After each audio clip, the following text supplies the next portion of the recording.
The following program is for adult audiences only.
It's time for the Mixin and Chillin blog.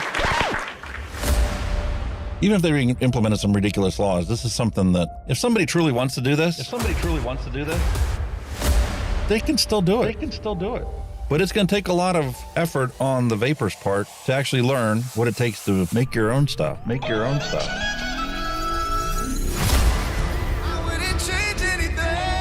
I don't know what the heck happened to the last hour of my life, but it certainly wasn't streamed on YouTube like I thought it was. Restrictive policies block progress towards smoke-free world. Many people incorrectly think that very little nicotine content cigarettes are less carcinogenic than current cigarettes. This risk misperception by people who smoke could reduce motivation to quit under a nicotine reduction policy. That's a bit of a problem. Someone who specialises in helping people kick the habit is Dr. Colin Mendelsohn. He joins me now. Look, vaping is a far less harmful alternative to smoking for adult smokers who just can't quit, and that's actually the majority of them. The road to quitting smoking is paved with candy. Double chocolate clear from TFA. Published in the Vaping Post, we have long-term study. Vaping increases odds of quitting heavy smoking.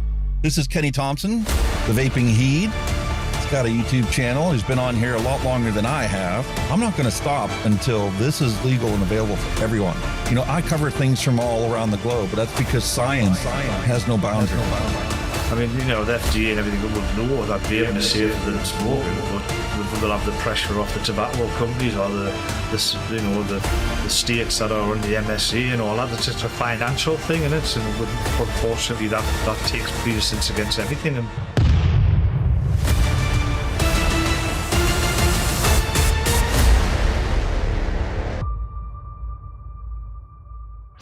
all of the things we went through.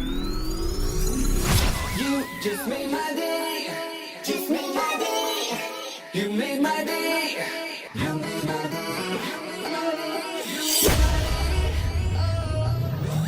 Grab your juice, grab your vape. It's time to get this party started. It's time for the Mixin and Chillin blog. Long-term study. vaping is safer than smoking. Smoke-free world. Hello and welcome, everyone. It's time for another episode of Mixin and Chillin with Hunky Vape, and wouldn't be a show if we didn't have. And now with great fanfare, get ready to meet someone special. Check it out. Motivation and inspiration, just as good as pineapple on pizza. Congratulations. You scream, we scream, we all scream for... It's the Vaping Heed on Mixin and Chillin with Hunky Vape.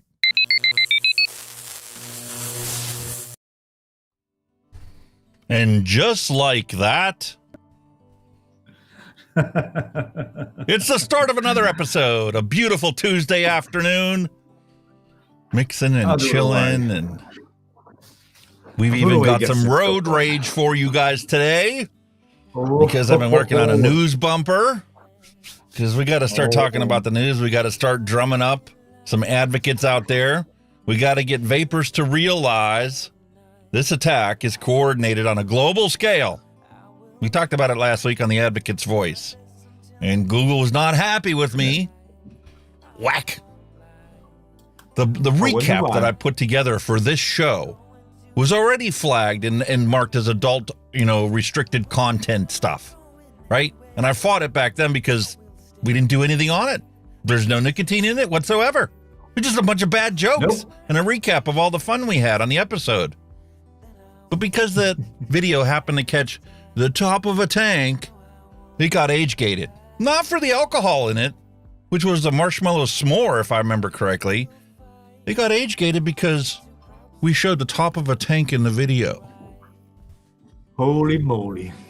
YouTube's time-stamping it now to tell you exactly where the computer algorithm flagged it. And that's the only thing that was in there. Oh, crazy, So I fought it again, and I told them, I'm like, listen, there's no drugs in this whatsoever except for the alcohol. Hour later, denied. Denied. Access denied.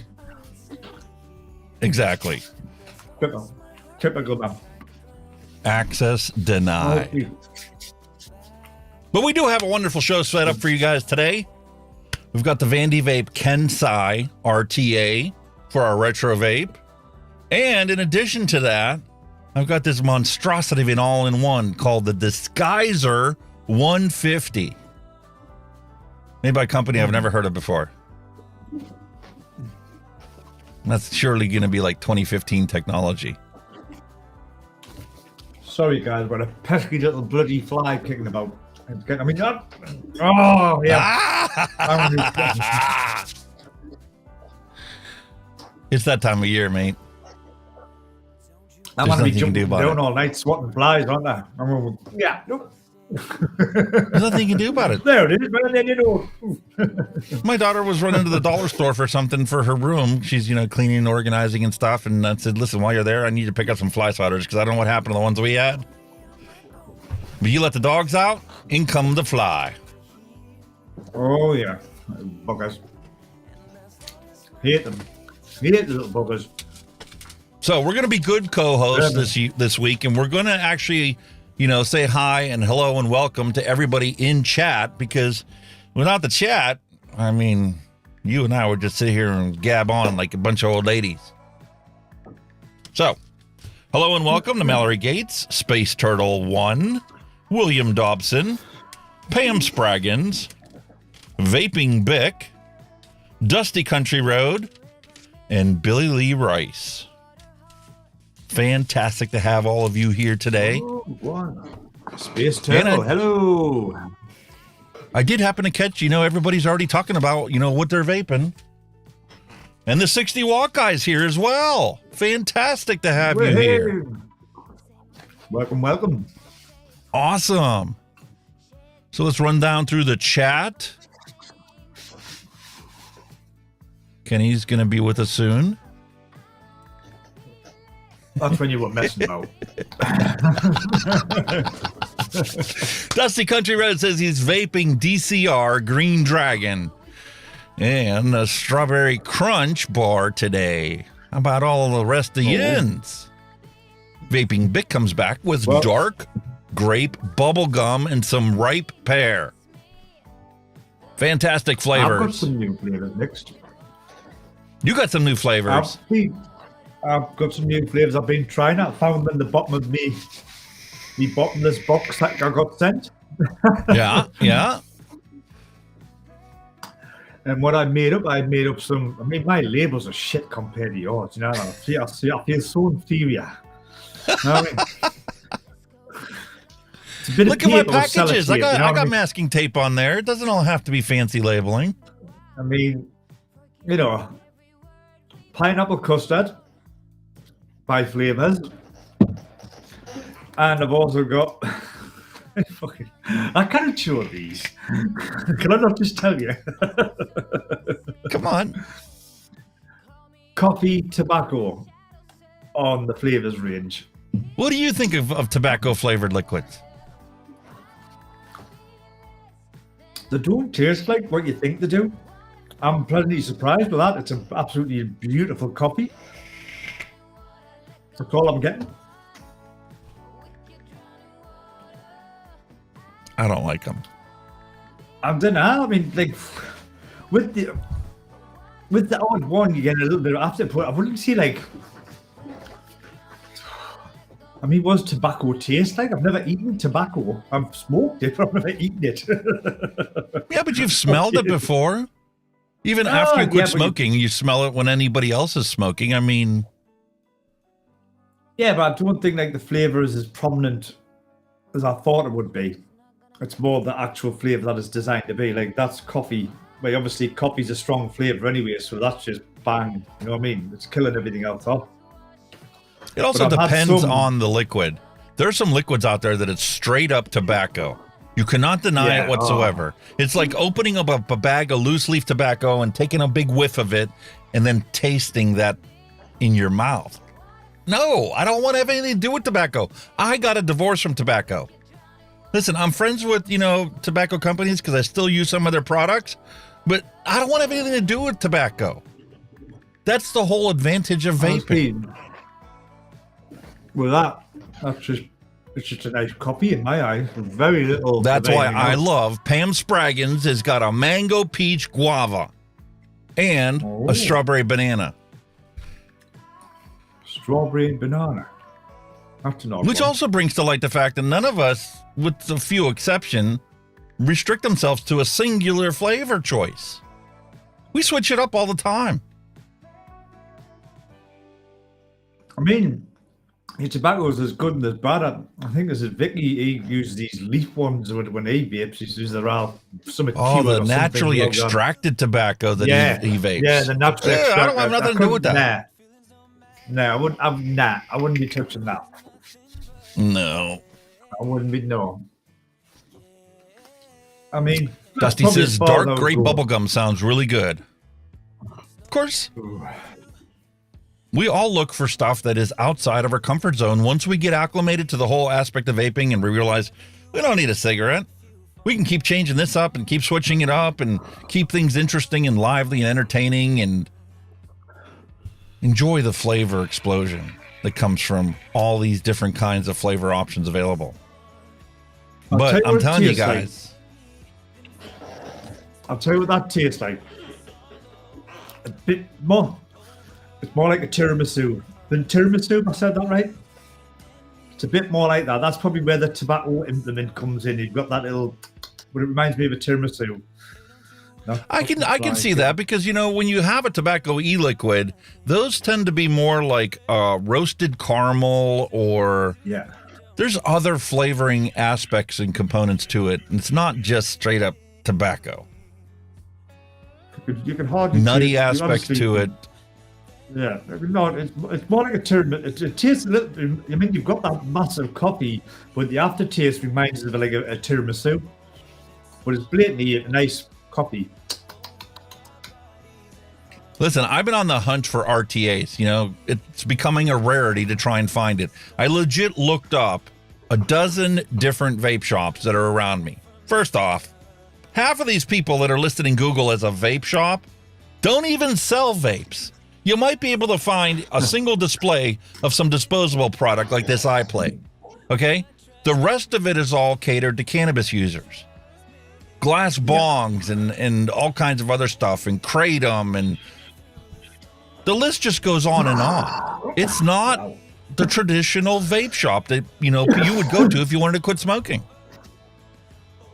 Oh, there's loads of cannabis shit in them now, like unbelievable. For everything from flavored papers to, like you said, bongs, pipes, you name it. Yep. You have a better chance of finding actual vape stuff in a gas station selling it illegally than it is for you to find it in a vape shop nowadays. The ironic thing, right? Everybody knows, even the law it's drug paraphernalia, and yet cannabis is banned here, and yet shops can freely sell all that kind of paraphernalia with no problem. Well, in the United States, when they legalized hemp for all of its potential uses, that opened the door for all of these CBD products, right? And some of these CBD products contain the different alkaloids from the THC. So they're legit walking into CBD stores and buying stuff for the purposes of getting high as an alternate for them going through the black market to buy their weed. That's a fact of reality. And I have nothing against cannabis. We've talked about this before. It's just, it pisses me off that these stores that opened up for the exclusive purpose of, listen, this got me to quit smoking, and now I want to be able to help other people do the same thing. Those kind of mom and pop shops are all done. The federal government and FDA virtually eliminated them. And the same thing's happening in Australia right now. They clamp down, they get the prescription model and all this other stuff. And like you see, what's going to be right around the corner? Black market Butler's going to be fucking... Yeah. all your little family-run businesses just disappeared as soon as they brought that bringing crap in. You know what I mean? Nobody could afford. They knew that them little small businesses could not afford these PMTAs. They knew for a fact they were going to wipe them out like that, and they did. No, somebody just posted on there what the FDA actually figured it was going to cost to get a PMTA authorized and to continue doing the science that's required to maintain it on the shelf as a licensed product if they were to actually authorize it, right? And the actual cost is like $1 million per product. That means $1 million for a 0 milligram, $1 million for a 3, $1 million for a 6, and whatever else you want to sell it in. Those are all separate entities and entries into their database. But the ironic thing of it all is your family-run store or whatever, they weren't making their own products. They were buying them wholesale and selling them on the customer. They were kind of like they were making them here. All the vape shops around me, every single one of them has their house juice. Some of them made them in-house. Some of them had them manufactured by an actual licensed thingy to try and stay compliant with the law, right? And it was just rebranded and stickered with their name on the front of the label. But it was some commercial e-liquid that they just didn't carry in that shop because they carried it as a house juice. Yeah. Well, I think they got the house juice, but generally they were selling to other people's, whatever make of juice that they were buying. Like they were selling like Butter vape juices or whoever. They were obviously buying them from a wholesaler to sell, just like did with food, cash and carry. You know what I mean? So that's because it's an economy of scales. It's a simple MBA term. They make it and they buy it in these literally huge vats that a fork truck has to carry in for each of the ingredients, for the vegetable glycerin, for the propylene glycol, for the flavoring components. They're legit made in a big, massive factory scale, and it's so much cheaper for them to make it, bottle it, and label it, even with your label on it, than it is for you to try and make it in-house and sell it for cheaper than what you're going to be able to sell the commercial liquid. Oh, definitely. I mean, you make anything in bulk, it's cheaper at the end of the day, isn't it? But here in the States, that's not how it worked. Because the distributors were greedy and tried to make a decent, buck on it because they were taking a risk at it. So the vape shops legit had to buy them from other retailers to sell in their store out of markup. Yeah. And all of that got shifted around because of the regulations that they enacted. And like in Australia, they're going to be enacting more regulations, and they're going to be in the same boat we're in, technically. We don't see it because we walk into shops and you can buy whatever the hell you want. And you can still go online to a half a dozen online sellers to buy product to get, sent to your home via courier. But it's not like it used to be. Technically, the only legal products that are for sale are ones made by Big Tobacco. It's a self-fulfilling prophecy. In Australia, that's exactly what they're going to be doing. Black Market Butler is going to be banning all refillable vaping products. And all you're going to be left with is Big Tobacco's sealed closed pod systems. Exactly. But when you think about it, it was foreseeable. It's like all big companies that will try and buy the competitors in whatever market. And obviously vaping was a competitor to smoking, so the tobacco company said, well, we're going to have a slice of this. And then, they've getting into it, and they probably bought Big Tobacco. I can't fault them. I mean, they're a corporation. They're in there to business to make money, right? And they know that their customers are switching to vaping. They know that their future has to be less harmful products. There's no ifs, ands, ors, or buts about it. The timeline is the only thing in question. Whether this is going to take years or whether this is going to take months, it's completely up to them.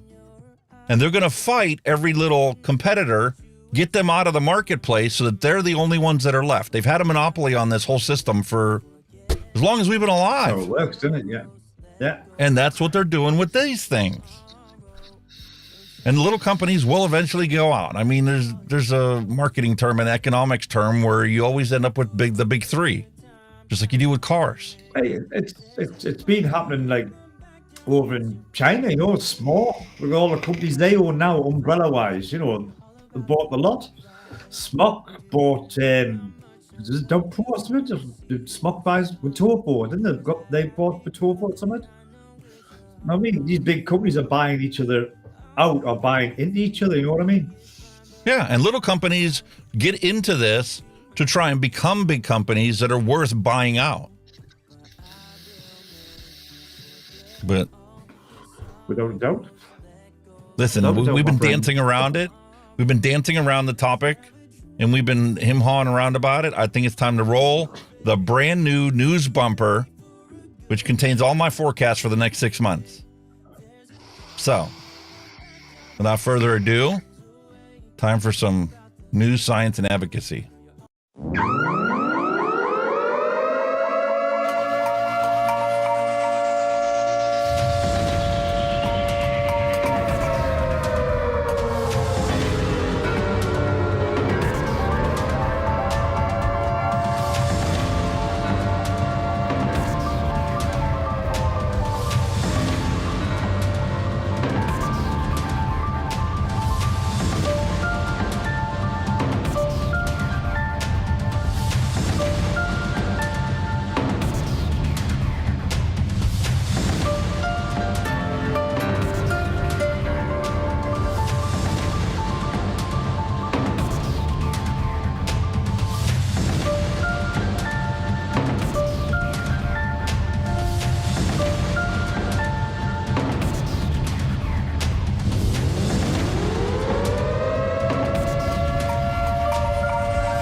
And there you have it, ladies and gentlemen.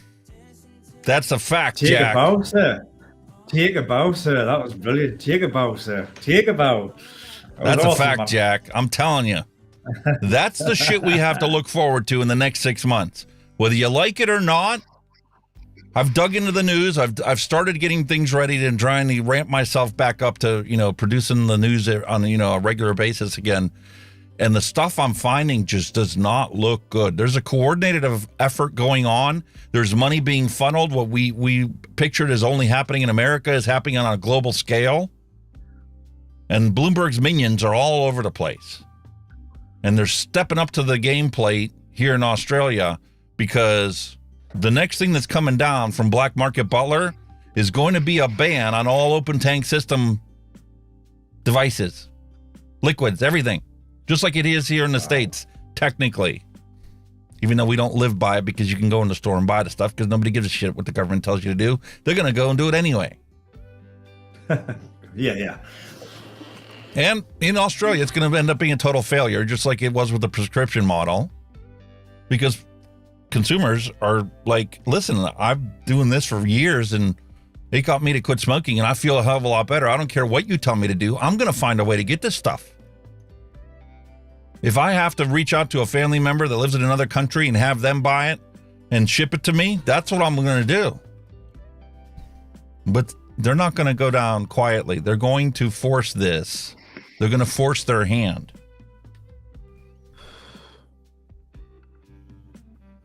All refillable vaping products are going to be banned. This comes from Dr. Colin Mendelssohn's website in his article that he wrote. Well, and these are the people you have to thank for it. Here comes the black market. Whoopie-doo. Yeah. Good old Black Market Butler. Simon Chapman. Emily Banks. I don't even know who the other two people are. But they are making a boatload of cash on being an anti-nicotine and tobacco zealot.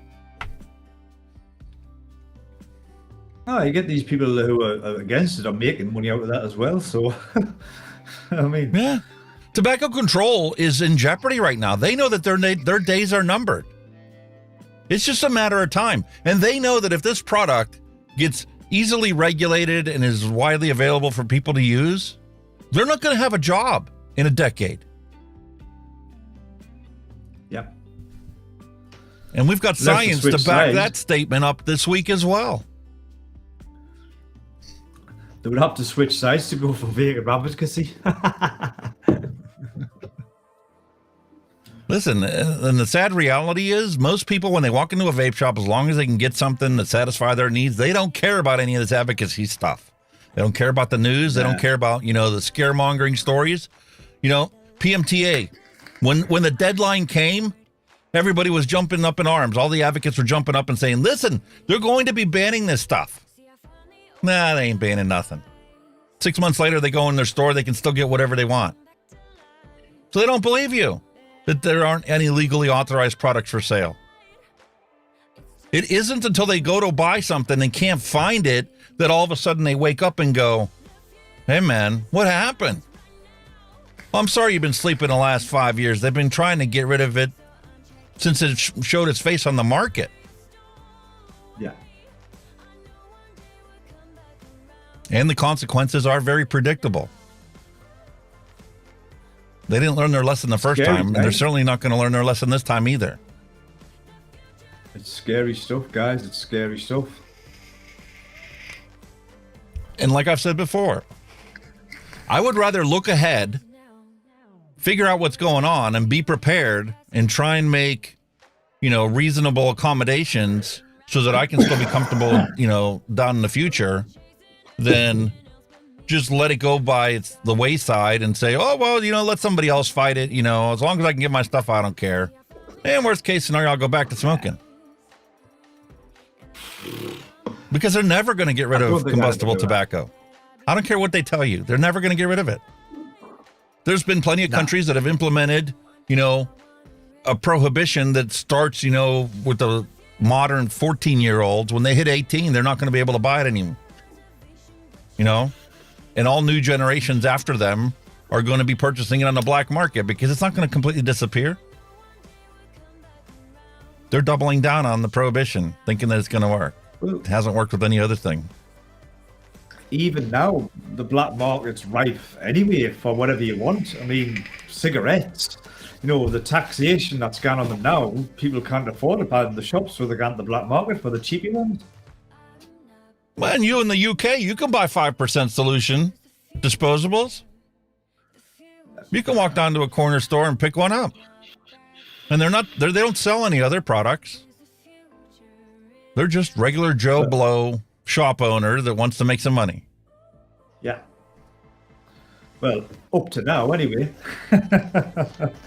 Trading standards over there is tough, and they crack down on the people when they get turned in. But there are simply too many shops to be able to get them all.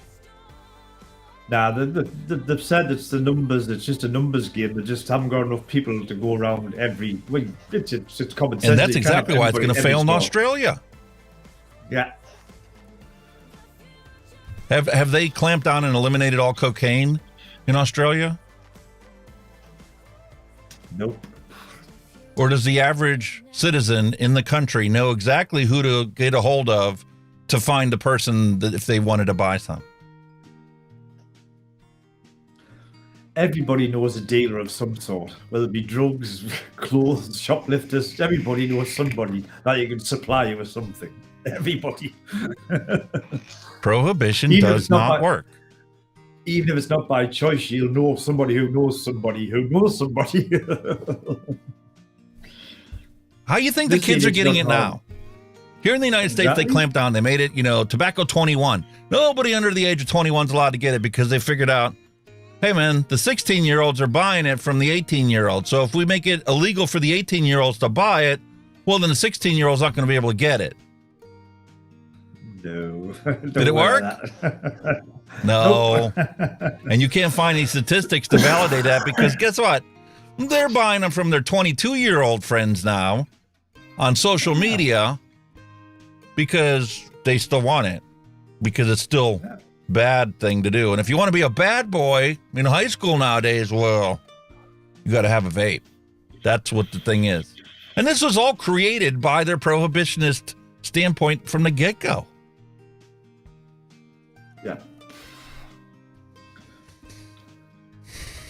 And what else is going to happen? Think about it. What else is going to happen when you make it illegal? The places that do sell it, well, they're going to be burglarized. We talked about that in Australia, how they're doing, you know, ram raiders. Just backing right into the front of the shop while running in, grabbing a bunch of stuff and taking off. They're not doing that for personal use. They're doing that for financial gain. Of course, yeah. Because it's illegal for, you know, somebody that's 20 years old to be able to purchase it. So, and the ironic thing is they could probably sell it for more than where it was in the shop and somebody'd still buy it. Exactly. They could sell it for twice what the shop was selling it for. It cost them nothing to get it because they stole it from the vape shop. And now they're going to sell it for twice as much to some, you know, rich kid's kid so that, you know, they can maintain their image of being a bad boy. The only thing that they've got is risk. It's the risk of stealing a car and the risk of breaking into a building with it. That's it. It's not their car. It's not their. It's just risk. That's exactly it. For the financial same as any other drug dealer. Yep. Tim B, hello and welcome. Mrs. Hunky Vape, hello and welcome. For the financial reward, to them it's a risk worth taking, isn't it? Of course it is. And the more they clamp down on it, the bigger the reward and the more willing people are to break the law to make some money. Yep. Because one ram raid in there, they can make more money than they would have been able to make at any job in a month. Easy. Yep. With minimum effort. Legit minimum effort. Steal a car, back it into a vape shop. They can't trace it to you. Wear hoodies and ski masks and go run in, grab all the inventory you can, throw it in the car, take off, go a couple miles down the road, ditch the car,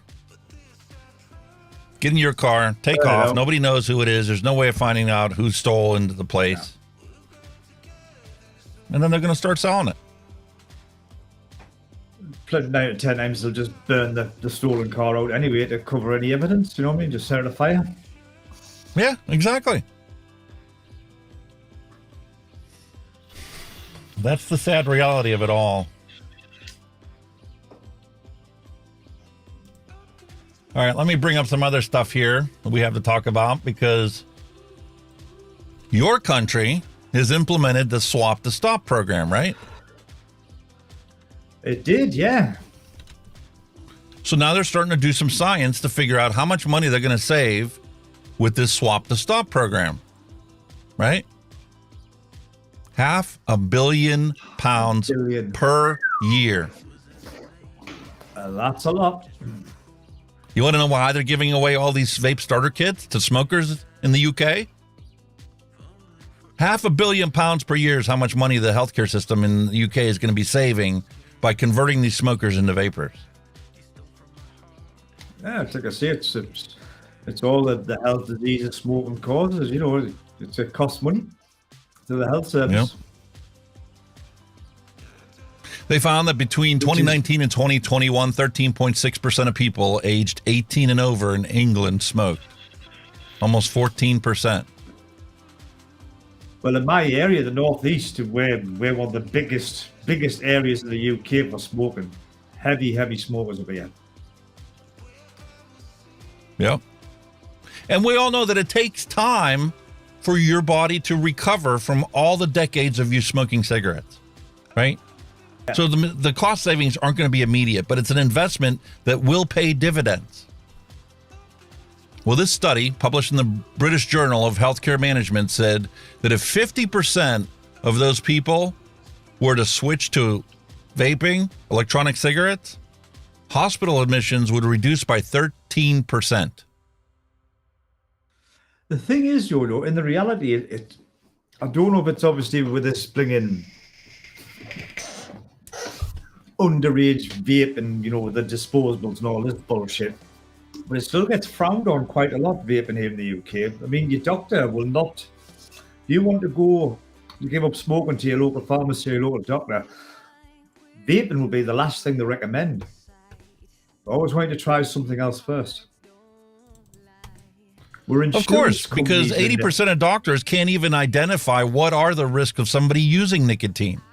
I'm pissed off because I can't get Google and YouTube to recognize that there are health benefits to nicotine usage.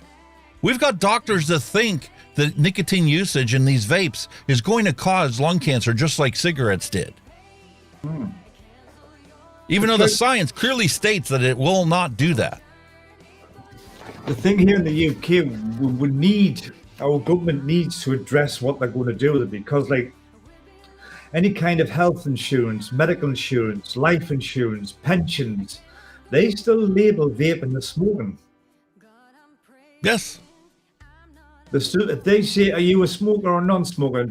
Well, I'm a non-smoker, but I vape. Oh, well, that's smoking. We'll put you down as a smoker. That's smoking. They don't classify it any different. And obviously with that, being down as a smoker increases your premium to whatever insurance you're going to be paying, which is totally unfair. But until our government sorts out what they're going to do, whether they're going to pull it out of the tobacco group, shall we say, and have it its own thing, then it's still going to be classed as smoking in the UK with all these big companies. That's why in the news bumper you saw a picture of Boris Johnson, and he's the one that you should blame for it. At COP9, he had the opportunity to have UK go to the Convention of Parties, go to this conference on the Framework Convention of Tobacco Control, and tell them, listen, this is the science that we're following, and these are the results that we're finding already, and this is what our plan is, and we will not be a part of your prohibitionist stance because it only makes the problem worse. It only compounds the situation. Oh, yeah, without a doubt. But he didn't do that. Lots of things that could be said. No. He sent them there. They made one little tiny, speech that all the naysayers got to brush aside, and they went ahead with their plans to do what they were doing anyway. Exactly. And if they don't stand up this year, I guarantee you open tank vaping systems are on their agenda to throw the axe at, to knife out of the marketplace. So we're going to be criminals. It's a catch-22. Like I said, the pod systems, the disposables, they're closed, but there's a underage epidemic apparently all over the world with them. You know what I mean? So it's like all the vapors are kind of getting like tarred with the same brush type of thing. If you know what I mean, it's just. Well, that's because the ants want to smear the situation and make it as muddy and nasty as they can. Yeah. Because anytime that they get a bad impression of the situation, people refuse to get involved to actually find the scientific truth. They don't have a leg to stand on. If you had to argue prohibitionist standpoints on vaping, there are none that they can have a leg to stand on. The science is crystal clear on this. Yeah. You don't need to wait 50 years to find out what the health effects are of vaping. They can already map it out. The trajectories are crystal clear, comparing what they already know about cigarette smoking and looking at the same science done on the constituents found in these devices when we breathe them in. There's no secondhand vapor. It doesn't exist. It dissipates within, 10, 15 seconds. It's not like cigarette smoke that lingers in the air for hours until it meets a surface that it makes contact with and then slowly starts to build up. The cells, the way they react to this stuff compared to what they react to cigarette smoke, if you keep the numbers realistic on what exposure actually takes place, we know the science. There's no question about it anymore. I think what they're trying to say, or I'm guessing, is that you're inhaling what's technically a foreign body into your body, and they're thinking, oh, well, this foreign body's going to do this and do that to you. Well, yeah, but see, that argument falls apart when you look at what is in the air. If you live in any city on the planet, stand on a street corner with your measurements that you use to test the constituents coming out of this, and you just test the air in a city, it is worse for you than what comes out of this. Yeah. Hence why they're doing the science clean is air crystal clear on that. now. Oh, without a doubt. Oh God! I mean, you can walk over the street, you'd be breathing God knows what in. I totally get that, without a doubt. Well, the constituents that come out of our vehicles obviously show you, you can see the soot coming out of these diesel cars. Mm-hmm. That can't be good for you to breathe in. No. There's no combustion in this. Therefore, it is much safer. And whether you like it or not, heat not burn is much safer than combustible tobacco, than regular smoking. Without a doubt. That's why there's countries like Japan that are celebrating it and let the flavored tobacco for heat not burn exist all over the place. Mm. And the smokers are quitting in droves. They have a 60% reduction in the number of smokers in the past 3 years. Wow. 60%. Jesus Christ. In That's a 3 lot. years. What would happen if this was regulated and promoted as a safer form of consuming nicotine all around the globe? Smoking would be done in less than a decade. Pretty much wiped out. You wouldn't have to ban it because nobody would want to do it. Well, in the long run, nobody would want to do it. Yeah. All right, couple quick little science bits that we're going to cover before we jump into the actual... Couple quick news bits to cover before we jump into the actual science for today. Hong Kong smoking ban will be generational, and we briefly talked about this, about how this isn't going to actually work. They make it illegal for somebody that's 14 today to ever smoke in their life. So if they become a 19-year-old and they start picking up a cigarette from somebody older, forget about stigmatization. Yeah. They're going to jail. Yeah. That's why Hong Kong reversed the ban on vaping, because they know the science is there proving it's the future. Rip Trippers was right. Smoking is done. Vaping is the future. And the future can be now, or it can be 10 years from now. You're not going to eliminate it. It's the future. This is a disruptive technology that replaces combustible cigarettes. You can accept it, or you can embrace it. You can't ever get rid of it. Oh, no. Well, it's going to be like a cigarette, isn't it? It's here now. It's here to stay. Whether you get it legitimately or you get it on the black market, it's here to stay now, isn't it? Whichever way you go with it. Yeah. Just like cigarettes. And unfortunately, the sad reality is right now our biggest competitor, our biggest deterrent to this becoming widely adopted and accepted everywhere is the World Health Organization. Yeah. And we all know because it's Bloomberg funded. Bloomberg stashed the millions in there. Bill Gates sent them the millions through their philanthropies and changed their stance, because you have clear documentation of what their website said years ago and what it says today. And what messaging they're putting out on Twitter or X or whatever you want to call that platform now. And you can clearly see what they're doing here. The World Health Organization's report listing countries with the best anti-smoking practices now excludes any country like the UK that endorses vaping. Tell me how this makes any freaking sense whatsoever. I think we've already showed them the finger. I think the last time that they got involved, I think we just went, say you would do it, you know what I mean?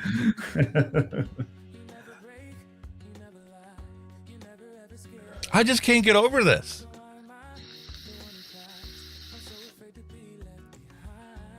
They are legitimately ignoring the science.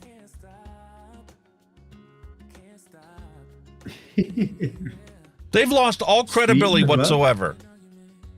And the sad reality is, me being, the generation that grew up on Star Trek and wanted a promising future and wanted better for our generation that followed us than what we got to live up and grow through. It's not going to happen. Not as long as the World Health Organization completely disregards science because of some prohibitionist agenda and the cash that they hurl at them. They're in the pockets, matey. They're in the pockets. Unbelievable, man. And here's New Zealand that plays both sides of the fence. They keep clamping down. They adopted and accepted vaping as the replacement for combustible tobacco. And they agreed not to raise taxes on this, despite the fact that, cigarette sales have dropped and, well, they got a shortfall in their budget. But they keep toying with what's working. And as the rates decrease, they keep making it harder and harder for people to access this. You have to go into a specialty shop if you want a flavor other than tobacco. Why? Here's the thing, right? I mean, it's just a daft fucking... It's just a silly thing that's just popped in my head, right? It's just... It's come from nowhere, right? What if... And it is a big... Well, it's probably never going to happen. What if they just totally got rid of the MSA agreement? Can't. Well, that's what I'm saying. What if? What kind of change would that make? Would they go anti-smoking, or would they still be pro-smoking? Well, you can't get rid of it, so let's reframe the question to something that seems a little bit more logical. What if they never signed it? Because there's two different aspects there. If they never signed it, they would have never taken bonds out and be reliant on tobacco sales for their existing current budget. Yeah.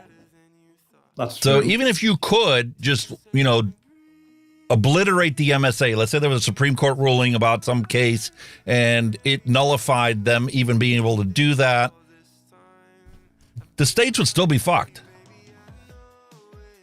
Because California and New York took big bonds out on the next 20 years worth of income that isn't going to be there.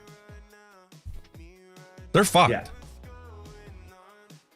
But the thing is, it was implemented for the tobacco companies. Everybody was suing the arse off them, because they didn't tell everybody that smoking was bad for you. You know what I mean? It took them years for that to come round. You cannot possibly believe that it was the government that won in that scenario. It was the tobacco companies that won in that scenario. Yeah, because we're getting sued left, right, and centre in the early days. Because there was no warnings on cigarette packets like there is today. Yep. And the more they lost the case, the more the future claims against them guaranteed success for the people that were dying from smoking, because they've already got dozens of cases that have already been proven. So there's less to prove to get you money. So the only way to stop that is to create a class action lawsuit, make everybody informed of the risks, and then the states make a short-term profit off of it because they made an agreement with the corporation. I mean, I think it was the Royal College of Physicians were actually trying to tell the American tobacco companies. I think it took them 10 years to realize after they'd been sued that smoking fucking kills you. But in them days it was cool, you had your movie stars were smoking, your big hard manly cowboys were smoking Marlboros or whatever it is, you know what I mean? It was a thing, but there was no warnings around there to say that it was bad for you. That's what. And it's still a thing. If you make a movie today and you want to be historically accurate, your actors are going to be smoking in that movie. Yeah. But heaven forbid that anybody create a movie and actually talk about or show somebody vaping. Oh, man, the ants go nuts. It's not worth the bad publicity in the press. That's like a hypocritical thing, because you'll have a movie star who'll be smoking in a movie, and then in his own time, he's sitting there sucking on a vape. There's loads of movie stars vape. Leonardo DiCaprio, he's a vaper, isn't he? Yeah, that's why he was in the thing.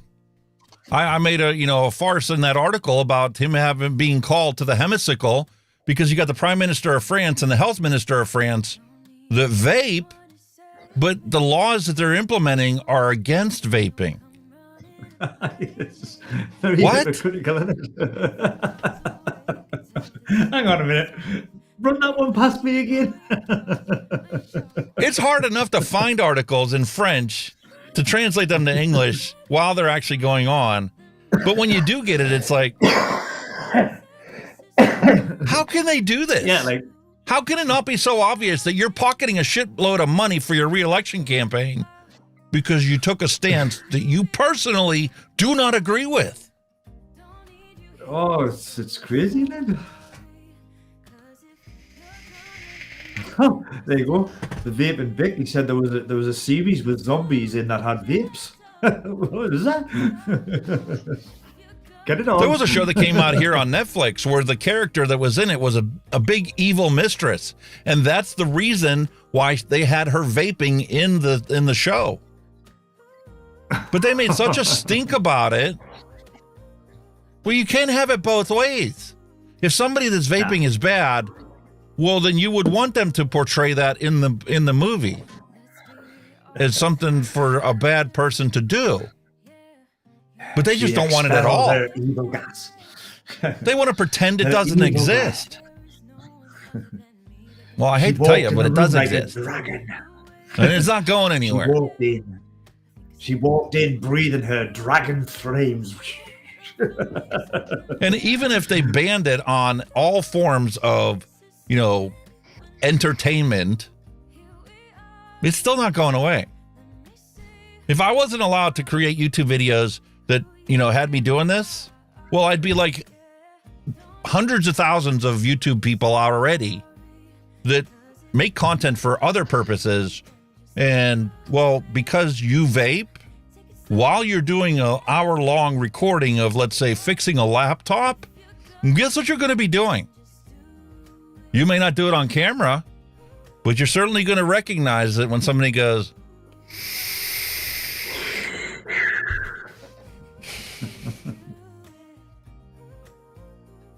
and every vaper out there is going to go, you vape, don't you? Congratulations for not smoking. That's shit. There's something just popped in my head there with the script for that. For that evil person vape, and like when they're writing the script, the evil person walked in the room, exhaling clouds of vape, and her victim sat there and went, that smells fucking lovely. It's Ice Donut.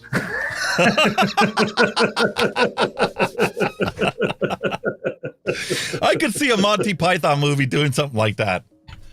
If they had the technology back then, I could see that being in a Monty Python movie. No doubt about it. Ooh, that smells like an ice donut. That does. Ooh, I want to go get me some pie. Can you imagine, the Men in Black? Somebody walked into the thing and they had an apple pie vape. Let's go get some pie. We need some pie. Men in Black. Vape company launches a new flavor, Men in Black Steel. You are going to look at this pen and you're going to forget that recipe while we have it.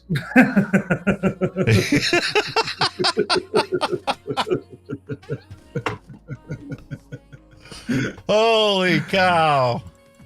You've got to humor it, man, at times, haven't you, man? The only way to do it, man. You definitely have to, because it's so easy to get lost in this. All right, let me bring over here. Sweep that off. Has clean cut Kate Moss finally stubbed out the cigarette? What? Ooh. Clean cut Kate Moss finally stubbed out the cigarettes? The supermodel is spotted with a trendy disposable vape on an afternoon stroll in London. Yeah. Really? Oh, look at that. The supermodel 49 showed off her £4.99 Mary e-cigarette, which can be bought in supermarkets and is cherry peach and lemonade flavored. It is the first time Miss Moss has been seen in public since she split from her boyfriend. I noticed I love that they put the $4.99. It's a millionaire who just bought a vape for $4.99. There you go. Go for it, I tell you. There you go. Right there. Why not? Congratulations for giving up cigarette smoking. That's the best thing you could ever do for your health. Exactly. I don't care if they look bad upon you. There's the Bloody Mary vape disposable, cherry, peach, and lemonade flavored. £4.99. That actually sounds nice, doesn't it? It sure does. I like my blue raspberry. Like I say, that's living proof that there is a market for them. You know, everybody will probably, who wants to quit smoking, that's the first thing they'll buy is a disposable. Exactly. Because they're that readily available. So, because even if you're like, I heard about a bunch of bad stuff about it, but you know what? We heard a bunch of bad stuff about drugs when we were growing up. And how many of us actually were stopped from trying it when we were growing up and we were out drinking and our friend goes, hey man, try this. Yeah. This didn't kill anybody. Or a joint. I'll go with that. Yeah.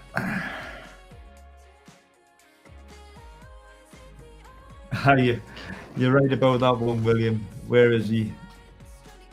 There you go. Daily Mail, another comic book in the UK. Pretty much. Of course it is. All our tabloids are crap, especially the Sun. Jesus Christ. I've never. Yeah, but you know what? It isn't just the tabloids that are bad. Your mainstream news is just as ridiculous. Oh, but the Sun, every time they print a story, they end up in court. You know, I used to think that The Guardian was just like, oh, the holy of holies, and they, you know, research their news before publishing it, and Right, no. None of them are. No. Unfortunately, the only way that you're going to be able to find the truth is to actually find somebody that publishes an actual science-based form of media. Whether it be, you know, videos or print or online nowadays. If you have somebody like the American Council on Science and Health that focuses us on just the science and puts the science out there. It is what it is. Let's learn from it. Let's think about it. How can we incorporate this new knowledge into our regulations, into our daily lives? So that's what we're doing today. Vaping as a gateway to cigarette smoking? Question mark. Is vaping a gateway to cigarettes? I want to hear your opinion on it. Nope. Period. No. Full stop. No. No. At all? Nah. Is there anybody that goes out, buys a disposable vape, uses that, and eventually ends up smoking cigarettes? Because the first thing, they'll get one hell of a price shock by paying $4.99 for a vape and then walking into a shop and paying nearly 15 quid for 20 cigarettes. That's going to be the first shock. Well, not in the United States. They made sure that these things cost a hell of a lot more than $4.99.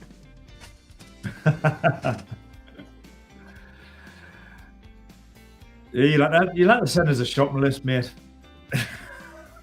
I'm telling you, you walk into any gas station and you can buy yourself a closed pod system.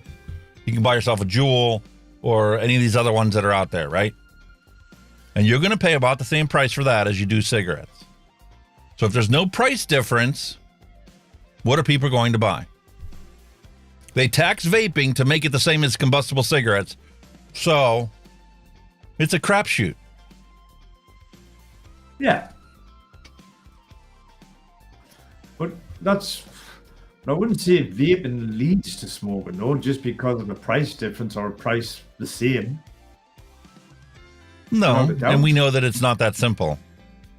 No. Your social circle, if you were a young person today, okay? Vaping is frowned upon. It's, you know, God's worst sin in the world. And, you know, you get the same stigmatism we dealt with as a smoker when we first started smoking.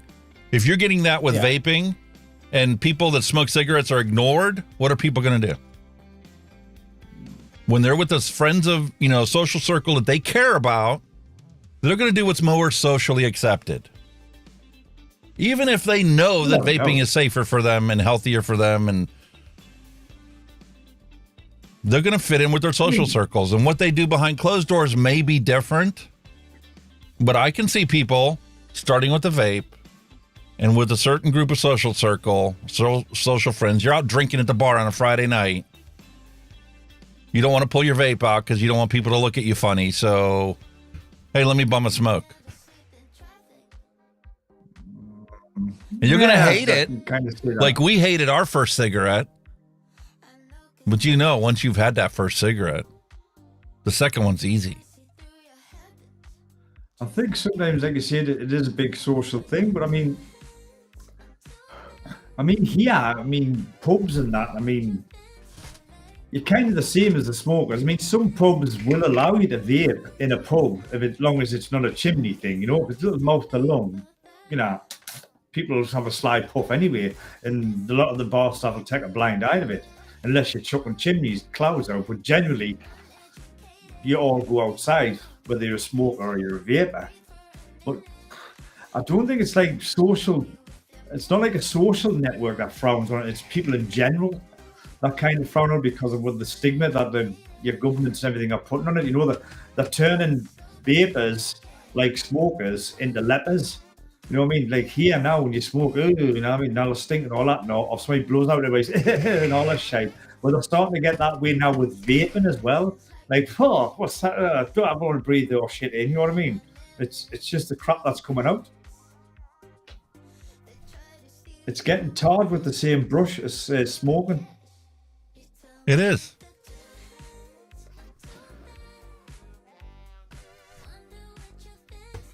I wanted to put Mallory's message up, but my mouse won't leave the screen while I have it zoomed in.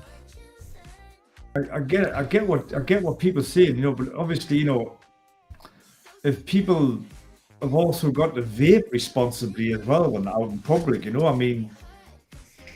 you know, nobody wants to walk and see somebody blinded clouds out and they're walking into it. You know, it's the right. You know, they're outside, they're breathing, whatever. Even though it's harmless, but they don't want that, and that's fair enough. But that all comes from the decades-long stigmatism that was applied to smokers being transferred to what they see as the equivalent of it. Even though science shows that it's not the equivalent of it, the stigma's there. The mindset in the public is there to hate this. That's right. Yeah, that's right. Yeah. The government isn't doing enough to promote it. Matter of fact, I just saw in my email, it was last week. I didn't talk about it because we ran out of, you know, time to keep pushing the news like we're running out today. We're already here at the hour mark. But the FDA is actually putting a research project out there for people to convey the different levels of harm. And I'm having a brain fart right now trying to think what it was. Former FDA commissioner talked about the different levels of harm from smoking and from vaping, and the continuum of risk is what it is. Ah, right. So they're actually putting it out as a project to develop marketing to convey the continuum of risk to the public. They're putting the thing out now. They're putting the feelers out now. There's going to be companies that are going to put in for it. And the program isn't even going to get started until next year. So we won't see anything from the government about this until like 2025, whenever the project is completed, the marketing is done, and they start pushing that on the news. We will see the public's knowledge swayed the opposite direction. But it won't happen until 2025, because that's how government works. It takes a long time for them to actually put the process out there, get the thing started, pay somebody to go make the program, and then pay for the advertising to actually get it shown to people. Yeah, it's like you see, it's your media, your press, and they never ever run stories of good news for vape. You know, like they might not, you know, like a local man who smoked for 60 years, had COPD, is now completely well, completely fine, completely healed because he vaped. Nothing like that. It's all disposables. Teenagers are smoking disposables, and that's how you get, man. Negative. So you haven't got, and the teenagers don't give a shit. They're going to do it anyway. Exactly. Even if you tell them the truth, they're still going to do it because that's what they think is cool. That's what they choose to do. They declare their independence when they hit the age of maturity. We all did that. And you're a fool if you think that your kids aren't going to do it too. My daughter's at that age, and your daughter's getting to be that age, and it's like, you need to give them their space and let them make up their own minds and learn from their own mistakes, because you can't force anybody to do the right thing. Well, that's another thing, dictatorship. You can't dictate to somebody, you will not do this. You can encourage. No, because when you do that something to somebody at that age, what are they going to do? They're going to do exactly what you told them not to do. Exactly. So the best you can do is give them the truth ahead of time and then let them make the right choice on their own. Oh, yeah. William Dobson's 100% right. The only reason vaping has got a bad rep, and the same rep as smoking, is because of false information. First it was, we don't know. And then it was legit scaremongering tactics, and like Vaping Bic said, of all these scaremongering stories. And don't think for a second that the CDC didn't do this on purpose. They knew that it wasn't vaping. Think about it. How many millions of people were vaping prior to the whole Volley situation? Common sense would tell you, well, none of these people ever got sick. What is different about this? Oh, well, everywhere that this is going on, well, cannabis is completely prohibited, and people are now starting to vape using cannabis liquids. Well, I wonder if somebody's DIYing some shit in their garage, and they made a bad batch, and they sold it, and everybody they sold it to got sick. Exactly. Kind of like a listeria, infection that, people got because they got a bad batch of lettuce.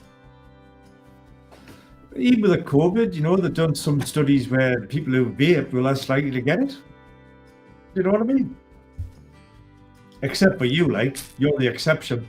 No, I'm not the exception. There are plenty of people that got COVID, but we were wise enough to realize that this actually shortened the term and the length of it, because we consumed this and we actually upped our NIC, because it was the NIC that got smokers less likely to be hospitalized.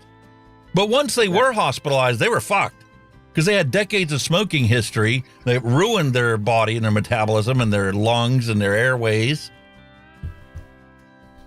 But this is it. It's like the smoker that died, it was the smoker that killed. It probably wasn't the COVID that killed them. It was just something that helped them along the way. It was the cigarettes that killed them eventually. It was a good swift kick in the ass for those smokers.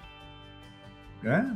It's like everything. Smoking takes its toll on your immune system. Your immune system, it can't fight diseases, illnesses, whatever, as good as it used to, because, your immune system is constantly attacking all the crap that your body's taking in from the cigarettes. So if there's something else slips in through the back door, I'm sorry, trying to get all this freaking tar and crap out of his lungs, missed that one. You know what I mean? When I was smoking, I used to get sick 3 or 4 times a year. Every single freaking year. I was terrible for cold and the only flu. time that I've gotten sick since I quit smoking is when COVID was here. And like my video show, it didn't last a month like other people that didn't vape or smoke got sick with it and had it. And it didn't last long COVID like some of these people that have been dealing with it for years. Well, I was over and done with it in like a week. The worst of it was 3 days. And then from 3 days on, it just kept getting better and better until it was completely gone. Yeah. It's honestly, man, it's the inconvenient truth. Well, the inconvenient truth is that whether we'd like to think about it or not, whether we want to accept this as not or not, for some, vaping is a gateway to cigarette smoking. And yes, there's contributing factors like bans and prohibition and taxation, but it is a fact of life. And it's only going to continue to get worse the more they crack down on vaping. That's also a fact of life that wasn't mentioned in this scientific study. Okay? But it's like you said, it's like, I don't think it did, because it's the social crap. At the moment, vaping is the cool thing to do. Smoking isn't. So again, it's your social circle again, isn't it? You know what I mean? And this can also boil down to, like many other things in science, your perspective on the situation. Is the cup half empty or is it half full? Is it a good thing or is it a bad thing? And you can argue about why, but when you look at science, they're not looking for definitive answers to why. They're just looking at, here's the data, here's what we did to process the data, here are the end results. And the end results are more people are giving up smoking than are taking up smoking. That's a fact. And the smoking rates continue to decline. They decline faster in places where vaping is accepted.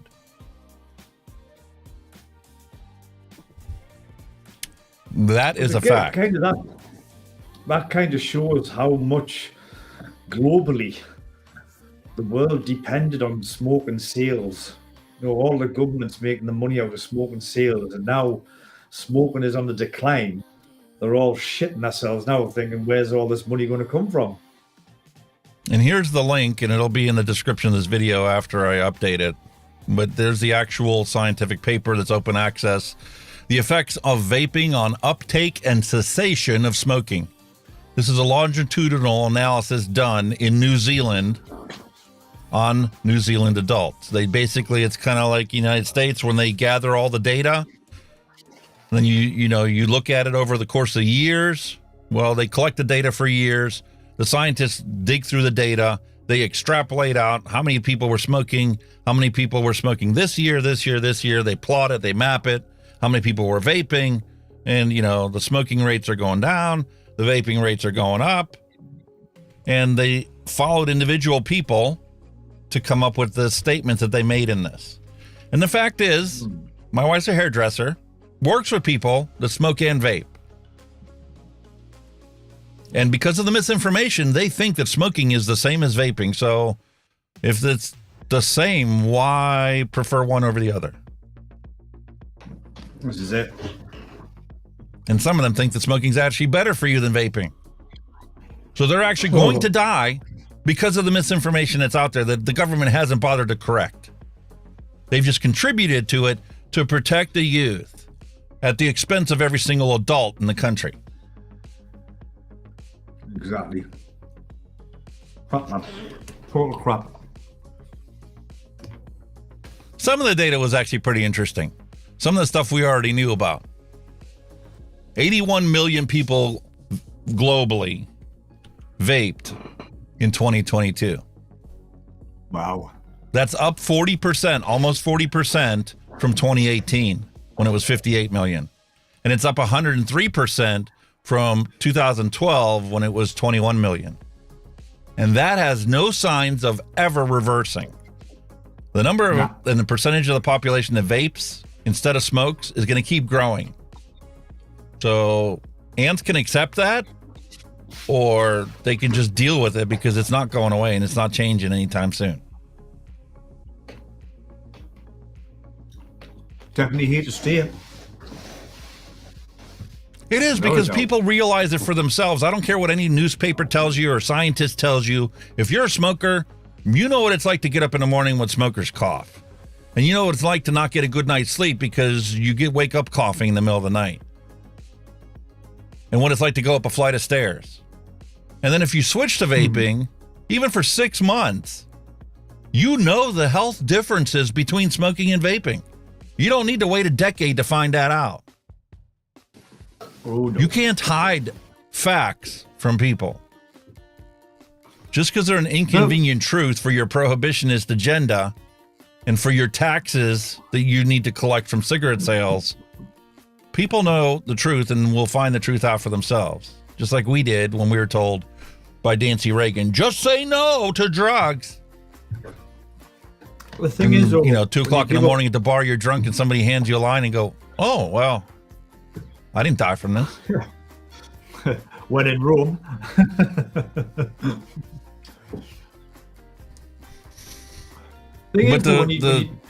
People don't realize when you give up smoking, the effects are pretty instantaneous. Your smell comes back, your taste comes back. They're the first 2 things that I noticed straight away within days. Yep. Simple foods like a pizza. Bloody hell, I knew this pizza tasted this good. Well, yeah, because you don't smoke anymore. Ha. Oh yeah, the favorite pizza places I used to go to, I was like, oh man, this is good. This is good. Man, were they even better when we quit smoking? Yeah. And there were some foods, to be honest with you, that I ate whenever I was smoking, and it was like, man, this is all right. This is pretty good. And you crave it, you know, every month or so you'd like to go and get yourself this. And then when you quit smoking, then all of a sudden you eat it and it's like, this is good, but I don't like it like I used to.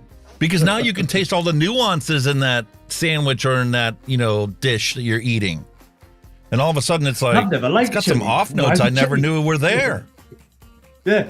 Since when did this have chili in it? For me, it was the Permane sandwich. You know, I'm in Pittsburgh. Permane sandwich is a big thing here in Pittsburgh. For me, the number 2 bestseller has always been the Pittsburgher because it's like basically a meatloaf patty that they make into a Permane sandwich, which is, you know, a slice of Italian bread. You've got the meat patty on there, some cheese, some coleslaw, fries, and then the, you know, fresh Italian bread on the other side. Yeah. The one that I loved the most was that patty because when I was a smoker, man, the texture of that was just so perfect with the other contrasting textures in there. But when I quit smoking and I was vaping, all of a sudden it's like now I can taste that meat patty and it's like, why did they forget to put seasoning in this meat patty?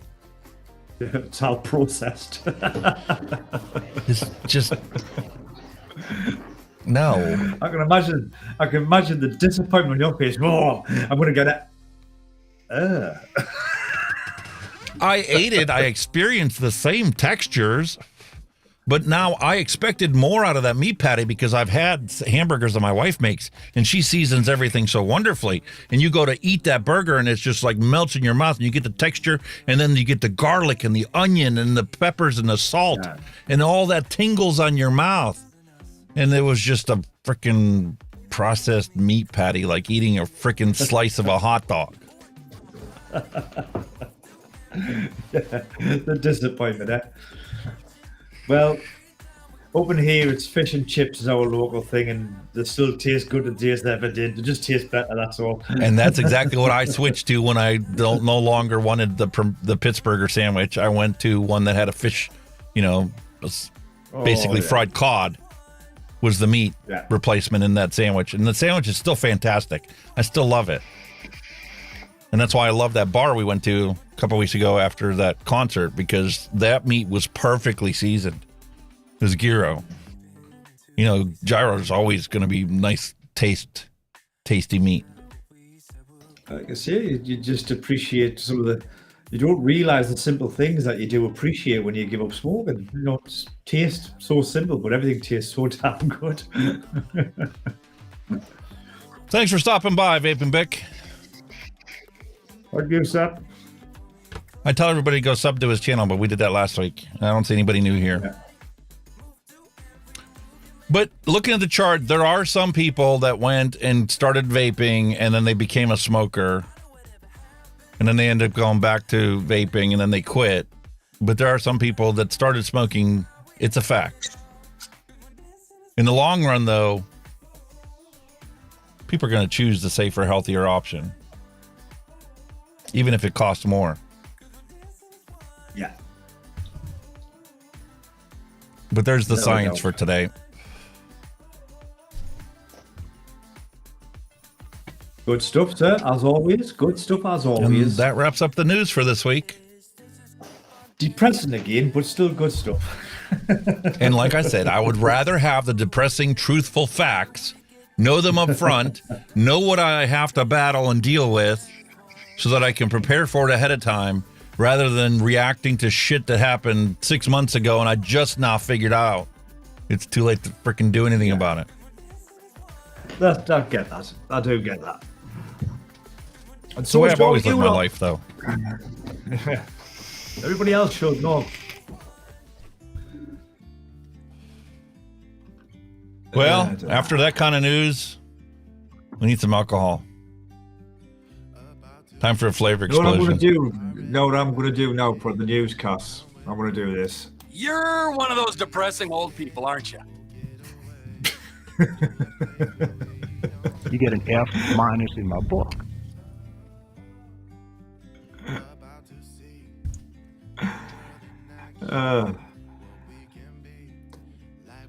And all you anti-vapers, You're really starting to fucking irritate me.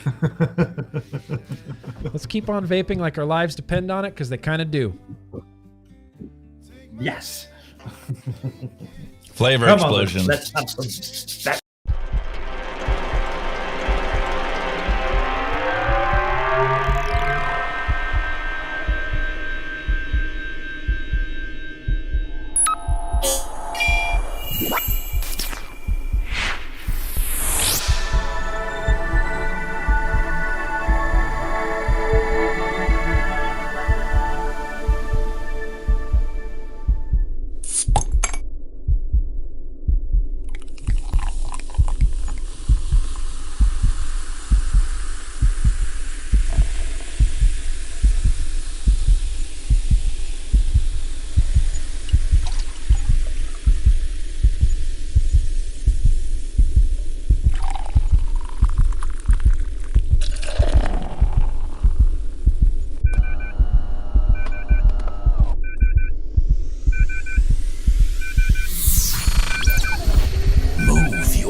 Yes, ladies and gentlemen, up for us today.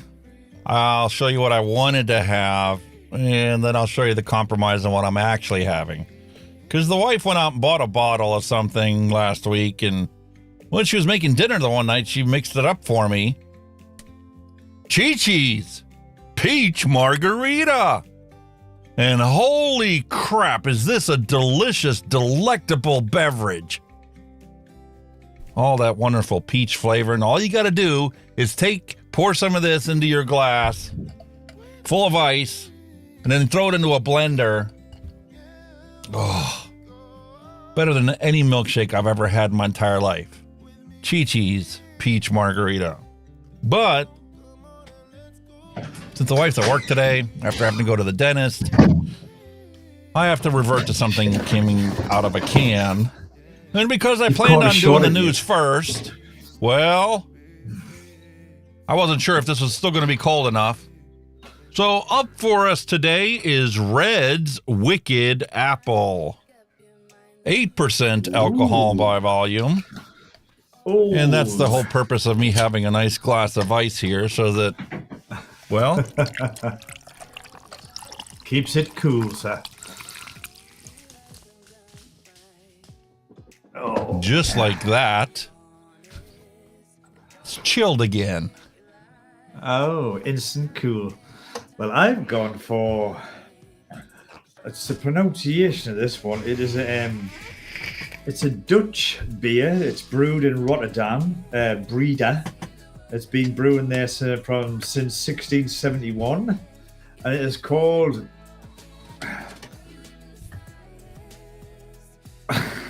Orange. What is that called? Orange boom. Orange boom. Orange boom. I don't know how the Dutch pronounce the G. Exactly. It's basically just a Dutch lager. This one's the baby one. This one's only 5% by volume. But I have seen there is another coloured can which I think is about 8%. I think it's black and orange, which is an 8% strength. But with it being a school night for me for work, I've got to take it easy. So yeah, it's a tribute to the House of Orange, the orange tree crest symbolising the family tree of the Dutch royal family. Oranje Nassau was introduced and the Orange Boom brand was born. So it's something to do with the Dutch royal family. It's seen it's one of Holland's oldest brands since we started shipping beer in 1899. Pretty much every corner of the world has got it. So yeah, the name is obviously coming from the Dutch royal family. So there you go. And would you say it was 5%? Open. Yeah. But it's got a big bubble, that's 8%. Yeah. Cheers, mate, to your health. To your health as well. Well, this puts hair on your chest.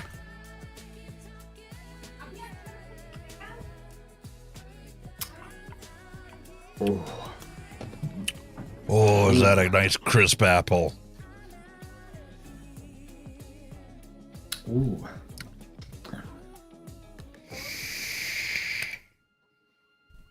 Taste the barley in this one. Very barley-ish. It's still a lager, but you can the barley. This is definitely not a cider. It tastes more like a malted beverage. But what a crisp apple malted beverage it is. Oh, that is nice. That's nice and fresh, that. Yeah. Orangy boom. There you go. I thought it was something like Rastafarian drink at first. You know, everything on your orangy boom, man. You know. Ah, Jamaican. Yeah, that's what I thought. Well, I found a beverage that doesn't pair well with my Hunky Hawaiian Punch. Yeah, apple. Because it just doesn't mesh well. It's not enough contrast between them. Well, no, because your Hawaiian Punch is more tropical, isn't it? These are just normal. And even I've tried to do the Hawaiian Punch in a tropical that wasn't like coconut based. It didn't have the pineapple forefront. That's the whole purpose for the apricot in there, is to make it more like the Hawaiian Punch red drink than like a tropical drink. And this apple is so pungent in flavor that can't stand up against this. And there's no contrast to it. Tell you what would be a nice vape if somebody could replicate it. Sangria. I used to like sangria. Sangria, yeah. Yeah. I'm going to try this mojito that we did last week with it. I've been enjoying that. That was one of those situations where I dropped that super sweet on there, and I left the bottle to sit. And now coming back to it a week later, it didn't need that sugar. It didn't need that sweetness. Because the sweetness from the VG is finally showing its presence. Now that flavor settled in there.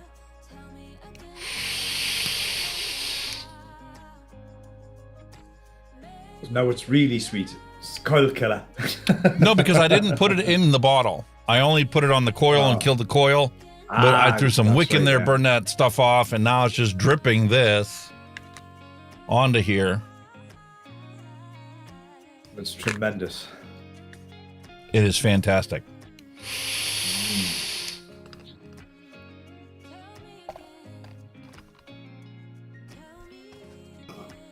And that pairs fantastic because the mint in here stands up on its own. Yeah. And this is contrasting to that. This is a sweet apple juice malted beverage. Got you. Gotcha.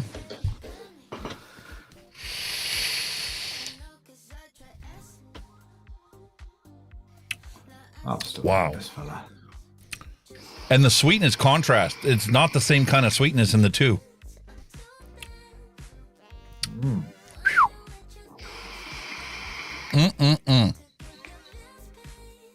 What else did we miss in chat? I've got nothing that goes with lager. All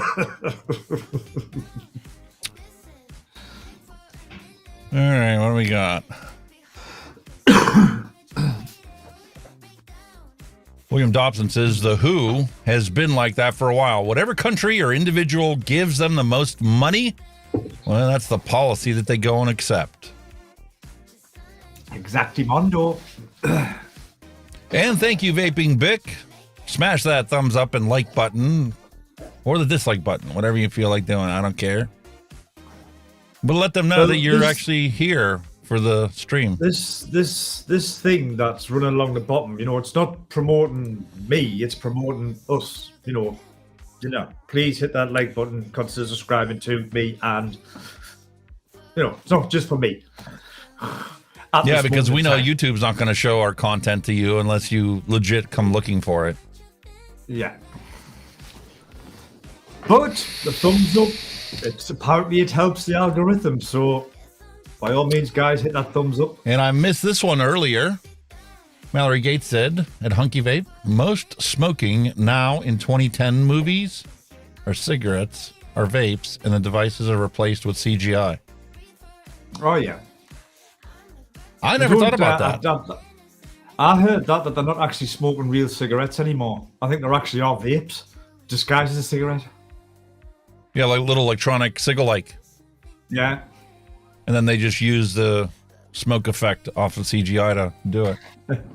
Samuel L. Jackson. You know, every time I hear his name, I go, motherfucker! Because 60 Watt Guy has a question. Well, ask your question, sir. Yeah. I do. There you go, William. Hang on. There you are. There it is. Nano Pro. Absolutely love it. The only thing I'm not keen on is this airflow ring. It makes it look a bit ugly, but vape-wise, flavor-wise, it's lovely. Absolutely fabulous. Beautiful little vape. And it's a single coiler as well. It's fantastic. So the 60 Watt Guy asked, he has an aroma. It was a one shot that he mixed today, but he noticed that the date expired by 4 months. But it was never open and always in a dark, cool place. Is it still flavorful? Yes. Your flavor should not change just because it's past its expiration date for a one shot. Well, I think you actually vaped an old e-liquid on the show not so long ago, didn't you? How long has it been sitting there? 3 years or 4 years? Yeah, 3 years. It was still fine. And that's the thing is, once it's mixed, it's going to start to degrade. But if it's been as a one shot, it's just flavor and it sits in a bottle, it's going to blend together, and like fruits and like strawberries and stuff might become less prominent, but it's still going to be there in that recipe. It degrades more once you put it into a bottle and add your nicotine into it. That's going to be the biggest reaction to it. It's like everything else. If you store it correctly, or in a cool, dry place, whatever, you're going to get a bit more longevity out of it. And you can do it the opposite way too. You can be like my wife, and you can get a bottle and throw it in the door of your car and forget about it. And it's summertime, and you go to pick the thing up, and it looks like tar. Looks like that color. Yep. That's probably the biggest. A lot of people used to say, "Why does your e-liquid go like a horrible brown color when it started off?" It's just the sugar. It's just the sweetener. It's just, yeah. Well, it's not just the sweetener. I mean, the nicotine does oxidize as time goes on. Like leaving this one in here. This is a zero nic inside this, and it's still got dark just sitting here. So it does oxidize and degrade, but the effects are going to vary based on the recipe in there and the percentage of flavorings and what flavorings they used. Yeah, I do agree with that one, William. The airflow ring is a bit loose on it, but sometimes like I don't mind these little they'll not show very well on camera, but it's like there's 3 slots and the dots as but if I want to, you can twist this this shoulder one where you're fully open. If I want to vape it fully open, I just pop that off and I just vape it like that. I mean, Mallory asks, why would anybody want to go from smoking from something tasty to something that tastes like an ashtray? Well, there's that as well, isn't there? And realistically, it boils down to the fact that, for social reasons, people will choose something that they know is not healthy for them just to fit in with the crowd. Are they going to enjoy it? No. Even you drinking, I knew a lad who started drinking. He hates beer, can't stand it, but he'll have a pint because everybody else is having a pint. For me, it's whiskey. I don't care for whiskey. Yeah. I'd rather have straight up vodka. But if somebody bought me a shot of whiskey, I'm going to take it with them. I'm not going to disrespect them. Yeah. That's what happened to me when a Scotsman bought me a shot of Glenfiddich. I went, I says, I'm not a whiskey fan, and I had a pint, and so I just went, Glenfiddich. Mr. Presidente at the fire company was a big Scotch drinker. Especially the older it is, the better it is. And the one time we were sitting there having a meeting, you know, it wasn't a formal meeting. It was just, all right, let's strategize and figure out what we can do to try and make our situation better. And he's like, I'll take 2 of these. One for me, one for him. And it's this 15-year-old Scotch on the rocks. I'm not going to disrespect him and not drink it. The thing is, with whiskies, does that mean it's the blends? I don't mind, even though I'm not a whiskey fan. I don't mind having a malt whiskey. I like a malt whiskey, like some your Glenfiddichs. That's a nice. I can drink that, especially when it's like 25 plus years old. It's not as like hot, you know. It's smooth. It's nice. Oh, it's like, very smooth. When you get like your cheaper brands like your Bells and your James, it's like fucking drinking petrol, you know. Oh, you go straight, it burns your insides out as soon as it hits you. But an aged malt, I can kind of handle. His regular was Chavez, but he liked Glenfiddich and Glenlivet. Yeah, Glenfiddich, that's the only one. If I ever had to have a whiskey or had to go out and buy whiskey, that would be the only one I'd buy. I buy a bottle for my dad every Christmas. 25 years. I think it's about 30 quid here for like a litre-ish bottle. It was 30 quid, 30, 40 quid here for that. And I always have a little top with them on Christmas, just because you do, you know what I mean? But I wouldn't, it's something I wouldn't go to, you know. I'd rather have a pint than the whiskey. William Dobson asks, he's got a strawberry custard and he added a bit too much super sweet to it. How can you cut it down? Well, unfortunately, once it's in there, once that flavoring compound's in your liquid, the only way for you to cut it down is to legit make another batch of it without any super sweet and blend the two together. Take some of the super sweeted concentrate and mix it with the one that doesn't have any super sweet in it until you find what that percentage is. Could be 50-50, might be 70-30, might be 30-70. You need to find what tastes good for you. But once it's in there, it's in there. It's kind of the way you would do it anyway. I mean, I've over-nicked before. I know I've poured nick and went, oh shit, I put like, instead of 5 grams, I ended up putting 10 grams. And I thought, oh God, I'm not. And then I've just made another batch with no nick in, swiddled them about a bit, job done. And then get it to where you need it to be. Yeah. Yeah, it can be the same with any flavoring, not just super sweet. Yeah. I mean, you could put too much of any flavoring in there.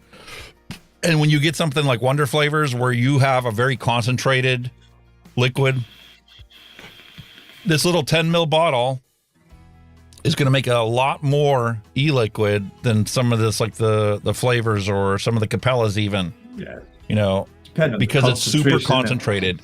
This in a recipe is normally at 1%. As an individual, like if you're just trying to create a one shot that was ice cream toffee, you could put 2% of this in there and it may be pushing the limits of what this flavor can do. Even flavorings have sweet spots at a certain percentage. Okay, that's the kind of where I got as a base level, really, with a 2%, you know, and then see where you're at. Yep. Some may need more, some may not. Some may not need any at all, as you've just found out with that juice you've just filled. You know what I mean? Yeah, 0.5%. When I first mixed it on the shake, it was like, there's no sweetness to this at all. So I put a little drop on the thing. Now I came back to it a week later, just a week sitting here, and this is sweet enough all by itself. I don't need to touch this. If anything, I might actually cut back the percentage if I decide to make another bottle of this. Because I love that mint flavor and the crispness of the whole mojito recipe. And just the sweetness is the opposite of what I experienced last week. It was the same for me when I tried the Regency line here by Vaping. For me, it lacks sweetness, so I just added a touch, and it's lovely, brilliant. This is the last bottle now. The other two have gone, so I've put a drop of sweetener in them, and they're perfect for me. And that's all it takes sometimes. I mean, some people may like the way it is, which is not a problem. It's fine, but I like. There are some flavorings that I have that are sweet by themselves, and you don't want to ever put any sweetener in there. Oh no, I've gotten well imagined because depending on what the sweetener is, it might take it too sweet, make it more of a candy than what it actually. Some of the candy flavors are just candy by themselves. Yeah. And then if you add something like, TFA sweetener in there, the ethyl maltol will literally mute those flavors. And then you'll be scratching your head going, why can't I get this to taste like what the bottle says it's supposed to taste like? Yeah, too much can do more damage than too little. You know what I mean? Yeah, I've done plenty of recipes like that where I legit made it at half the percentage just to see if it improved the flavor. Not only did it improve the flavor, it made it shine. Just because I was pushing the flavoring too hard in there for the percentages. That's why recipes vary. You can get a recipe that's mixed with 5% flavoring, and you can have other recipes that you need 20% flavoring before you get the right flavor profile out of that. Do one-shots have sweetener? I imagine. Depends on the brand, but most of them do. Yeah. Because they were meant for you to just dump it in your bottle, add the VGPG nick, and you're done.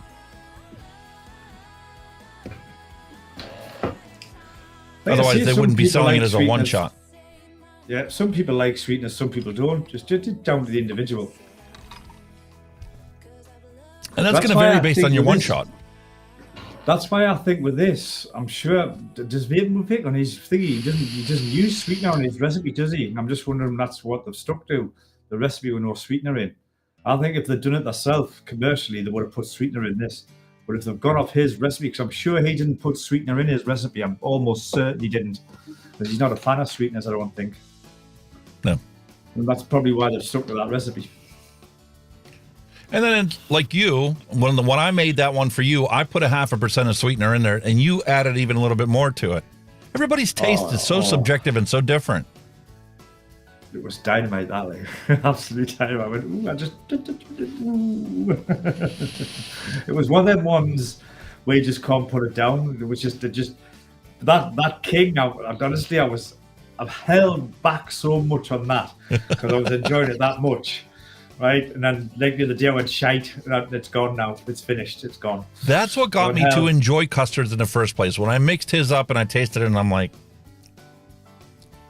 it's not right. And then I added the super sweet to it, and all of a sudden it was like, instantly, it went from being just a bunch of flavorings to now I can legit feel that custard melting in my mouth.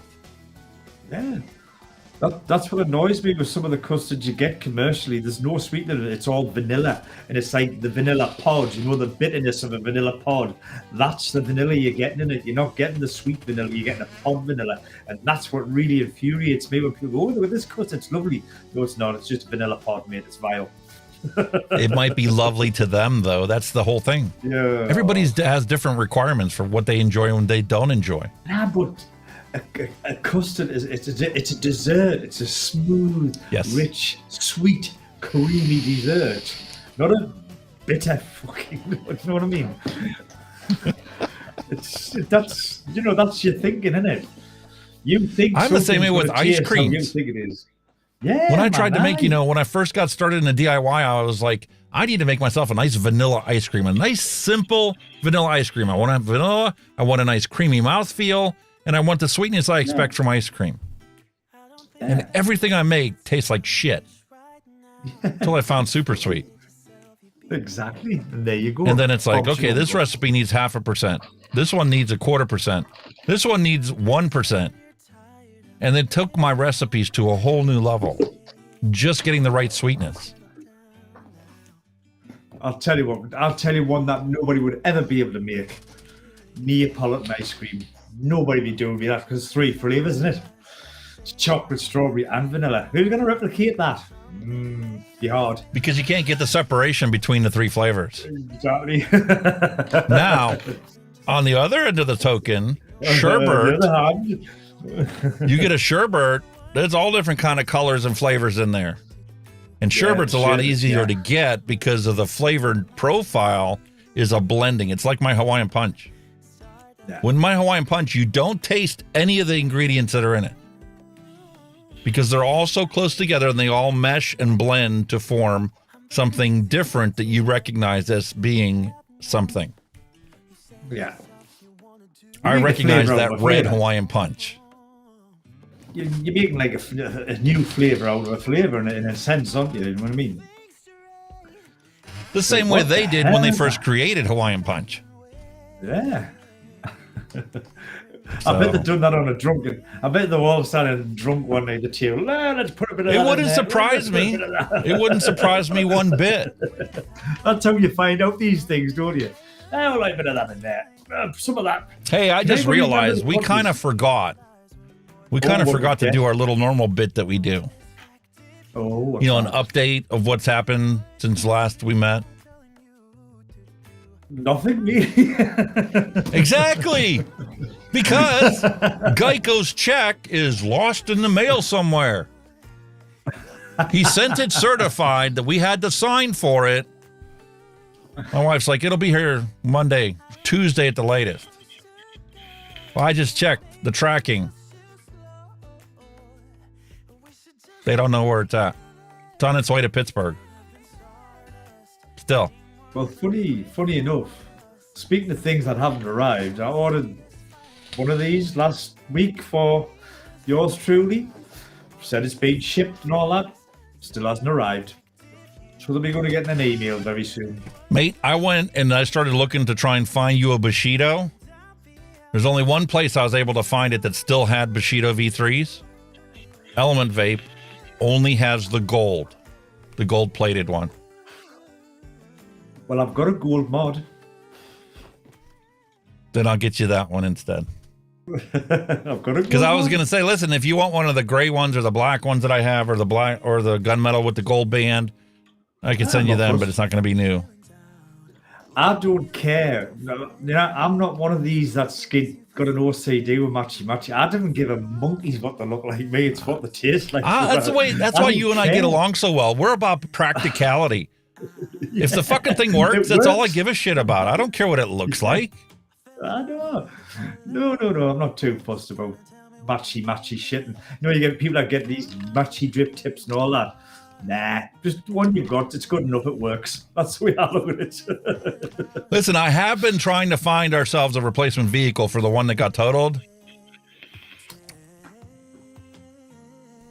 We got some badass rednecks. That's cool. Is that the turbo on the roof, is it? Ultra cold AC is the way this one was advertised. Jesus Christ, I bet it is now. Fucking generator strapped to the roof to power that air conditioner. No, thank you. That's gonna be one. They couldn't even zip tie the damn electric cord. Just sitting on the hood like that. But it could be worse.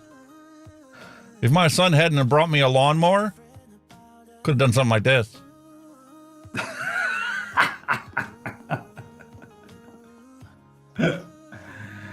It looks like something like the Adams family would drive, wouldn't it? Just like the Cretan-mobile. The Cretan-mobile. Listen, we all know that the future for cars is going to be electric cars, but there is a problem. Once again, I came across Facebook posting from VAEP, the Vaping Advocacy and Education Project. She posted this. Here's a real problem with electric cars. If the batteries overheat and catch fire, they go into a thermal runaway just like vape batteries can do. Fire companies are not equipped to put these things out. Here's a fire company that didn't know what the hell they were doing. They legit had somebody dig a hole, push the car into the hole, and then filled it with water. That is not how you put out a Class D fire, because these batteries are metal. They're heavy metal. These are lithium-ion batteries. It's classed as an electrical fire, surely, so you wouldn't put water on it for a start, I wouldn't have thought. Exactly. That's number one. Number two, it's actually classified as a metallic fire, the same way that you can get phosphorus that just continues to burn as long as it's in, contact with oxygen. The only way to put it out is to snuff it out. And I had the conversation telling them, listen, they have fire extinguishers for that, but no city or county fire department carries enough to put it out. They don't even carry foam anymore like they used to. That's what I'm saying. You would think even foam, what they use for, like, obviously aircraft fires and stuff like that. I mean, even that would be better than water. Yes, because once you cover it in foam, it can't get new oxygen to continue the fire triangle. Yeah, there's no oxygen to feed it, is there? So that's what's left over when they finally ran out of battery for it to consume. Funny you should mention that, because at work we use electric vans. And guess what happened to me the other week? I got a battery overheat warning on my van. And know what they told us to do? Lock it up, walk away from it, and leave it for about an hour.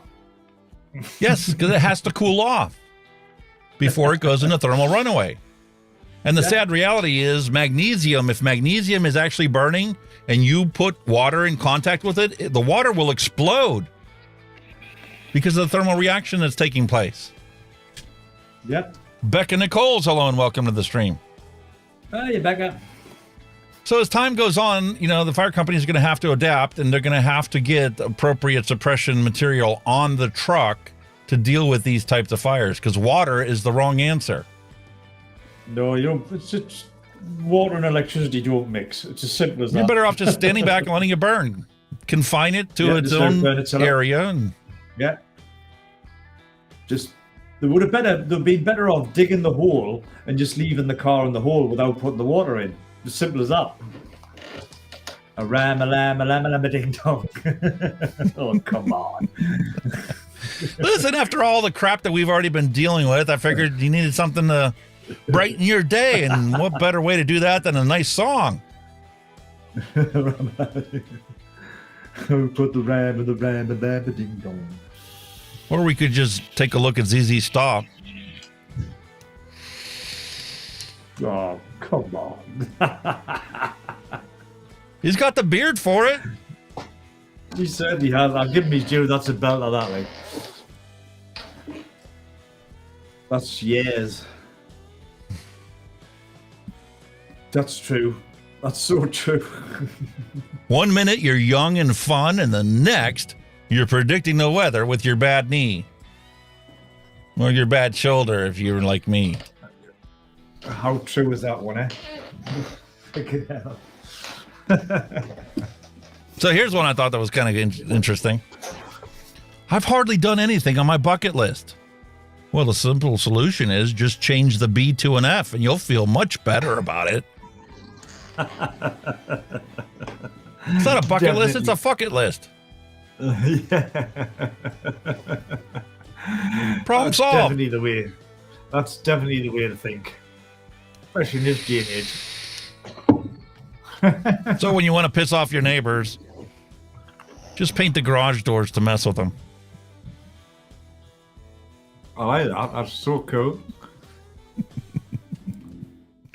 How the hell did they get that in there? Ah, brilliant that.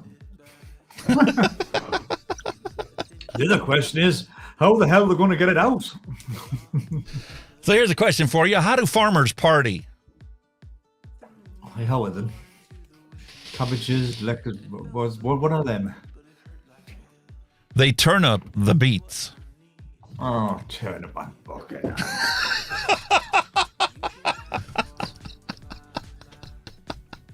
Really?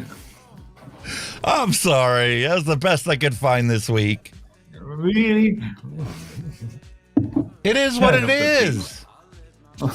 They turn up the beat. Well, you know what that means, though. It means it's time for a retro vape. It is, sir. And a lube break. And a lube break.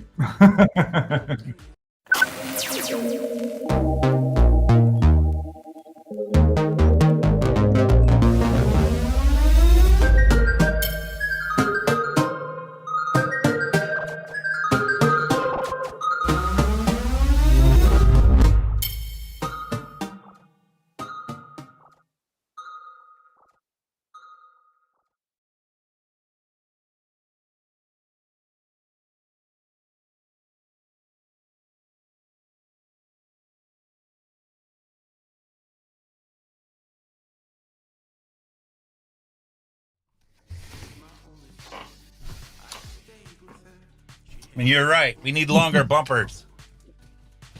I love that. Check that out. The word boobs is a three-dimensional diagram. The B shows how they look from above. The ooh, how they look from the front.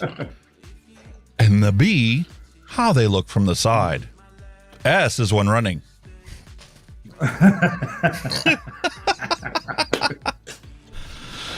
Oh, man.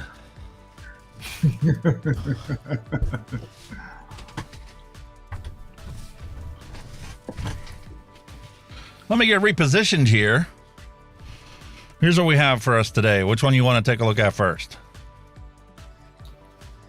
The Kensei. This is a blast from the past. A blast from the past. And you want to look at this one because you already seen this one before. You have this one. You were telling me. I think it was the competitor to the Kylan at the time. Really? Yeah. Because it's very similar to the Kylan. As you will see.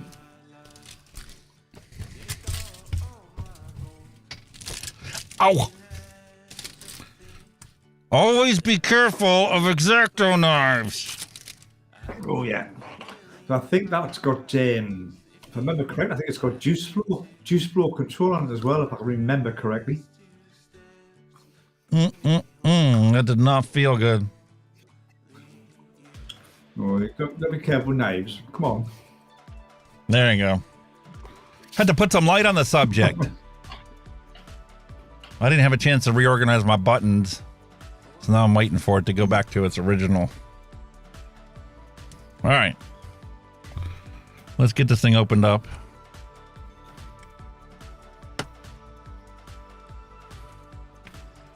Without showing any URLs.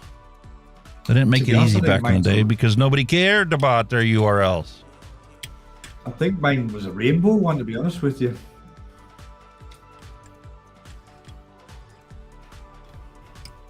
Only now do we have to worry about URLs. I know, it's a joke, isn't it? It is a joke. Absolutely. Because if you Google it, you're going to find the URL anyway.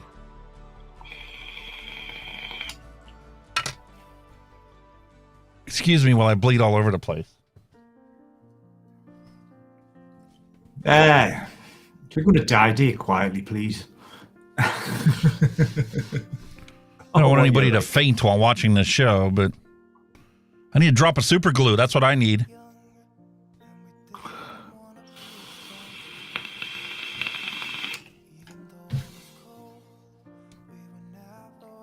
The sad reality is all I have is masking tape. Good enough. Listen, if it was a finger, I'd just wrap it in electrical tape and call it a day. Oh, you stabbed your palm. Of all the places. All right, let's try this again. The Vandyvape Kensei. Old style twist off top. Actually. That wasn't too bad of no tape, if I remember correctly. Beautiful ports to fill the tank up. It's a nice gold. Huge airflow. Oh, yes.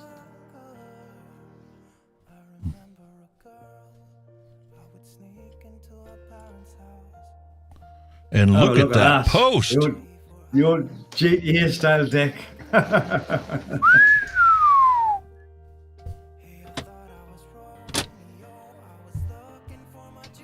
But look back then. Look at the airflow back then. Look at the airflow underneath. You look at that airflow on the deck. There you go. That was out when? I don't know. You have to Google it. Find the history of this I tank. should certainly do that. I'm sure it was a while ago, like, but we shall see.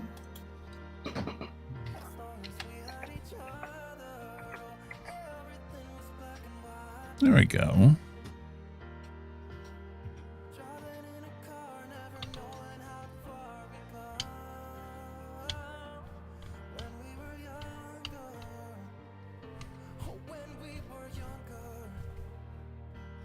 2018, 2017. It was 2017, 2018.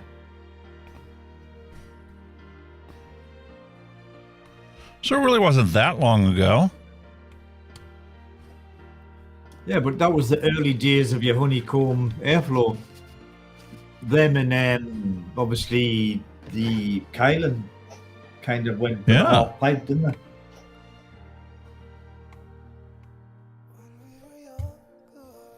All right, so that's prepped.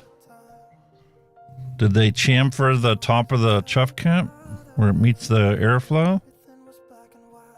They're pretty much. It's like half, a little bit of a round edge. Not really. Yeah. Well, it looks like it might have been hydroformed. It's a little They bit took of the metal and where it gone. Looks like they've rounded off on the shoulder. It's still like an angle, but they've rounded on the shoulder, haven't they? which maximizes the amount of coils you can put in there. Oh yeah. What else came in the box? I never liked them boxes, man. I wasn't a fan of them. They're flimsy and the paper falls a bit. You know, I was never a fan of them boxes. That was anything. Look at them, man. There's paper all over. Its bottom falls out. It's fucking shite. And then when you go to put it back in, it was like, okay, get this in, tuck this in, get this one, go down. Okay, now it finally goes down into the thing. And then it's like, oh, why did you put it in there? Because now you're going to have to put all this stuff back in there when you're done with the thing. I was never a fan of that packaging at that time. I think they've improved a bit since. Look at that. I'm not a fan of the fact that they didn't give you any coils to put in this thing. Never did round then. Never did in them days. No They coils. gave you a tool to disassemble the top cap. Yeah. Coils? You're going to have to roll your own. Oh, yes. Or buy your own, whichever way you want to look at it. Fortunately, I already have some ready to go for the Arbiter. Here are some I So, earlier. hopefully, it'll work out for our project here. Let's take a look at them. Did I roll them the right way? Perfect. Yep, down and up. That'll work. That'll work down and up. It's the old doobie style deck, man. That's what was made for them, up and down.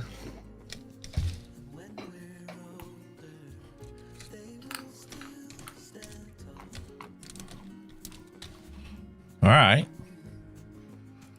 Well, in amongst my cleaning, I've misplaced my coiling rod. How does that happen? Oh, I was fixing those lights. That's what it was. All right. I guess we're going to use the screwdriver, the old school way. Can't use this one because I got to use this one to tighten it down.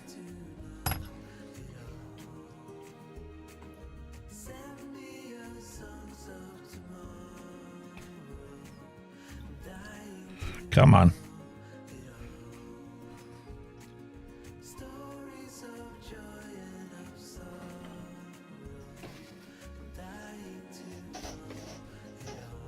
Let's zoom in and see if I can stay on camera.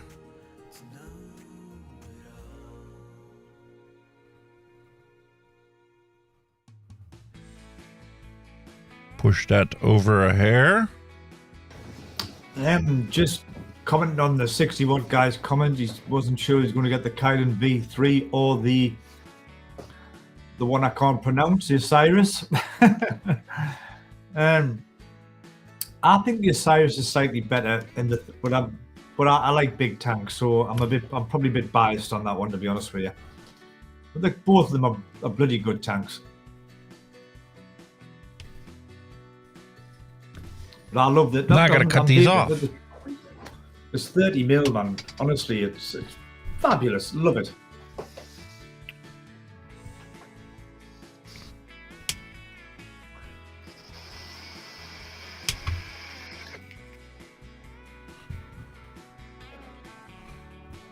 Here's the part that sucks about these decks. Yep. putting the You other have one to through. pre-cut the frickin' leads. So I'm going to take this one out after we got it beautifully in there. Them were the days, my friend. Them were the days.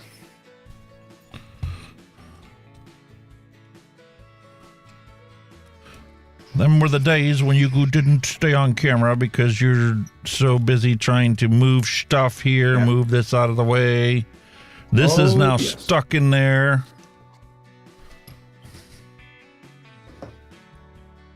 What you could do is stick it through your curly tool and see how long they are.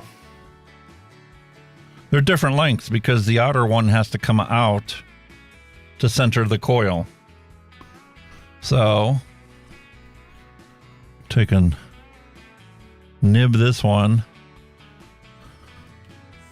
Take a mill off of. It's only the middle one you really need to get the length because the other one's outside. You'll be able to get to it to trim it.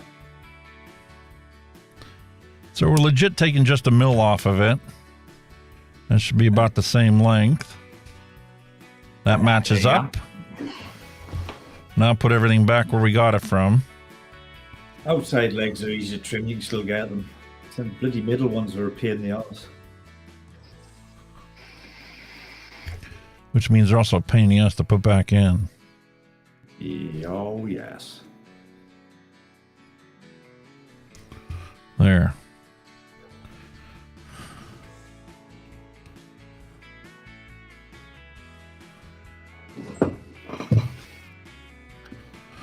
Be a contortionist in your part-time job. Forget about trying to do it on camera. That's what we're doing in them days, matey. That's what we did in them days.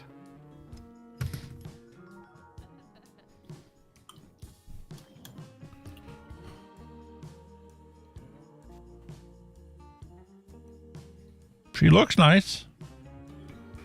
Sitting in there. And the short side goes on the bottom.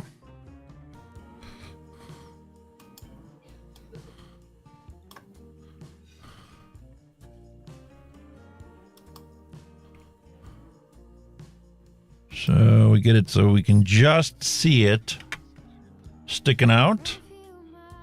Yep. Tighten this down without it moving.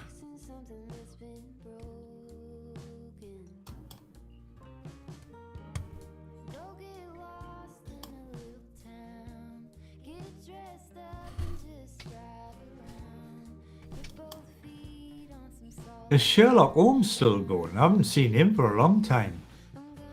He changed the name of his channel. He's going by his real name now.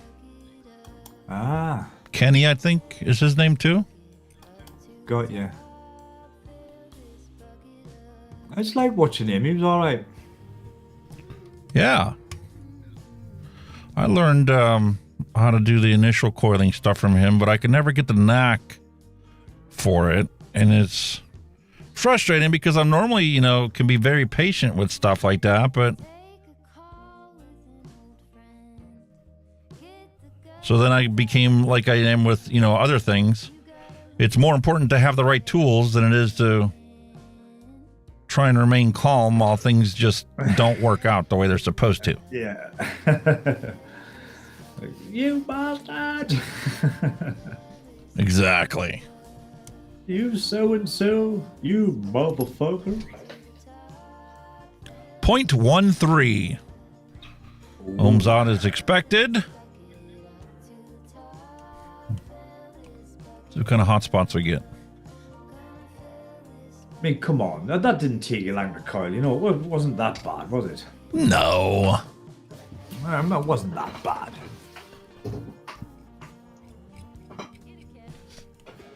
Now time to strum rawhide. Rolling, rolling, rolling. People fucking rolling, rolling. So we closed out the show last week. When I think of rawhide, I think of the Blues Brothers. I don't think of like the actual original song. I think of the Blues Brothers.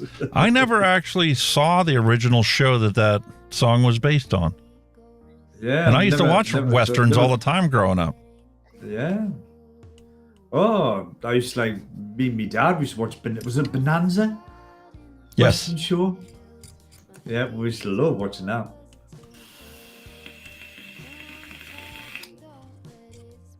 Still does. What's the old Westerns my dad? Was it Randolph Scott? Was it Randolph Scott? Was it him who was a cowboy? Because we used to wind me dad up. He was a puff. Says he was a puffter. He was a gay man. When they get away, and he was a man's man.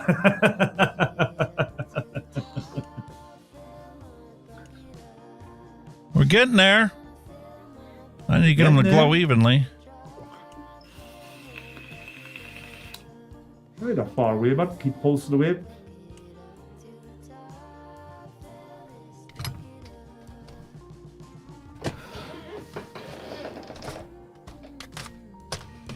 Yes, Mallory, it's 106 miles to Chicago. We got a full tank of gas, half a pack of cigarettes. It's dark, and we're wearing sunglasses. What a film, man. There you go. Oh, you got that brilliant, man. What a film. It was hanging on my wall. Absolutely. Normally sits in my mother's room, but after last week's episode, I had to pull it out. Yeah, man. Sweet home Chicago. Love it. And let's not forget about Alf. Fucking hell. Get to where, get to feck, lad. Jesus Christ. Alf. That was a funny dude, I'm telling you. God, better matter. He's a toned down version of the bird in Sesame Street. That's what he is. I don't know about that.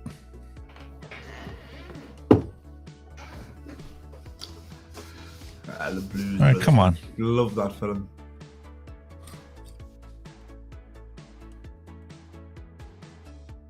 There we go. Alf. I can vaguely remember it, like Valve. I mean, God, like I say, I mustn't have liked it that much, otherwise I would have watched it. All right, well, while that one's cooling off, let's switch ourselves to the Disguiser 150. It's time to change now. What a logo. Ooh. It's cool, isn't it? Yeah, and take a look how I had to tape it just so it'd stand up. Who thought it was a brilliant idea to create a completely rounded end for your product? This is what happens when you try and support it. Now it works. Not good. But when you put a sticker underneath here, it doesn't want to stand up without all this tape.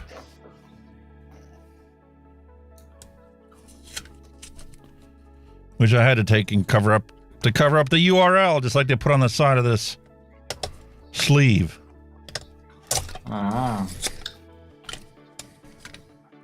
So there was a method in your madness, eh? Movkin, have you ever heard of them before? No, it doesn't. It's not a name that rings a bell. No, me neither.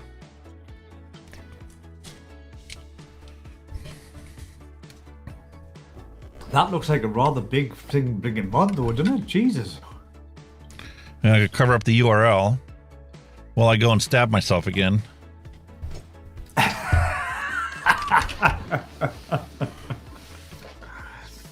What are you like this week, mate? Your fingers and thumbs. So I'm worried about trying to cover up the URL instead of, being safe with a knife. Thanks, YouTube. I think you need to get some safety gloves on. Kevlar. Look at that, it just fell right off. No wonder they had to tape it.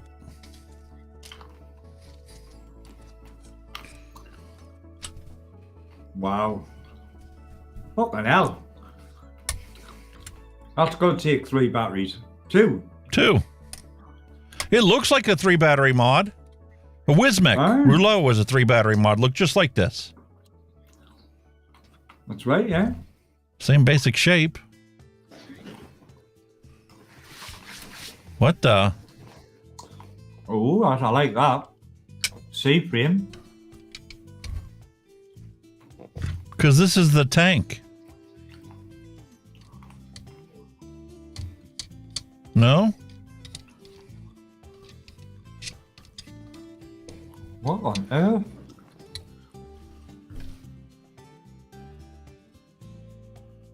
That's just a 510 extension? Seems that way, doesn't it? What? And not so odd.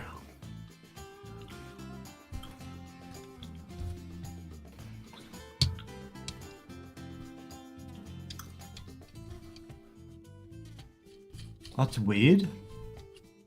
Why have they got that in?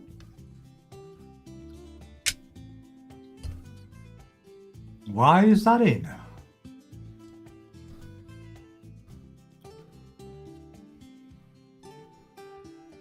Got a drip tip. That RDA looks so small compared to the size of that mod, doesn't it? Look at the size of it compared to the mod. Disguiser.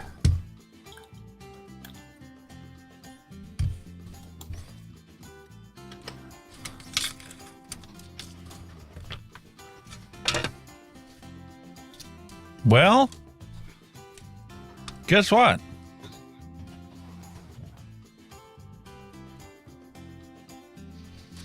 There's no tank included in this.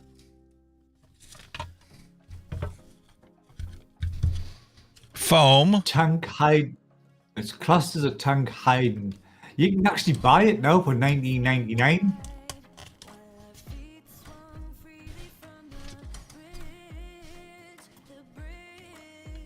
What on earth? Ah! This is a tank goes inside there. That's what I was figuring, but there's no tank included in the packaging. Yeah, the extension bit is for putting an RDA on the top. If you take that out, you must be able to put your own whatever diameter tank in.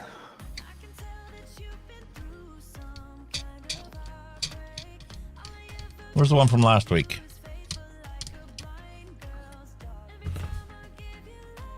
You're going to need a tall tank.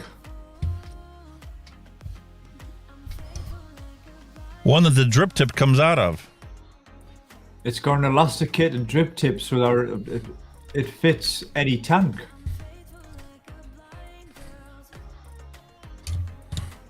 I can see. Not any clever. Tank. You would need a drip tip that's small enough to fit through here.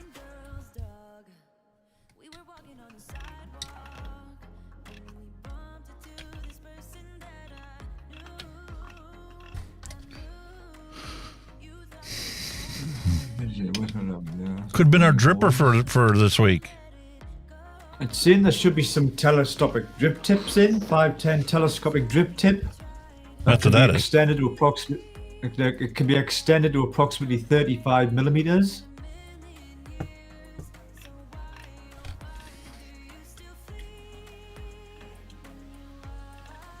Whoa, look at that. When's the last time you saw a drip tip do this? Because that's it caters for the size. Because what they're saying, you need a tall tank to fit inside, but they're saying no, because that there will fit on a tank. Whatever tank you put in. But what diameter? I'm just trying to see what diameter tank it takes, that's all. I knew I would need a tank from the day. I'll put that proto away because it sucked. I bet that would fit in there too.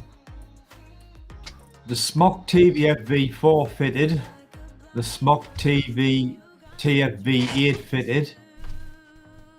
Artery 49er tank. The Aspire Clito tank. Any How about the Aspire Atlantis? Any sub-ohm tank or RTA up to 24.5 millimeters will fit okay. But it does state it works with tanks up to 25 millimeter. So you're looking at a 25 mil tank.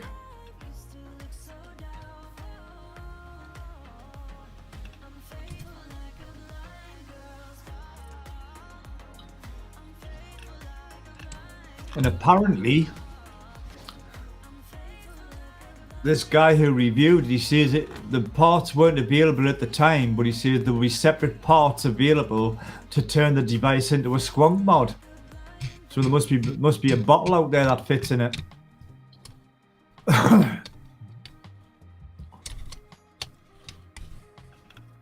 So the Atlantis fits in there, but that's got an A10 drip tip on it.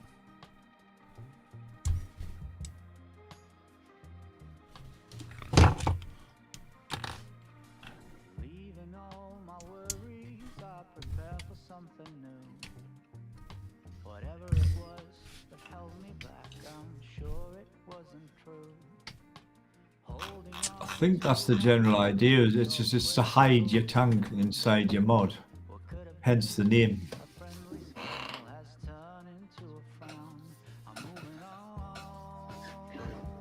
What are we trying to think, what tank do I have that takes a 510 drip tip?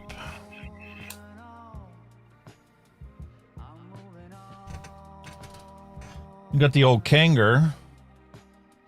You're not got any tanks with like a reducer in.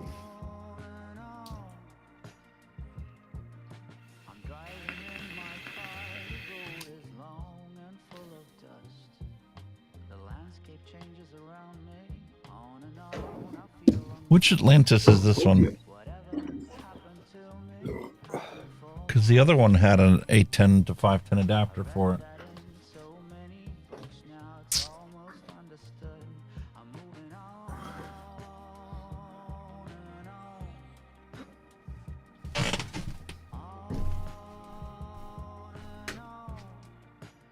That's going to be so weird.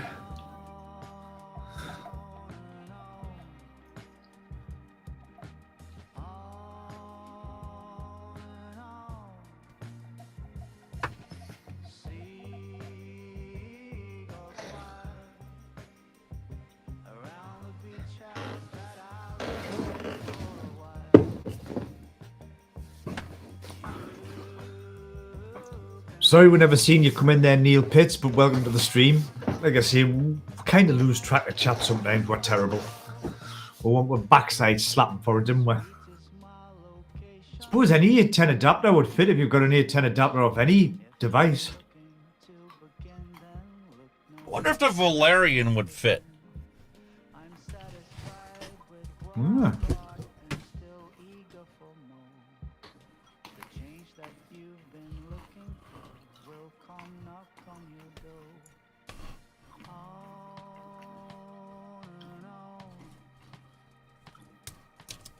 So we're getting 2 retro vapes and 1 then, are we? Getting a Valerian as well. 3.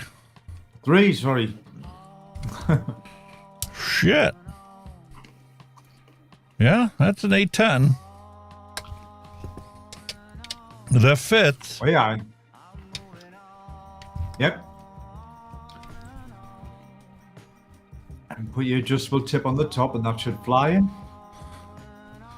And this ridiculous drip tip.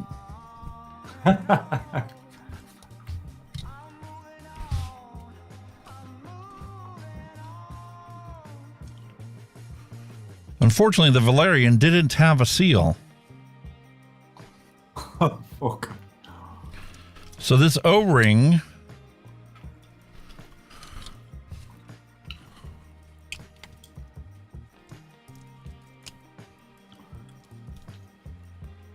see if I lube it up if it'll fit.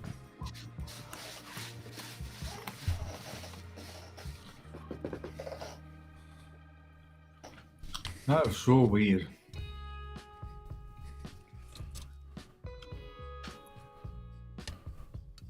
Where I? Oh, look at that, man. That's so weird.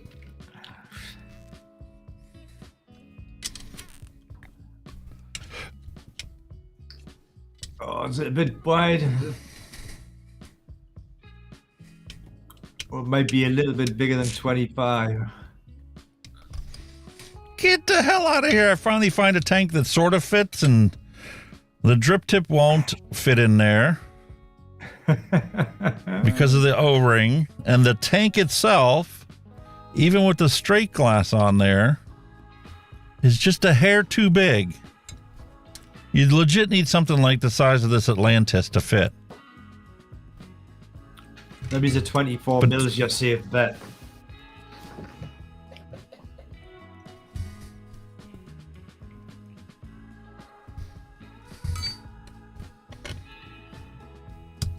Well, that's the first. So I guess we'll do the Valerian next week. I'm going to find something to fit this thing.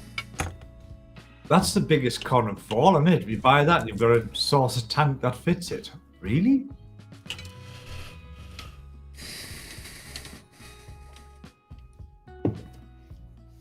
Or like you say, you could just try it with a dripper.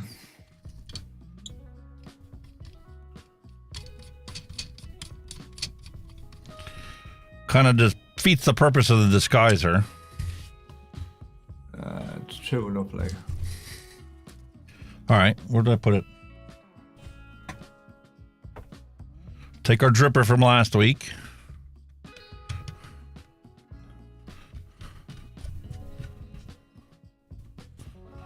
Looks goofy as hell. But it's a dripper, so, you know, people will forgive you for using a dripper. Throw some batteries in there. Some nice 25 Rs back from the day. 25 and Rs. That's the only place it's marked, positive or negative. Why on God's green earth did they ever think that that was good enough marking for people to put the batteries in the right way? I don't know.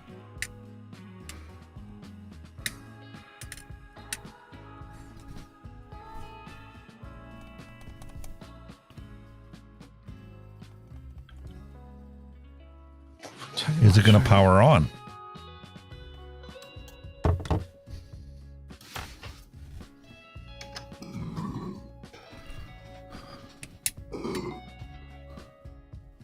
Plus, minus, close.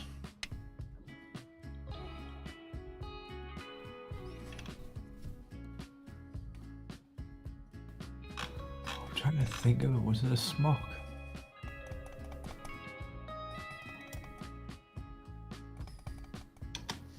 I want my money back. It won't turn on.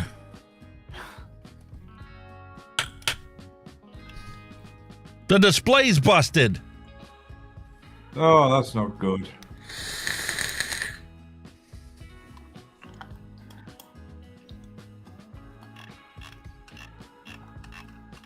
Because it works.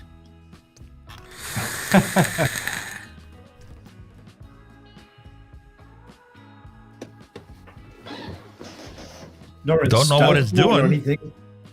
Is it not in stealth mode or anything? You're going to press any bloody buttons to get it to just. Yeah, it's a disguiser. It disguises the screen and everything. Yeah. Just... How to use power on and off. Press the fire button 5 times in quick succession to turn it on. In the same way, it can be turned off. Vaping. Long press the fire button to take a puff. Click up, down, up button to increase the wattage, and down button to decrease the wattage. Switch among modes. Press the fire button 3 times to switch the mode when the battery is on. Stealth on off. Keep pressing the fire button down simultaneously for 2 seconds. Fire button and down.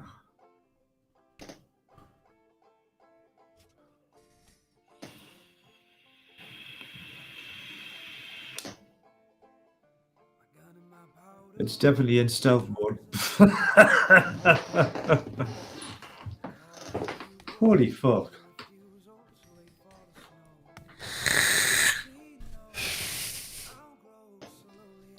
Definitely high wattage there, but you can't tell because you can't see it. In stealth mode.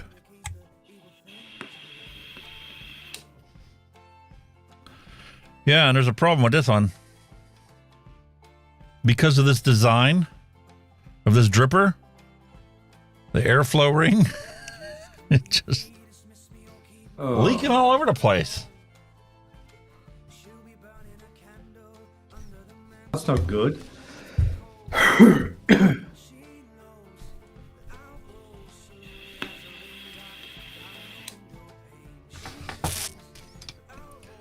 Powering down. That's so odd.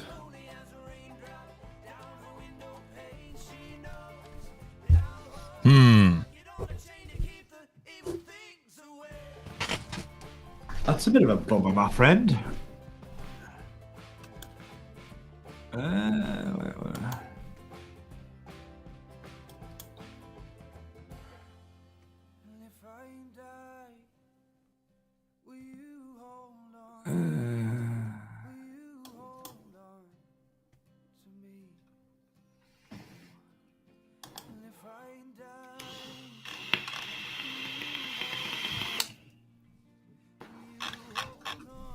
It's so weird.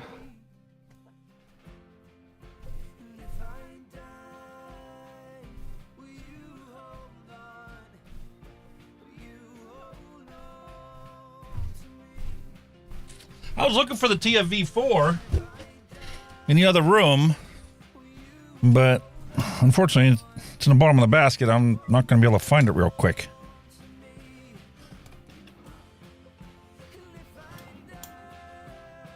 Just trying to look about, see if there's anybody got the same issues.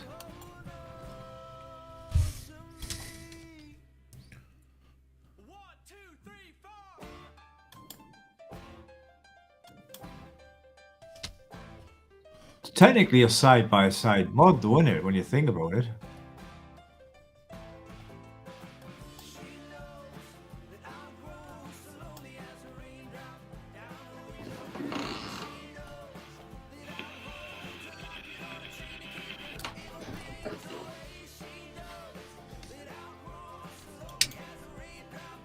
Well, that's a bummer.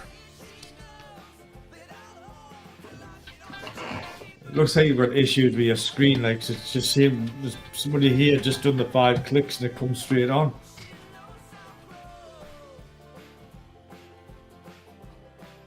What an odd design.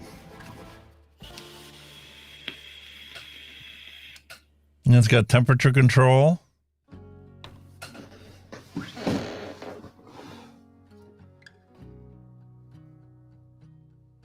Stainless steel spring-loaded contacts, over temperature protection. Well, I'm going to have to play with this one after the stream because there's nothing indicating what the wattage is, or 5 clicks should turn it on or off. Down and fire should enable the screen. But it should, if it doesn't, it should just power straight. The screen should just show straight out of the box. Yeah. Unless it's got a bad screen right off the bat. Possibility.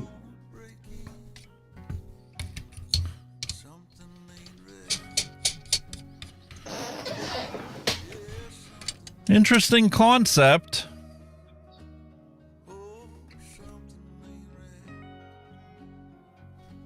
It goes up, yeah, it goes up to 150, it doesn't round wobbin.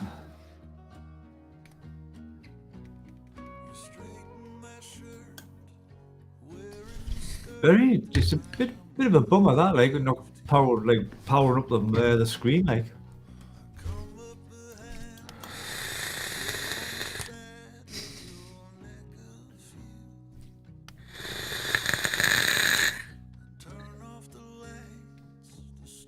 Display mode, hold fire and up.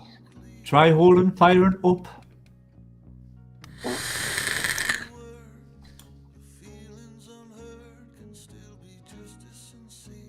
Nope. Nothing.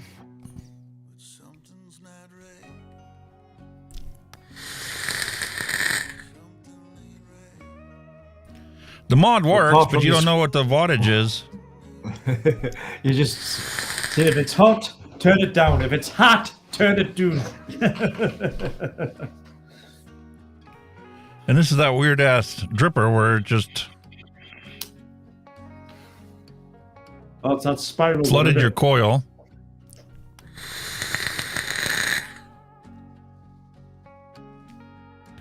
Still tastes good. I just thought with that long 510 adapter, I thought there might be a big power drop on it. You know what I mean? With such a long piece of metal. You know what I mean? Have no basis of comparison without ever pulling a meter out, putting a load on it, and measuring the amperage, then calculating the wattage. That's so odd, that. It's a neat idea, but you got to unscrew it, and the whole adapter thing comes out. I thought it'd been a lot of voltage drop in that. It looks like brass. It doesn't look like gold. Because gold would keep its appearance. Dog's Day. Hello, what's going on? How you doing, Seb? It's an odd one. That it is, mate. Very odd one. I've never seen nothing like it before. Play with it after the stream and give you an update of what I find next week. Dead screen right off the bat. But, I mean, considering all the stuff we've already opened up and this being the only one that's actually broke. You've had a good run. Before we had a chance to use it. Yeah, you've had a good run. Can't really complain too much. All right, let's go back to the Kensei.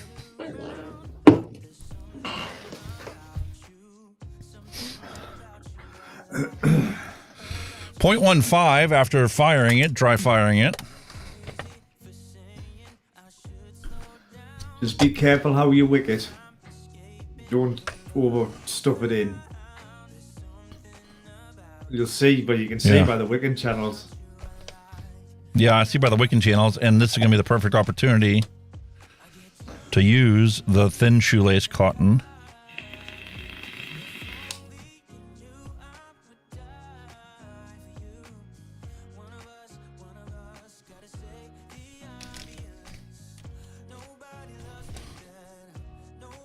Do I have enough here to do both?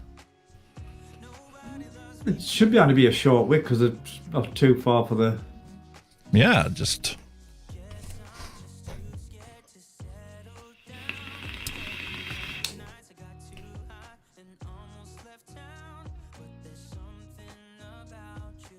Way aye.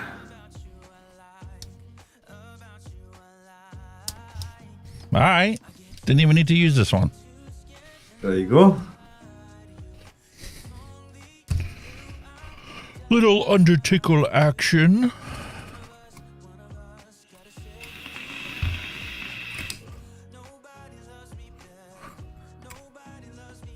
Send that out pretty nicely. Looks good, man.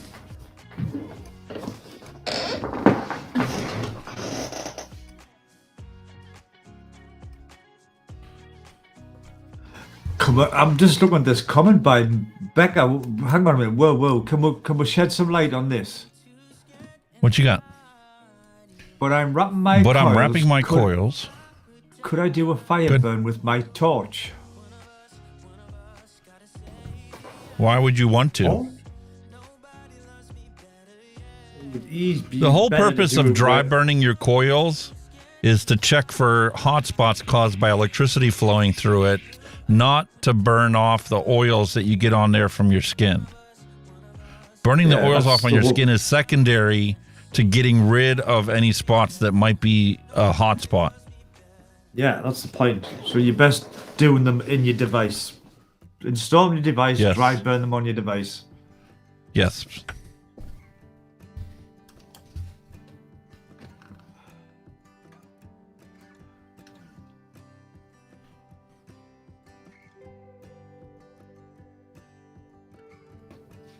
These wicking channels are tiny. Yeah, you didn't want much in the mind. My own meter doesn't have an adapter to drive fire. Just put them on the actual. Put them on your deck, whatever, and just drive on your them mod. on your deck. Use your mod as a ohm reader. Yeah. I mean, I could finish this up on this mod. Okay.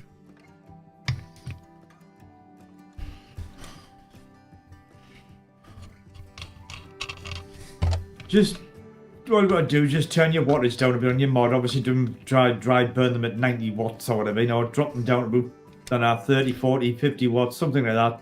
Just burn them in. Just like this, and then you can dry burn them in this way. Just pulse it. Yeah. Until you get them clean. And obviously, when you've got it wicked and you drip the juice on, dab the fire button to get it in there.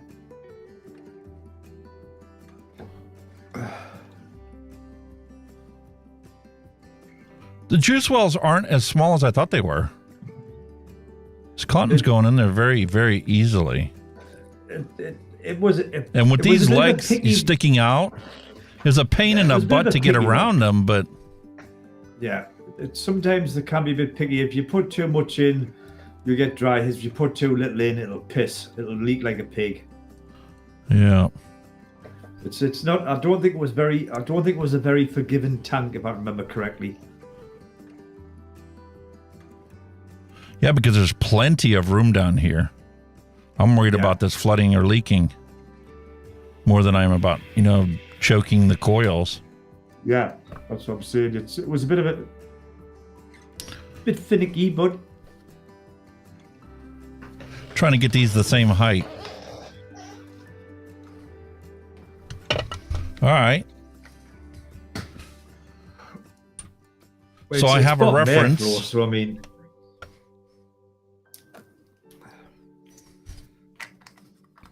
it's technically a bottom airflow tank anyway, so.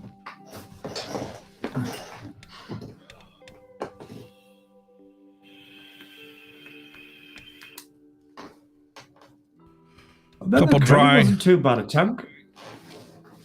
Couple of if I remember correctly. Oh, I'll be there. Oh. Just to heat it up and have it saturate those coils.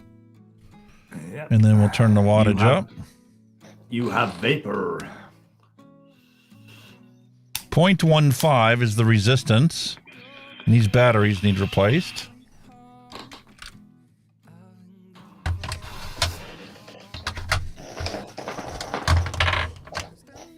Smells good.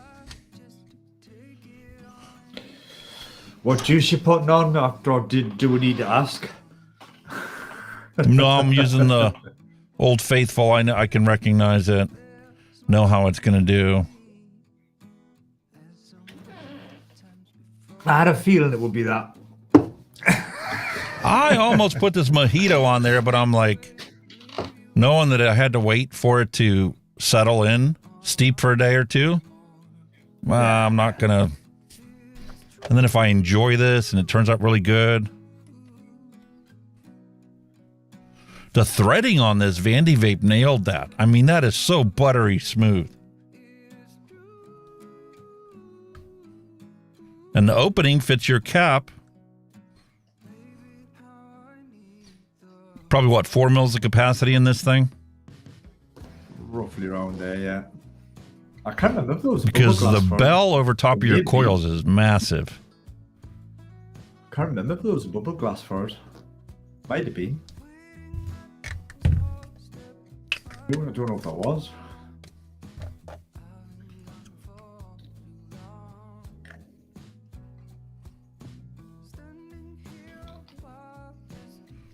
And that airflow.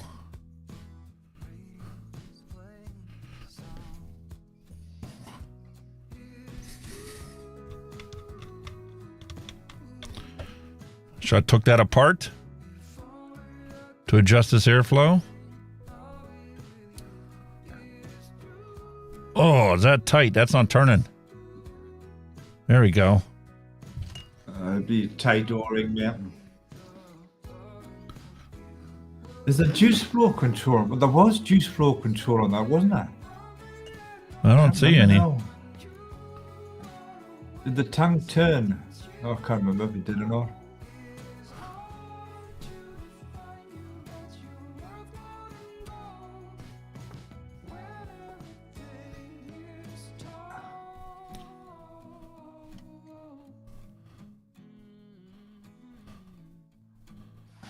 Sure, I did have juice control.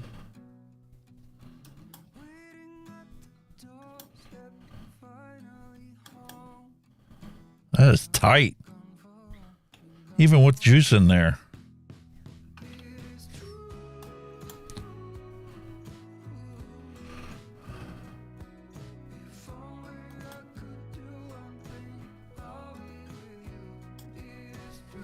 Can't remember. It did have a bubble glass for. I'm sure you could get a bubble glass for it.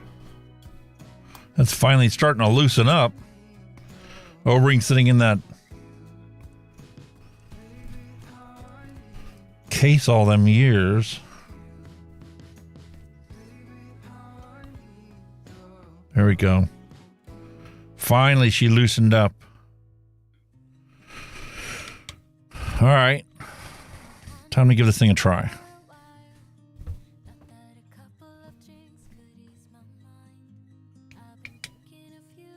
27 watts is not going to cut it.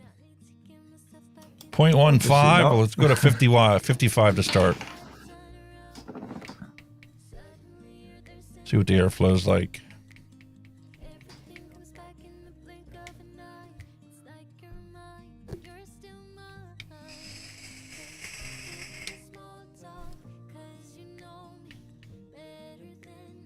Not bad. The 60.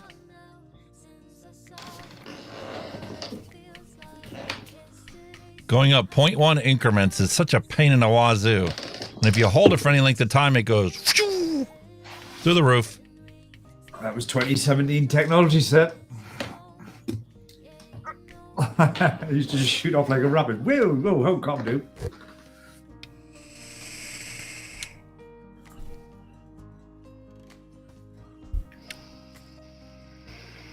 Flavor's not that good. I should probably lower those coils.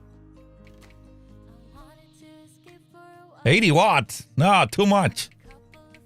The funny thing is, this mod, if you go up to 80 watts, it turns yellow, all the numbers. Because it's like, you sure you want to go that high?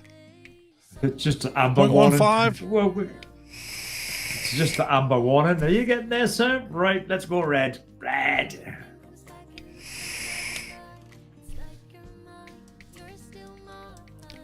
Just tasting heated coil.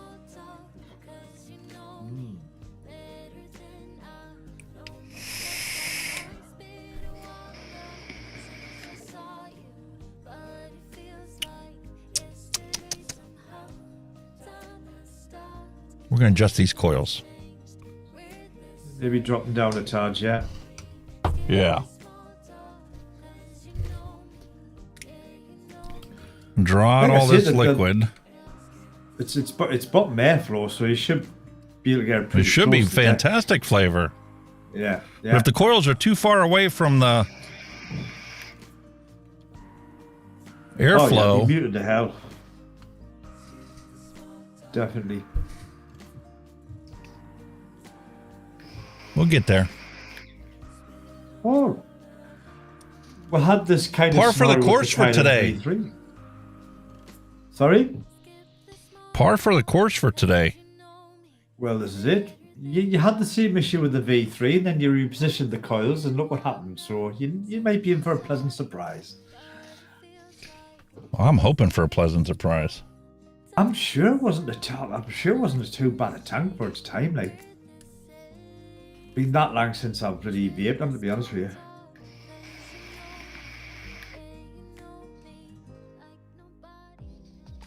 Just trying to get this juice out so I can take the tank apart.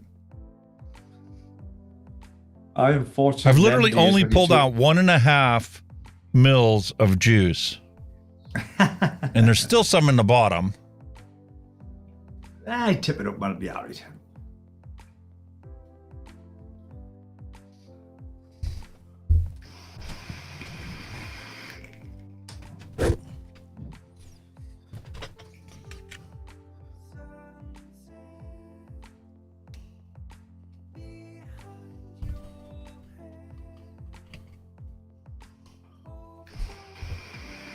Lay it on its side. Let it drain out of the bottom of the deck.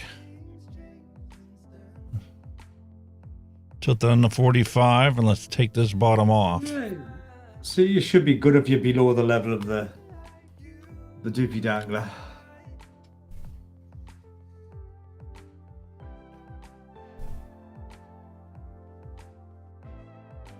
Those don't look bad. I reckon you could drop them a bit, like. Yeah.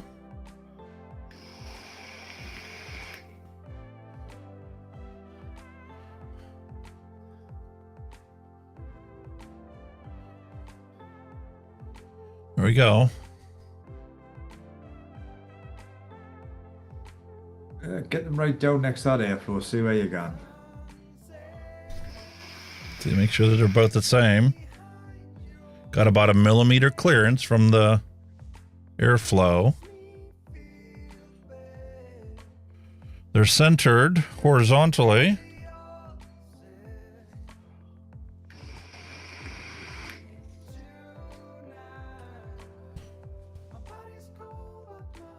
Make sure it's wicking well as now. Just make sure your wicks are wicking well. See if you've got any air bubbles or shite.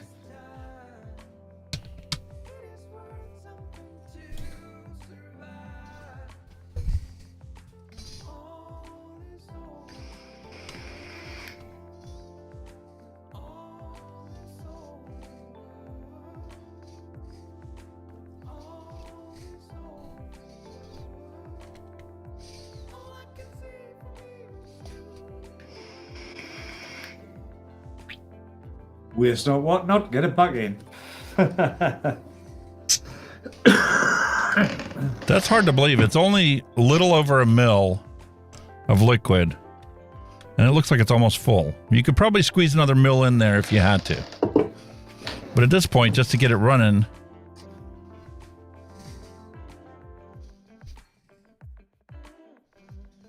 Airflow's open. 63 watts.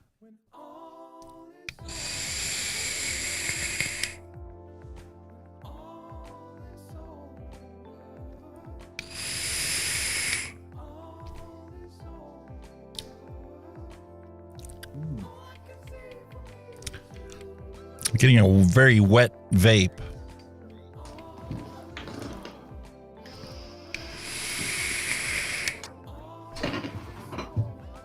Oh, looking at you, pipe 1.5, aren't they? These coils, when I put them in the arbiter, that's what I'd be running them at 65. Yeah.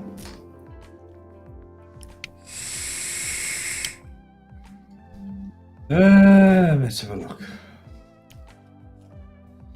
0.15 calculate. Ooh. Just a metallic taste. I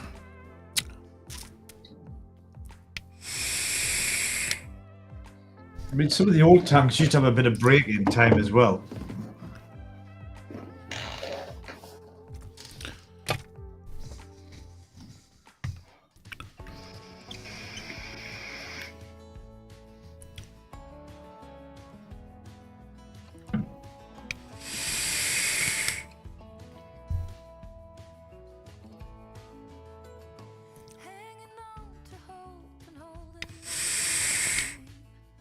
Not very flavorful. Ooh. If I played with this for a while and let it break in till you get a little bit of a crusty coating on the coils from your vape liquid,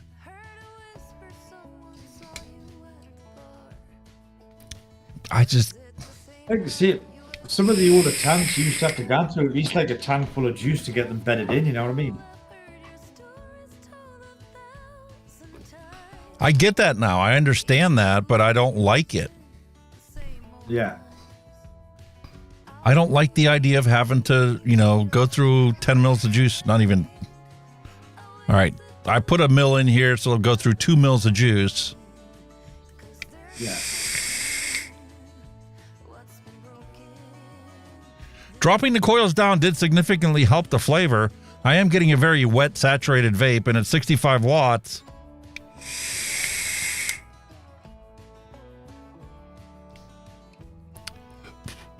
It's not like an underpowered mesh vape.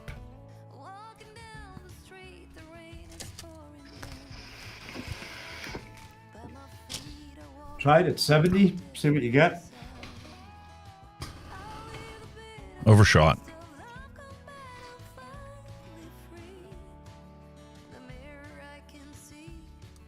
0.15. 0.1 increments. Yes, What a freaking pain in the wazoo.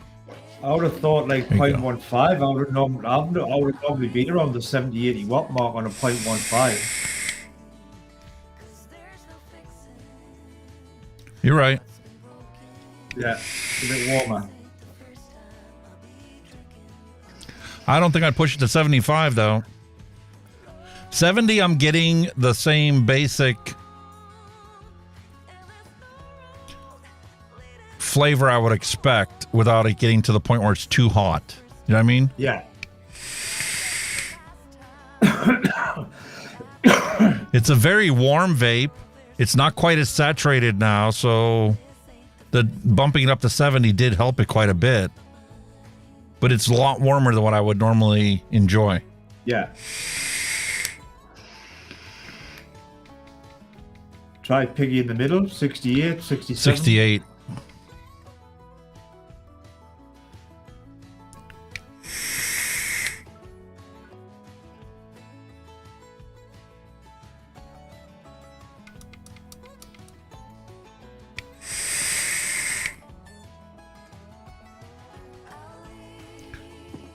That's it, right there, 67.5. It's kind of your sweet spot, yeah.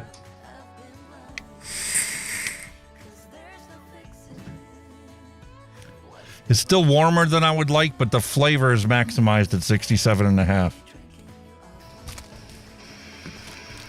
And it's still a very wet vape.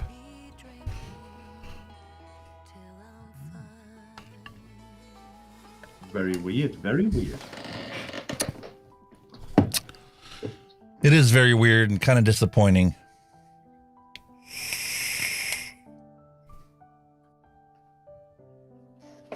But what the hell? That's what they had to work with in 2015. 2017, I think it was. 2017. It's still 5 years ago.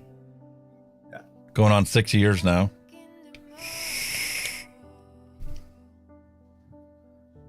It's no Arbiter, I'll tell you that. It's no Kylan V3. No. I think it was around when the Kylan 1 came. I think it came out just before the Kylan 1 or just after the Kylan 1. So it was kind of like the competitor to it. It's in its day. And I can see why people say that, you know, there was metallic particles or some shit like that. They did. I get a very metallic taste from that liquid vaporized.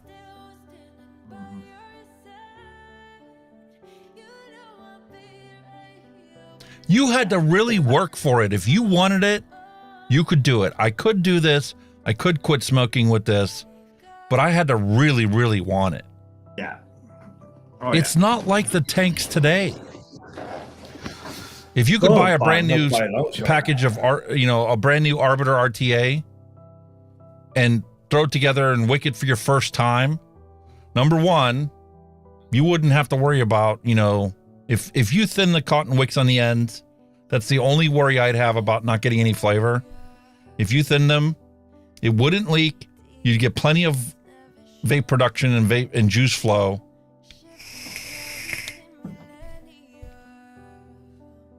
So much easier. Because of the off taste and the off flavor I'm getting from this, it's not an enjoyable vape on a liquid I know I like a lot. Yeah.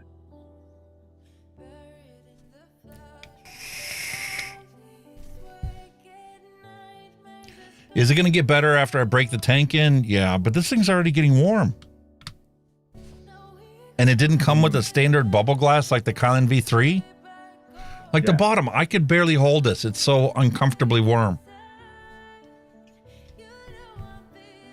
Got hot like, didn't it? Quick. Very quick.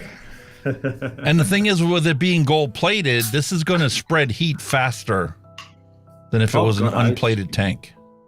It's a conductor, isn't it? Not just of electricity, but of heat. And here's the Kylan V3. I'm going to drop that down to 65 watts. 0.1 increments. Again.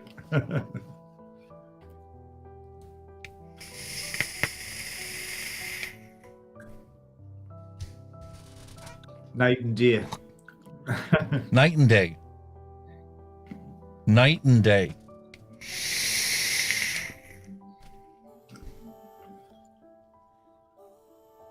Holy shit.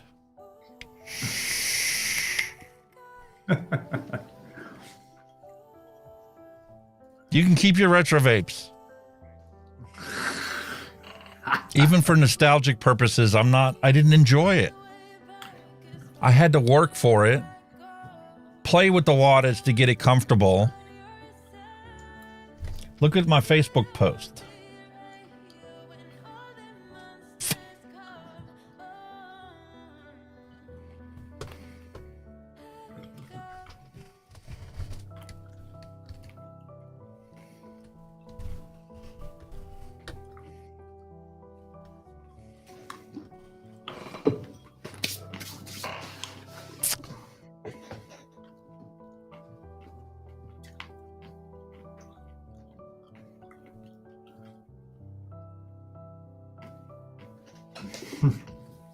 I can't do anything with Facebook because I don't have it.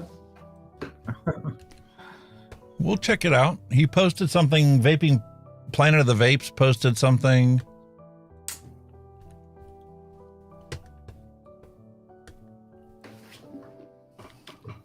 Lord Markham and Earl Russell spoke about vaping and tobacco harm reduction at the House of Lords. So let's jump over and take a look at that.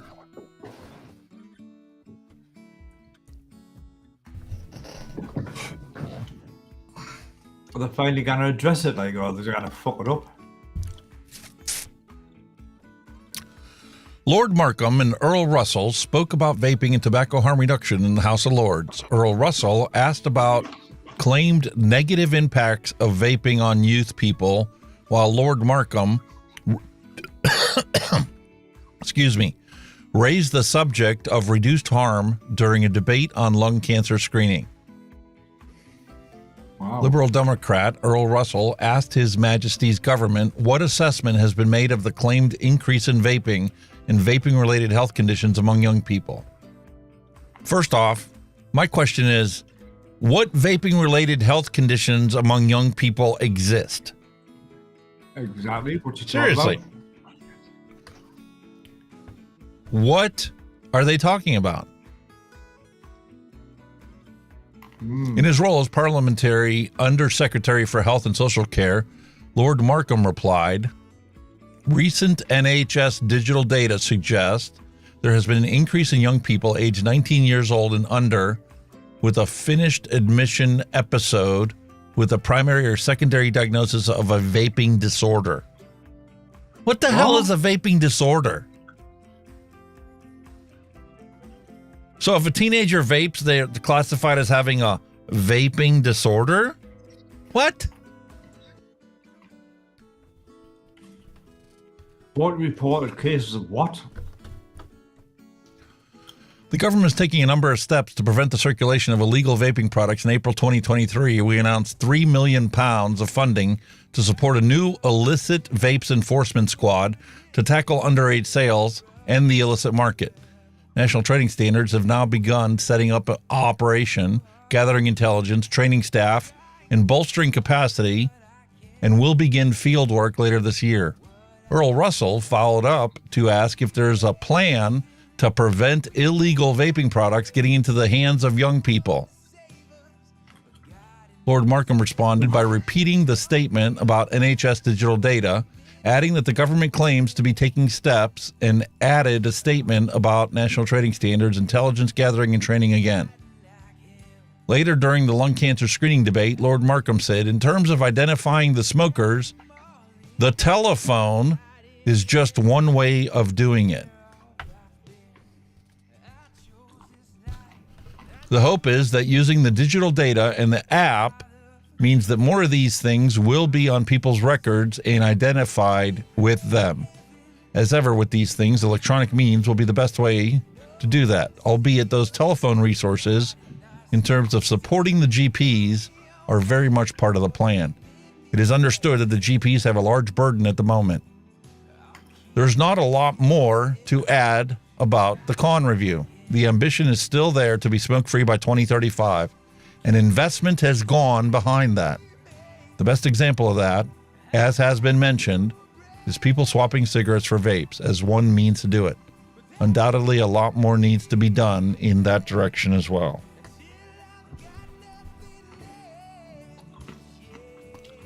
Not one of David Cross's most scathing articles he's ever written. It's so strange. They're taking fire for their stance in support of vaping. But they're taking fire using made-up bullshit. What are vaping-related health conditions among young people? Seriously. What's like? And then when you see there were 40 reported cases of what? In 2022, 2023, and 7 more in 2021 and 2022. Primary or secondary diagnosis of vaping disorder. What is that? What is it? Explain. What is it? Exactly. It doesn't say anything. It doesn't mean anything. What is a vaping disorder? Just because they're vaping, they get classified as having a vaping disorder? Well, at least the guy there's fighting the corner. You know, he's seeing the vape, swap vape. So he's fighting the corner, but like you say, he's getting hit with bullshit, isn't he? I mean...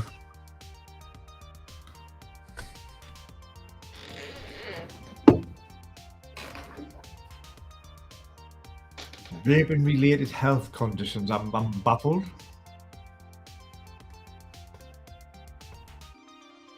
That doesn't mean anything to me. I don't understand what this is supposed to be. So I'm saying they need to explain a bit more what he's talking about. Say, what do you mean? Vaping what? Exactly.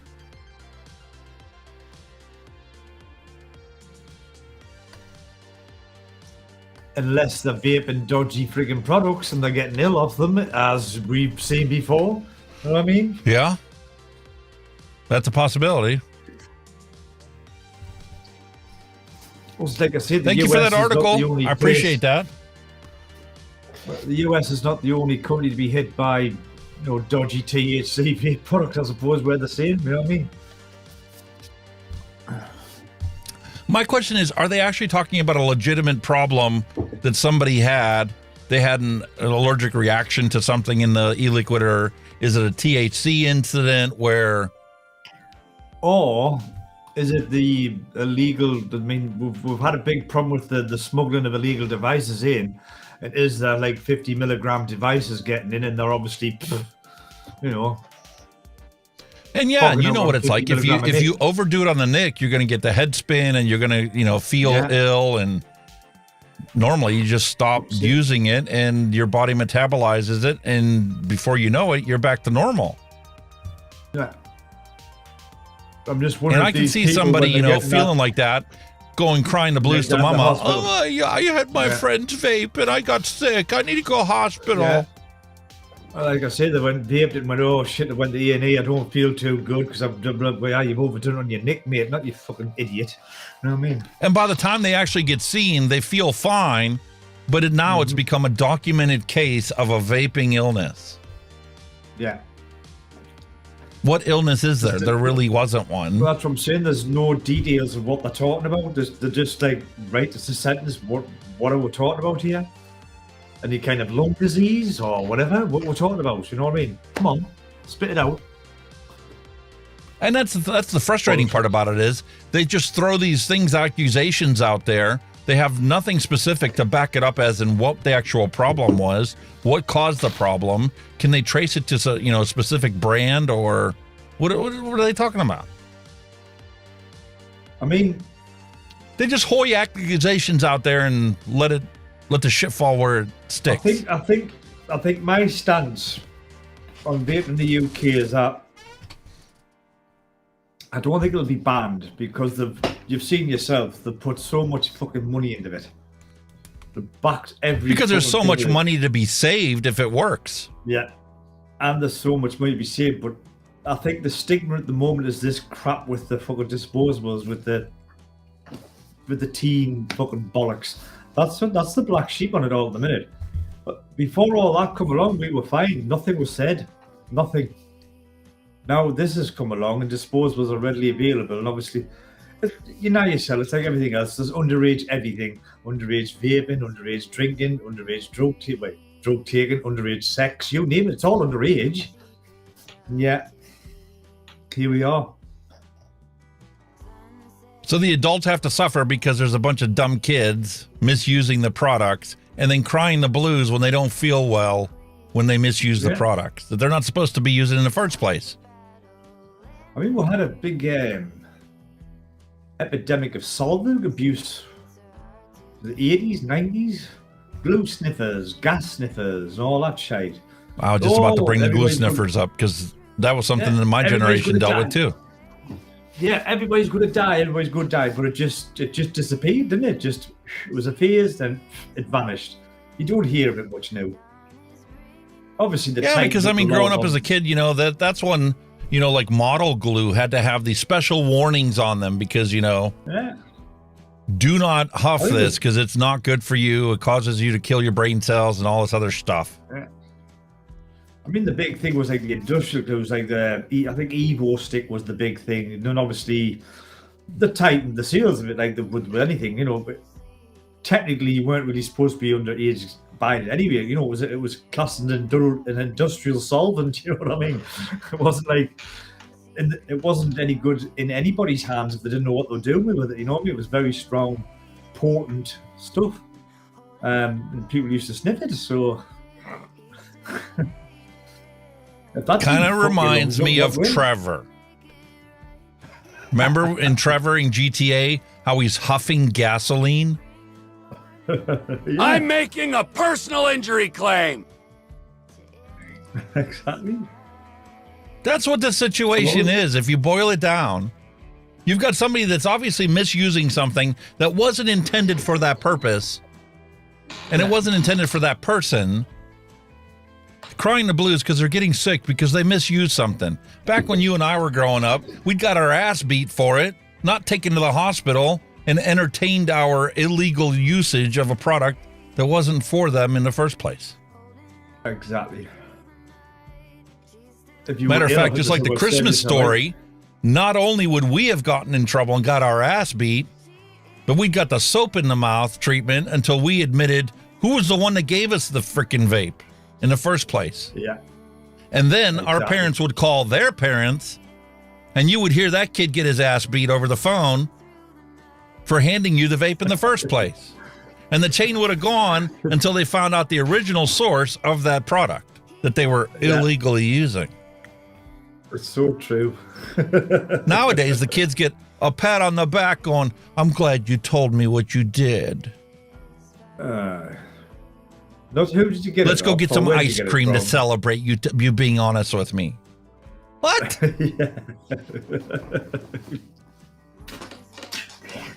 Slap upside the head is what we got. Yo, I got more than that. I got a right old arse tanning, as they say. And regarding this whole situation, I think this is a fake. I don't think this is real. The article's real. What happened in the House of Lords is real. But what happened to that kid is not real. It's propaganda and misinformation to scare adults away from using the single best way to quit smoking. Yeah, I just think that's my take on it. Want a lobotomy? That's my take on it. Oh, it's madness, man. Honestly. 60 Walk-Eye, thanks for stopping by. I appreciate it. Cheers, buddy. I think he was just sitting there clouding up the room, and it's going to set off his alarm like it does yours. Oh, yes. That's why I've backed off a bit. And our chat's not working. I don't understand. It's the same link that I have opened up in these other windows. Ah.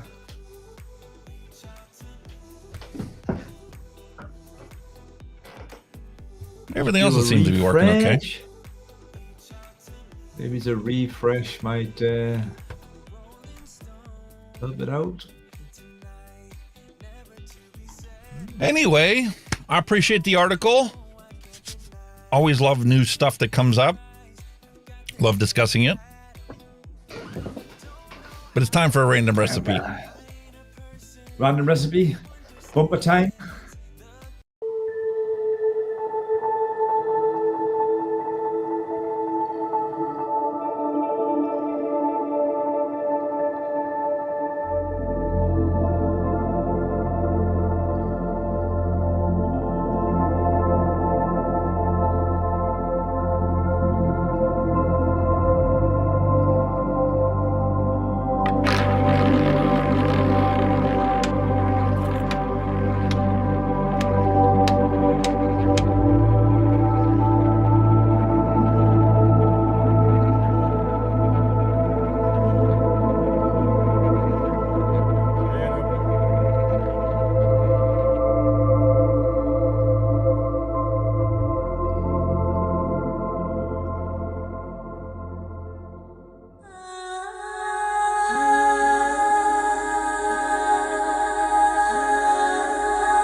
Fantastic. And because we're already running long, or 3 hours and 23 minutes, I already jumped through our stash, asked Sherlock Holmes what we could make, and the top of the list, I can't believe this, is Mallory Gates Blue Balls.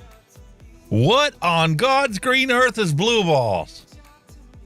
Well, if we take a closer look, Blue Balls is Capella Blueberry at 3%, Juicy Peach at 8%, and Sweet Raspberry at 4%.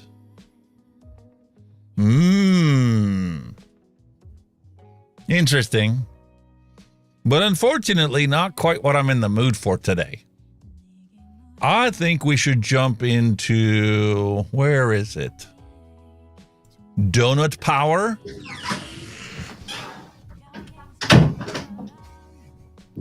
I think Donut Power looks good. What do you think?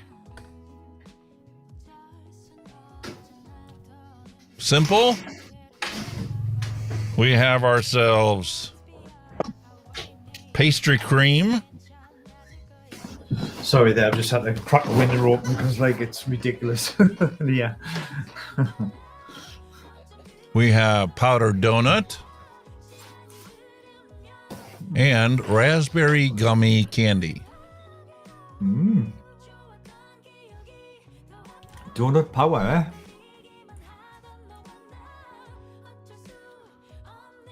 That sounds interesting.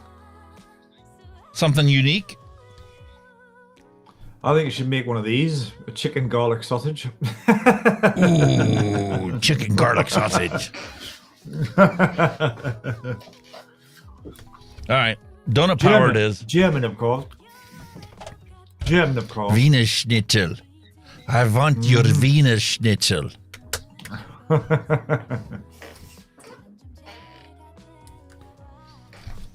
Leave my wiener alone.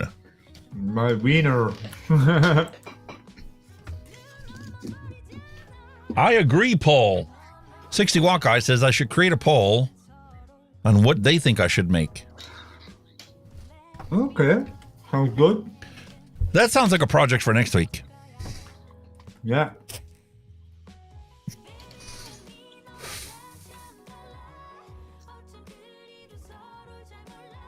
Look at the wrong camera. All right. Well, there's an idea for a poll, right? If all these guys follow you on Facebook or Twitter, put a poll on there as well for next week. Run the algorithm early and put out like 3 recipes or 4 recipes they can pick from. Okay. Yeah. We can do that. I'm always willing to try something new. Yeah. And it gets everybody to check out your other social media then, you see. You see, you've got to... You pretty fart smeller there. Yep. See sausages? It's the power of the sausage. It's the power of the sausage.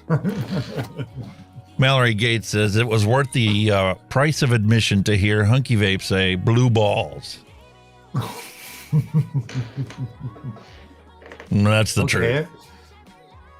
Whatever rocks your boat, like. Listen, if you guys don't care about running long, I can make them both. I don't care. Exactly. And then Mallory Gates can hear about Hunky Vape using blue balls. This is definitely going to be an adult-rated show. I'm not going down that road. I thought about something, but I'm not going down that road. Listen, don't make me break out the Velcro I bought for the lights and use it for some alternative purposes.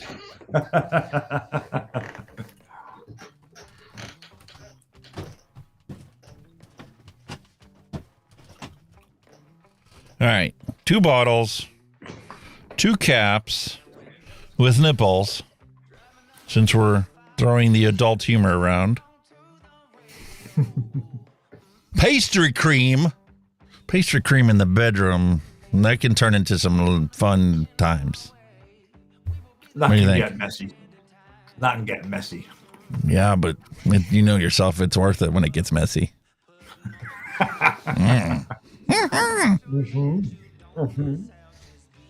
Well, all right. Back to reality here. We got Wonder Flavors pastry cream. No, shite reality. I'm going down that road. Powdered donut. And raspberry gummy candy. Gummy candy. Ooh. I could very easily substitute out raspberry gummy candy for these other gummy candies they included in this Wonder Flavor sample pack. Perhaps you would prefer red currant over raspberry. That could be down to taste, couldn't it? You could probably put anyone in that you fancied, couldn't you? Yeah, and there was like 6 of them in this thing. There's an orange gummy candy. There was a lemon gummy candy, a lime gummy candy, or I could just revert back to a marshmallow candy. I don't think lemon or lime would work on a donut. Yeah, maybe not.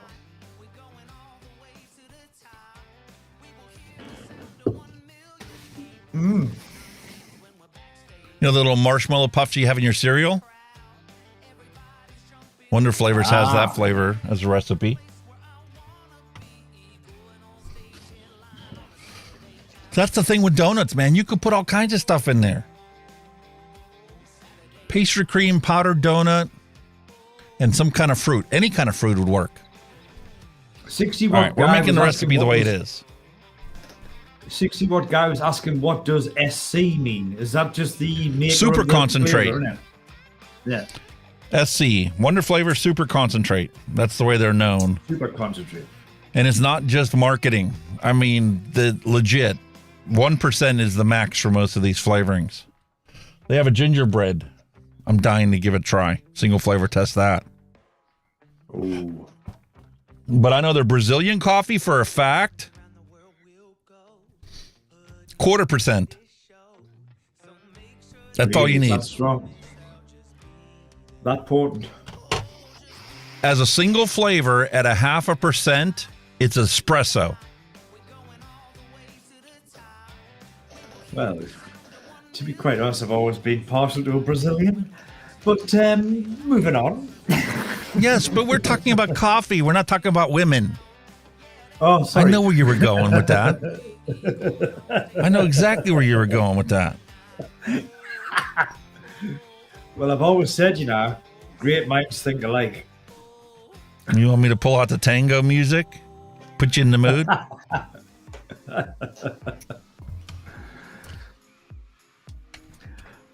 I was thinking a bit further down the scale on that one, but never mind.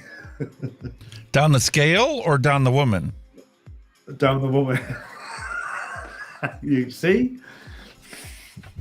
We're in the gutter today, folks. I'm sorry. Let's adapt this recipe first before we get too carried away. You started it. That's all I'm going to say. You started it. It's your fault. You did this to me. Yeah. With your blue balls. It's not my blue balls. It's Mallory Gates' blue balls. Let's get it right. Right, kid. Mallory, it's your fault. You started it. Sweetened to taste. Well, that means we need super sweet.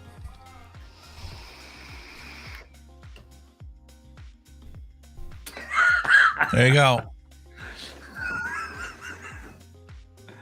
Oh, nice one, Mallory.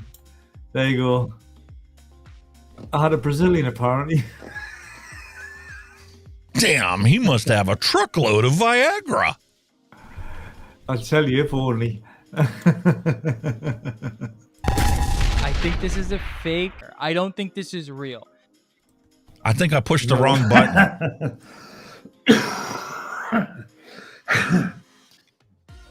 There it is.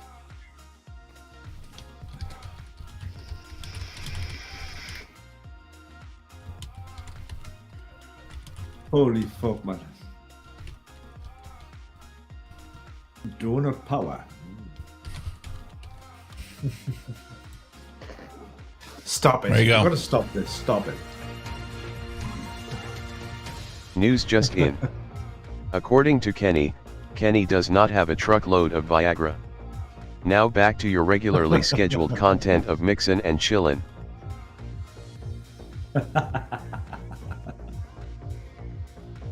Fair enough. I'm almost ready to release that so you guys in chat can type in this fake news shit and it'll just automatically say it. It's an adult show. You can type whatever you want. I don't care. Oh, don't let Just them saying. lot run wild, please. Don't let them lot run wild. God, Why? No. Boys and girls in chat are very nice. They are. What's the worst they could come up with? Dare I ask? That's the thing. Well, Barry's got this one. You read it. I'm going to be mixing. What did one saggy boob say to the other saggy boob? If we don't get the proper support, people will think we're nuts. Oh, God. Oh. Really, really, really. Well, there's a message from your better half in capital letters. Look at that one. Go check the mail, please. They didn't ring the bell, so it couldn't have been the check. I'll just say that. Yeah, that'll be recorded. That'll not just come through the letterbox. 1.86 of our secret sauce. The magic sauce. Close enough. Because What I you beat up making my that out of microphone. Are you making that a 3 ml or 6 ml or whatever? You know what? 6, because if it's good, my wife's going to steal it. She needs me to make her a bottle for bedtime vape anyway. And she's always up for trying something new. And if this turns out to be a good freaking donut, she hasn't had one of them in a while. That sounded so wrong, but never mind.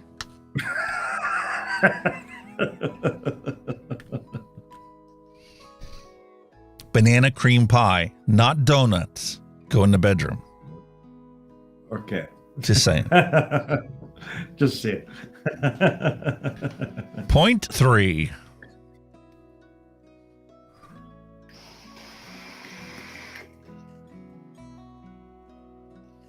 Oh my lord.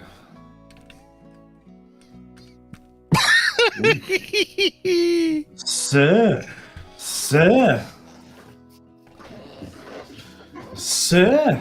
That's her way of saying TMI.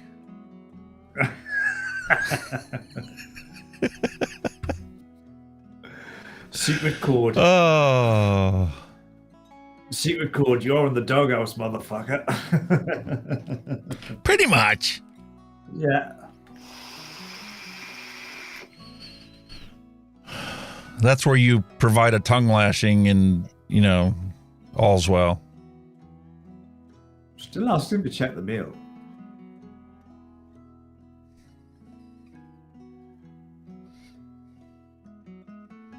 Oh, you're getting picked on now. 60-watt guys saying, do what your wife says. Ooh. We do, mate. Honestly, we do all the time. I think I'm able to afford this studio. Exactly. Although my wife will be happy to know that I was able to order the air conditioning cover for our camper.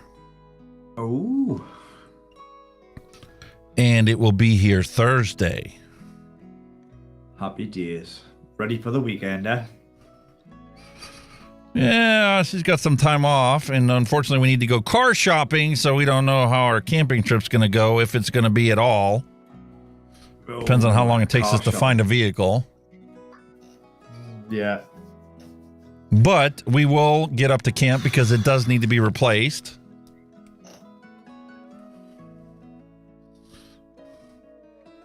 I'm sure there's a vehicle out there somewhere for you. You live in a huge, massive country. There's got to be one out there somewhere for you. There's probably about 20 that I've got within our price range and that has the least amount of mileage possible on it. But whether it's actually near us is a different story. That's it. Hey, I see, not just the mileage, now a bit of history as well. Make sure it's being looked after. Yes, especially with these vehicles, because the water pump is actually in the engine as an internal component on the frickin' timing chain. So if they did not take care of the antifreeze and use the Ford specified antifreeze, you got to drop the motor out of the car in order to pull the timing cover off to change the frickin' water pump.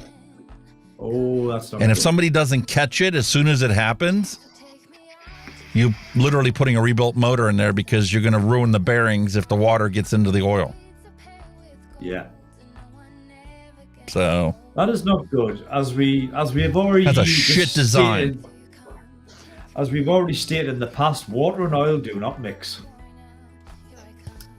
And that's a shit design that they did with their V6s. I mean, it's to the point where I was legit thinking about letting her get a Jeep. Man. Unfortunately, the Jeeps have their own sort of set of problems.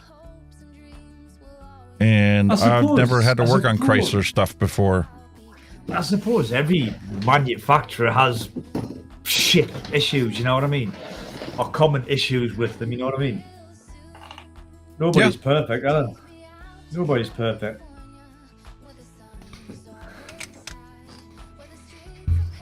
I've done engine rebuilds on Fords before, and it's not, you know, bad. It's just it's a labor-intensive process, and because I'm, you know, a casual mechanic, not a professional mechanic, it takes me 5 times as long to get the job done as it would a professional. But when you look at how much they're charging for mechanics nowadays, hourly wages, $100 an hour, I'll take a week off of doing everything to get this done if that's what it takes to save freaking $3,000. That's what it is now. It's all labour charges, isn't it? Most of your garage bills are labour charges, aren't they? Yeah.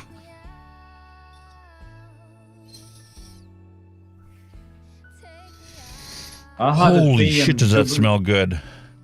I had a BMW 3. What was it? A 320, the old one? No, tell a lie. It was the old M3. It was the E36 M3 BMW, right? And every morning it would not cold start. You had to push start it. You wouldn't jump start off lead. You had to actually bump the car. You had to push it in gear to get it to go.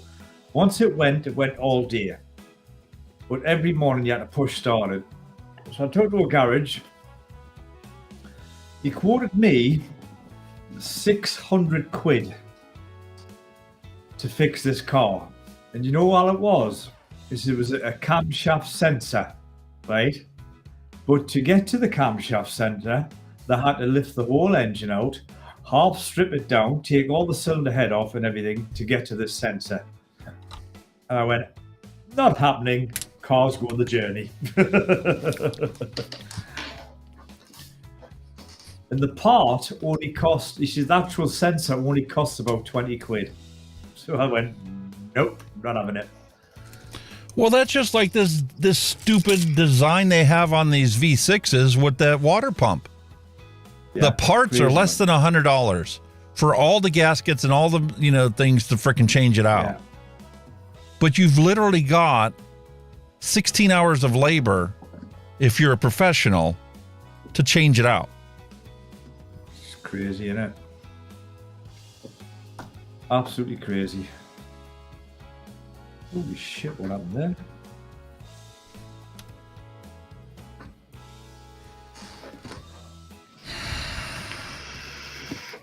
They would have been better off putting a water pump some other location and even having it electric powered by a motor than it is to have it driven by the timing chain. I understand why they did it, because a transverse motor is literally got a half-inch of clearance between the head of the motor and the firewall. I know, but they could have still put it on your auxiliary belt, like with your alternator and whatever. You could have still put having an external water pump. Yeah. I've seen those before. The common thing over here, you do have to take like a load of belts off, and sometimes you do have to drop an engine mount to get to it, but once you've got it, you just pull it out the fucking block, you know what I mean? It's two bolts or 3 bolts or half a dozen bolts and pop it out, pop a new one in, and you're done. But saying that with my Ford, that when you get the time, they're in with the timing belts, but when you get them chained, when you change your timing belt, you get it as a kit, so your water pump's included. Because the Escape is the same way. Yeah, the factory spec ones, the impeller blade's plastic, and it just wears out pretty quick. So when you get the kits, they get the ones with the metal impeller blades on, so they last a bit longer.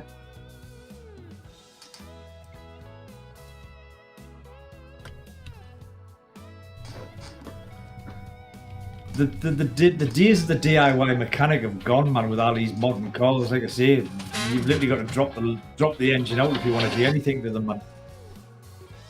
Yes, dear. Go to the mailbox. Right now? Yeah. Okay. Finish mixing what you're doing, but I need you to go to the mailbox. It was delivered. What do you mean it was delivered? I looked back at your text messages and I typed in the tracking number. It's in the freaking mailbox.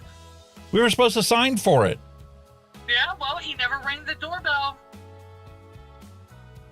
Yes, according to the tracking number, it said delivered.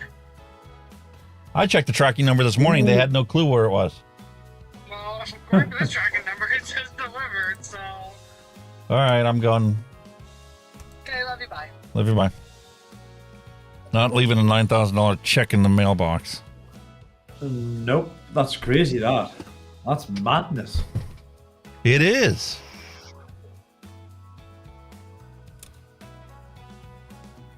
Especially when it's supposed to be signed for. Well, listen, I understand during COVID how the mailmen were just, signing stuff and throwing it in people's mailboxes. But that's long gone and done. Why are they not signing it now? It's just born idle, and they just don't want to lose time, do they? Fannying about, do they?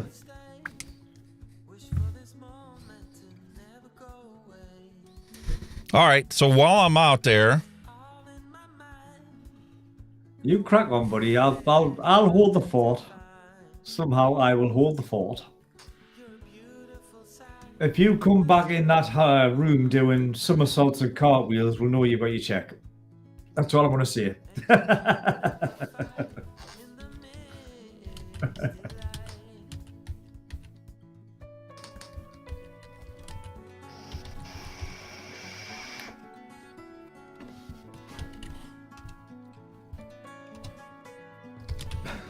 $60 quick, get it before they steal it. All right, there's your poll question in chat. Do we make blue balls today? Yeah. You'll have blue balls if we don't get that check. Go on. Skedaddle. I'm going to have more than that. Where is it? There you go. There you go. Go for it, buddy. So, it is just us again. While Alex goes and checks his check and gets his money for his vehicle, that was written off. Let's have a look in chat. What we got? Do make blue ball. Oh, wait, guys, just tell them to make it. Go on. Let's go and make it. Why not? Get your votes in. Get them on. Make him work for his money, yeah? I'm easy, guys. I'm not bothered. I've just got time to kill. I'm easy. If we've got to make it run a little extra, we've got to run a little extra. It's no problem at all to me. Oh, God.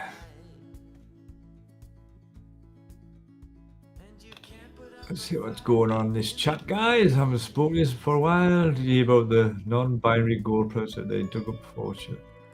What on earth, Mallory? What was that?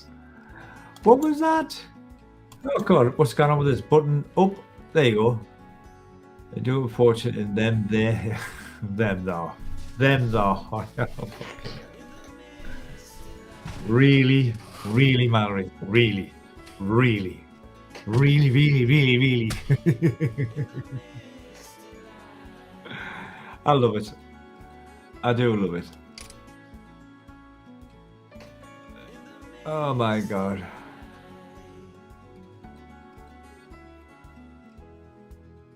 My raspberry custard one shot smells like perfume. Hope it after steam it tastes good. Perfume? Ooh, that's an odd one.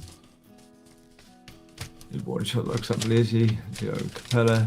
TFA flavour West mostly. Yeah. No wrong with one shots, bud. Nothing. That's pretty much where I am at the minute. Just one shot, you know what I mean? I still get confused about a lot of the flavours and stuff, you know, but I'll make the leap before long.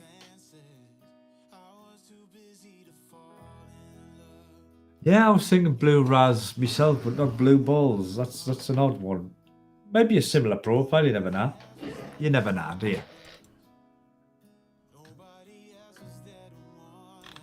Oh God, try 71, but it don't be have a look at this for a Funky Vape. Yeah, what do you make of that one? The UK bullshit. Very odd. Oh, what's that? Don't know what it is, but sure. Becca McCall's has got lots of smiley faces. I wonder why.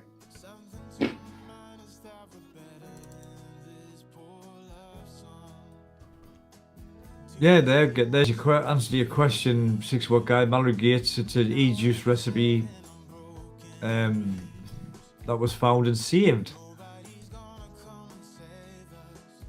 I wonder if it is similar, like you say, blue raz, might be. Blue, so I'm thinking blueberry. It's in the title, isn't it? I don't know. Only time shall tell, folks. Only time shall tell.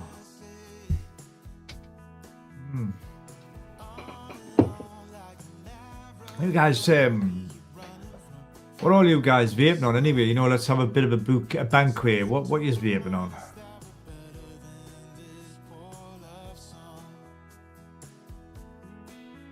Yeah, like I say,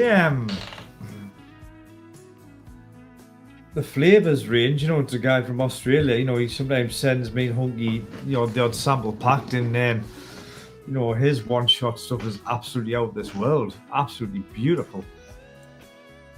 Shame he's in Australia, that's all. Lovely if he was over here. Wow. Pretty much whatever the name of it, the juice is, it's pretty much seeing what it is on the tin. They're absolutely fabulous flavours. He's nailing these flavours, they're gorgeous. That's what I'm using now. This is flavours one shot pineapple custard, and the one shot is coffee tobacco, I mean, it doesn't remind me of a tobacco. It just reminds me of like I say that Chinamasula, what we call it. And all the stuff I've had up to now that I've tried off this guy is absolutely phenomenal. Absolutely out of this world. Absolutely beautiful.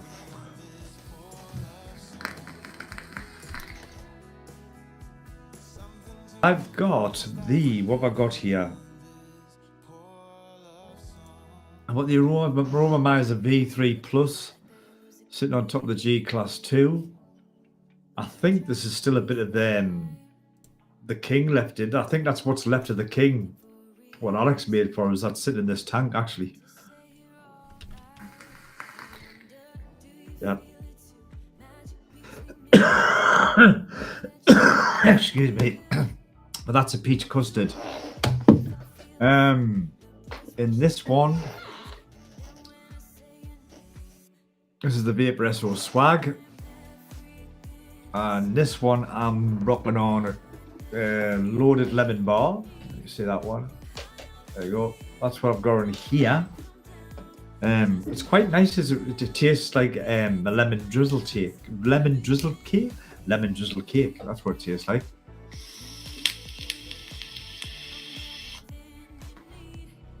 Yeah, but it's the Yeehee boards in the J classes. I'm a big fan of the Yeehees. I like the DNAs as well. I've got a Lost Vape Paranormal 250C, the old 250C, like, but I've got one of them. They're spot on as well.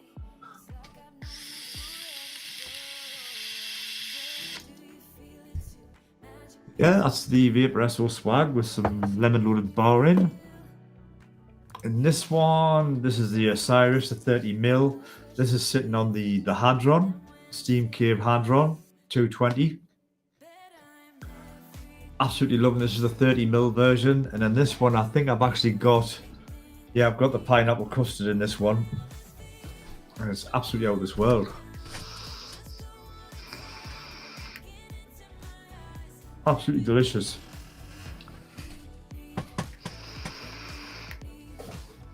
And then finally, I've got the Nano Wasp Pro sitting on top of the Heavy Hitter by who the hell done this again? Tenacious Heavy Hitter. And I have been dripping, what have I been dripping in this? Well, I've been dripping I was dripping the pineapple custard in it because I was just, I mean, I only made this, yesterday, no, the day before. It's only sat now like a day and a half. And I was just using this to test it. It's coming through. I think it could do with a bit of a longer steep, but it's coming through nicely now.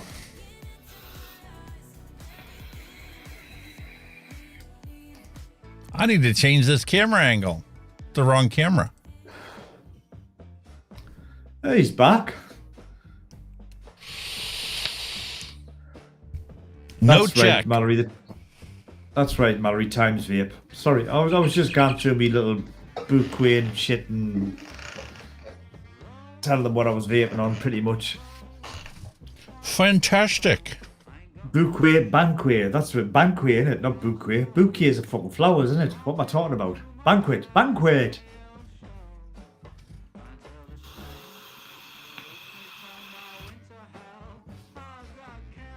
Well, you better hardly be disappointed if they're saying it's been delivered and it ain't there. Yeah, and I just got on the internet. That's why it took me so long to get back to you guys. I just got on the internet, entered the tracking number in there, and it says it was delivered, left with individual, August 7th at 3:59 p.m. August 7th? That was yesterday. That was yesterday, eh? Oh, I'll be questioning that one. So, my wife's on the phone with the insurance adjuster going, what freaking address did you send this to? Because we never got it. No. Definitely question that one. We ain't gotten it.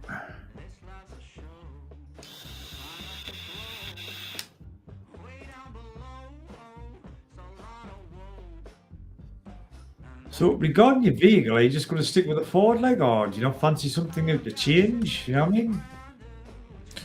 Well, the thing that we're looking at is the Ford Edge, because we're looking at something that, you know, is comfortable or as close to comfort as what we have with the Excursion without having to drive a V10 next time we go on vacation. We'd like to make our way down to New Orleans to do a Mardi Gras. And there's a couple other things that we have on our bucket list that we'd like to knock off. But we don't want to take the truck if we don't have to. But something more economical, basically, for driving them kind of distances. Yeah, I get that. And that's why we're looking for something with low miles, because she's going to use it as her daily driver to and from work. Well, this is the thing. Just because the one you had might have been a low mile and you've looked after it doesn't mean every couple of others are going to be the same. That's the thing, isn't it? That is true. You could be searching for a long time for that kind of spec if that's what you're prioritizing. Yeah, they're really nice vehicles, and because she had one that had all the fancy stuff in it, the layout and everything, she has me limited down to literally the limited model of the Ford Edge. She wants to, like, she does all the grocery shopping on her way home from work, so she wants to be able to walk up to the vehicle with her key fob in her pocket, not have to reach for it, and just move her leg underneath the bumper, and then the hatch will open. Yeah. So she can put her groceries in there without having to fiddle for keys anymore. I get that. I do. If it's a vehicle you've had, you like, it's tried and tested, go for it, you know what I mean? That plus she's also in the works to get it becoming an area manager, which means she's going to have to travel to different stores. Oh, so. I'll be knocking on the door for a company vehicle for that. Like, oh yeah, hold on, I'm not using my car, putting the miles on for this. Come on, company vehicle. Bollocks. They're not going to cough up a company vehicle, but they will cough up, you know, an extra $100 in her paycheck to cover the cost of, you know, the added wear and tear on her vehicle. Well, there's mileage as well and fuel, isn't it? You know what I mean? Yeah. Depending how far she's going to travel, obviously, from store to store. I mean, that doesn't help. She's worked her ass off for this company, and they've treated her very well. Very good for, you know, what she's done. Which I suppose is a good thing, because it's a rarity nowadays, isn't it?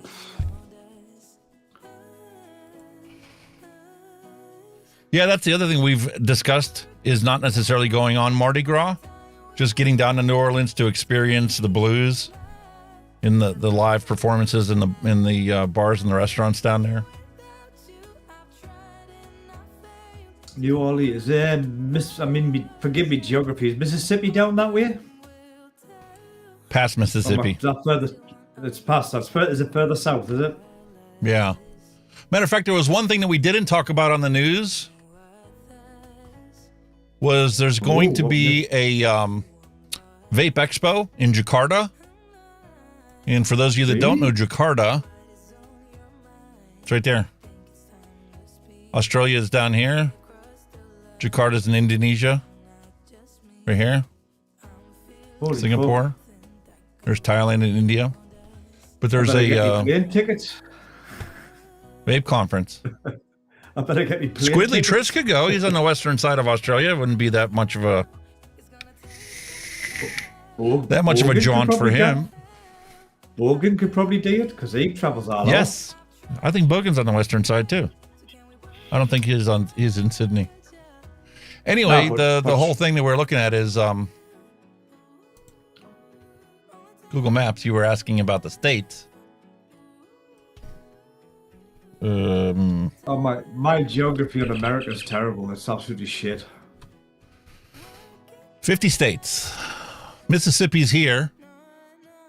And New Orleans is here. So you got to go past Mississippi to get to New Orleans. Yeah, got you.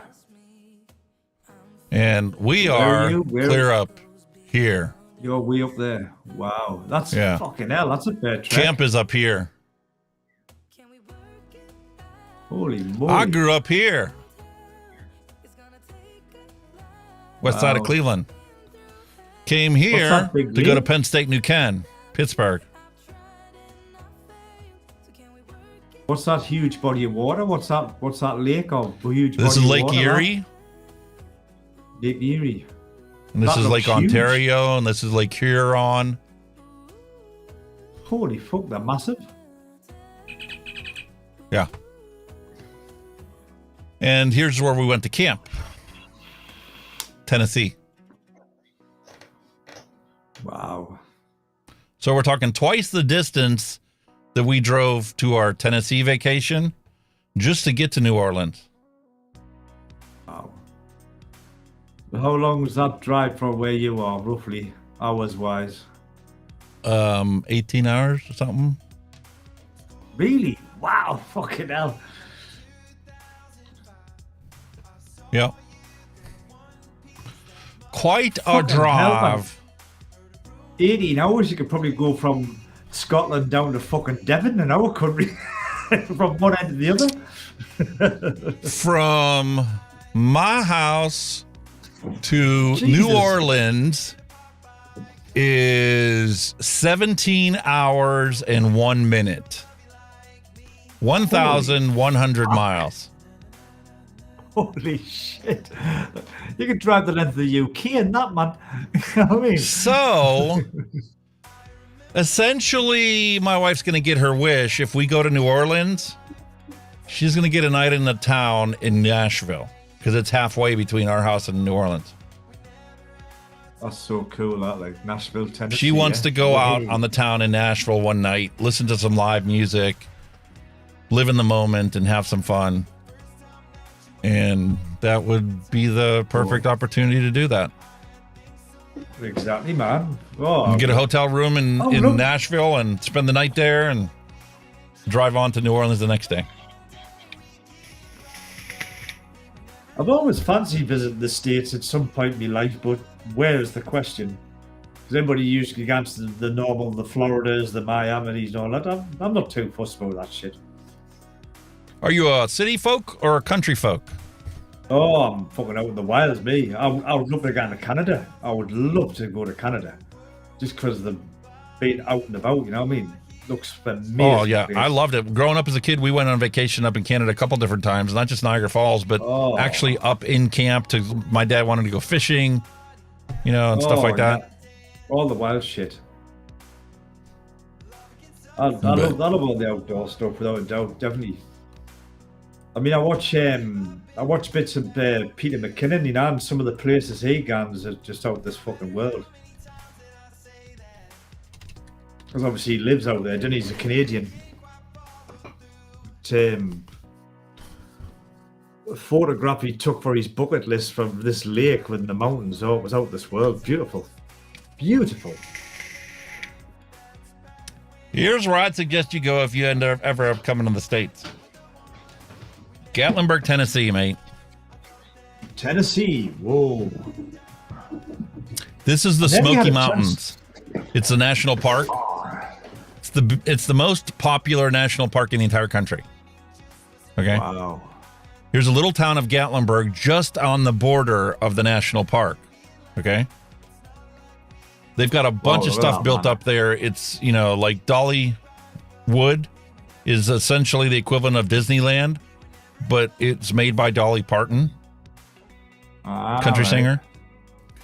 So she's got Dollywood there. If you like in the amusement park thing or whatever, and you bring your kids, that's a great place to go for the day. But if just you want to go out for a day, walk the town of Gatlinburg. It's like mini Las Vegas. There's a strip. Really? It's just a little town, but there's a strip. I mean, they got the Ripley's Museum there for cars. They've got an aquarium there, all in town. You've got Ober Gatlinburg. Really nice. You got this tram that goes up to the top of the mountain. In wintertime, they're skiing there. There's an overlooking the town that you can go to. Looks fabulous. It's a beautiful vacation. Wow. 21, man. Outdoors, fresh air, lovely stuff, man. That's what I'm all about. And this is the best part, okay? You go to Gatlinburg, you get yourself a cabin, basically, outside of town, just outside of town. For the week, it probably costs you maybe 1,500 quid, okay? To rent the place for a week. You can drive through the state park, Because the next thing that, you got to naturally do if you're there,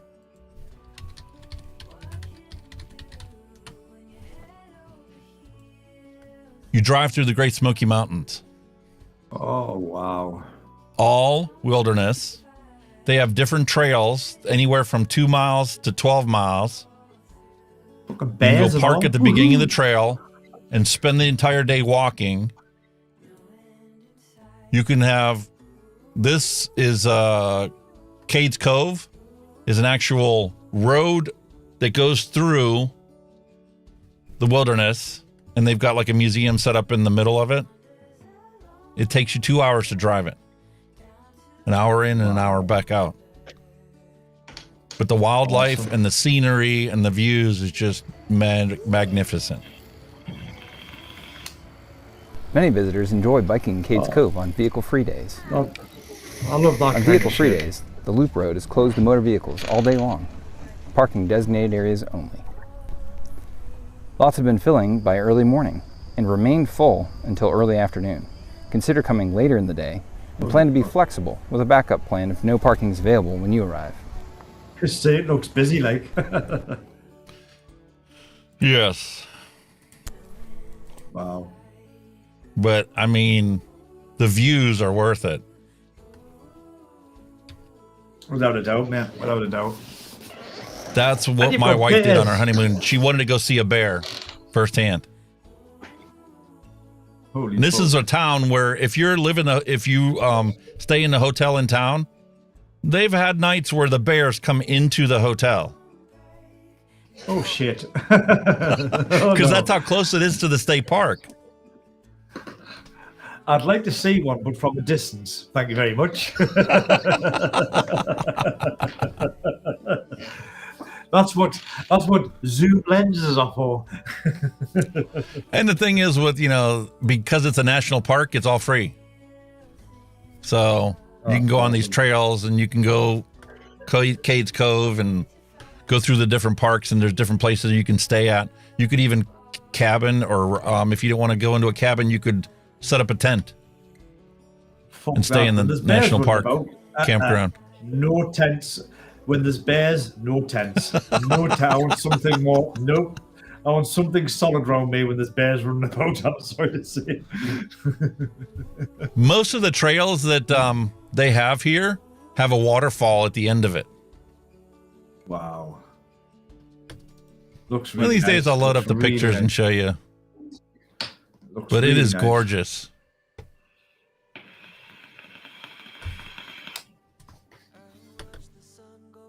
Awesome.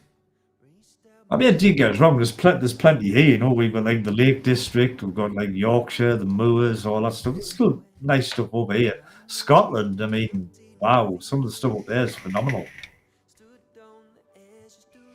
Yeah, if I went there, I'd want to go see some of these old castles. Oh, tons of them up there. Scotland's massive. I mean, we've got a few around here, but Scotland's massive for them. I've always wanted to go to I have to laugh because I keep getting messages from Google. Whenever we went there on our honeymoon, on our way back, we stopped at the National Air Force Museum. They've got like the SR-71. They have presidential airplanes from Eisenhower and Kennedy and all this other stuff. I just took pictures because I've always been, an aviation buff. I took pictures and uploaded it to Google Maps.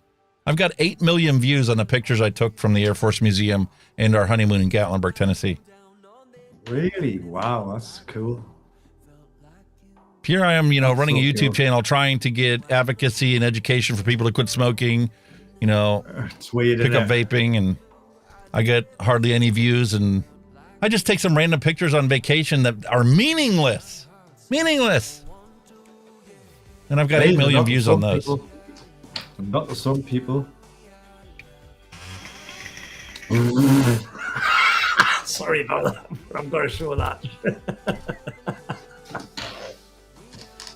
Man accidentally elbows a woman's boob. The man apologizes and says, "If your heart is as soft as your breast, I know you'll forgive me."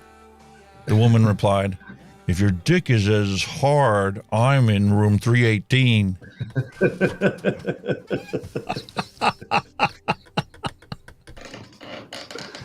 Sorry, I'm just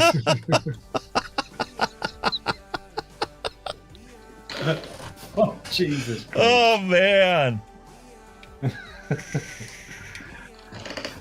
Never fails. Mallory never fails. Never a dull moment, mate. Dusty's having to run. Take care, Dusty. Take care, Dusty. Appreciate having you here. Oh, my God. Yeah, we are running long. What, we're 4 hours, 15 minutes.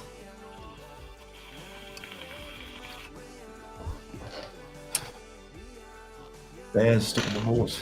Yeah, got loads of castles over here. I mean, Northumberland's massive for castles. You know, we've got Barnet Castle and all that stuff. It's huge. Got loads of stuff over there. Haggerston Castle. Quite good. Especially if you're into your history as well. You know, that's all right. Some nice historical stuff. Yeah. Oh, yeah.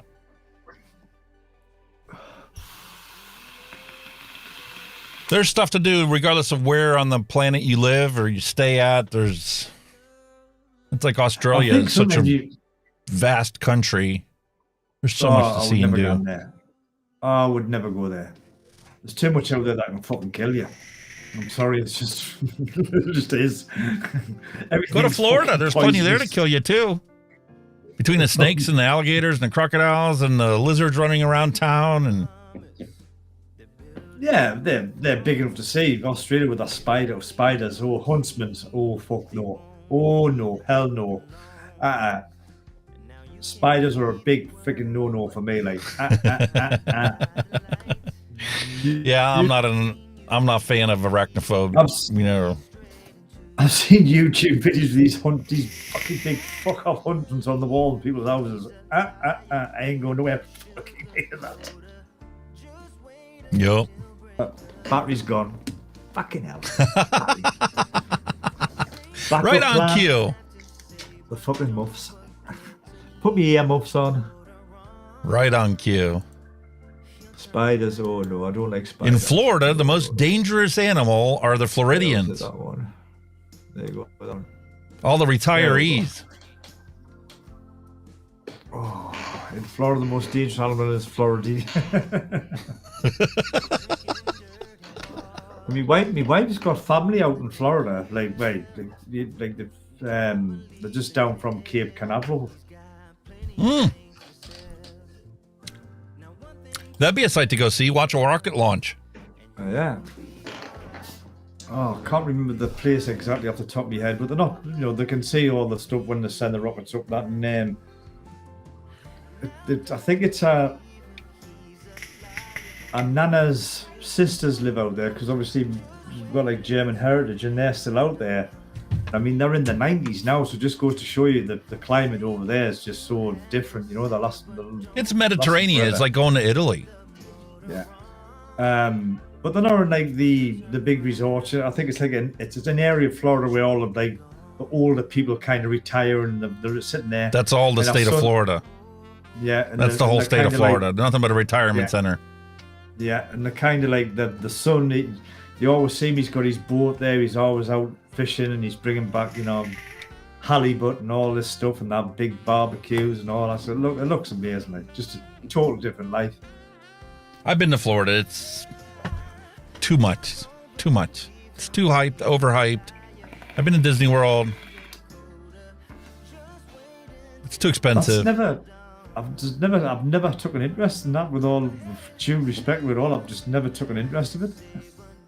Growing up as a kid, my dad's dream was to go to Key West, Florida, and walk in the ocean in Key West, Florida, right?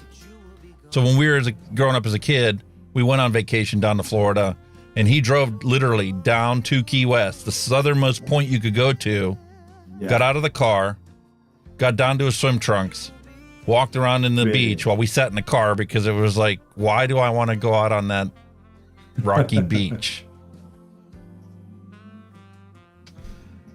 Especially when there were signs up said, be warned of alligators. Oh, yes, of course.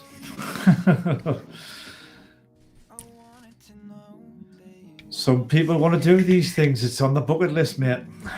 Listen, you got a bucket list, you got a bucket list. Everybody has their own things that they want to do. I mean, when I go on holiday, I'm not too bothered with the big posh resorts. You know, I'm a nature buff. You know, I like to see the country's natural state. I like to see the country's traditions and all that kind of stuff. That's the kind of the cultures and all that stuff. That's what I kind of go for. You know what I mean? I'll try it anyway. On my bucket list, Grand Canyon. Ooh.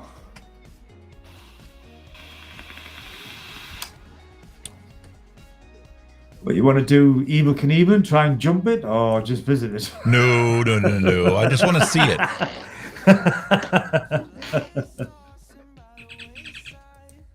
I thought it would be something along them lines. That's It is huge, so isn't it? majestic in the Smoky Mountains. The views that you get to see, there's an outlook where you can walk up to the outlook. It's like a 2.5 mile hike to get up to the top. But once you're in that outlook in the top, you can see 4 states. Wow. From the top of there. Unbelievable, isn't it? It's massive though, and it's ginormous, isn't it? I mean, God, how much of it could you see in one day? You know what I mean? Wow. Yeah, you've certainly got some visitor attractions over in your part of the world, matey.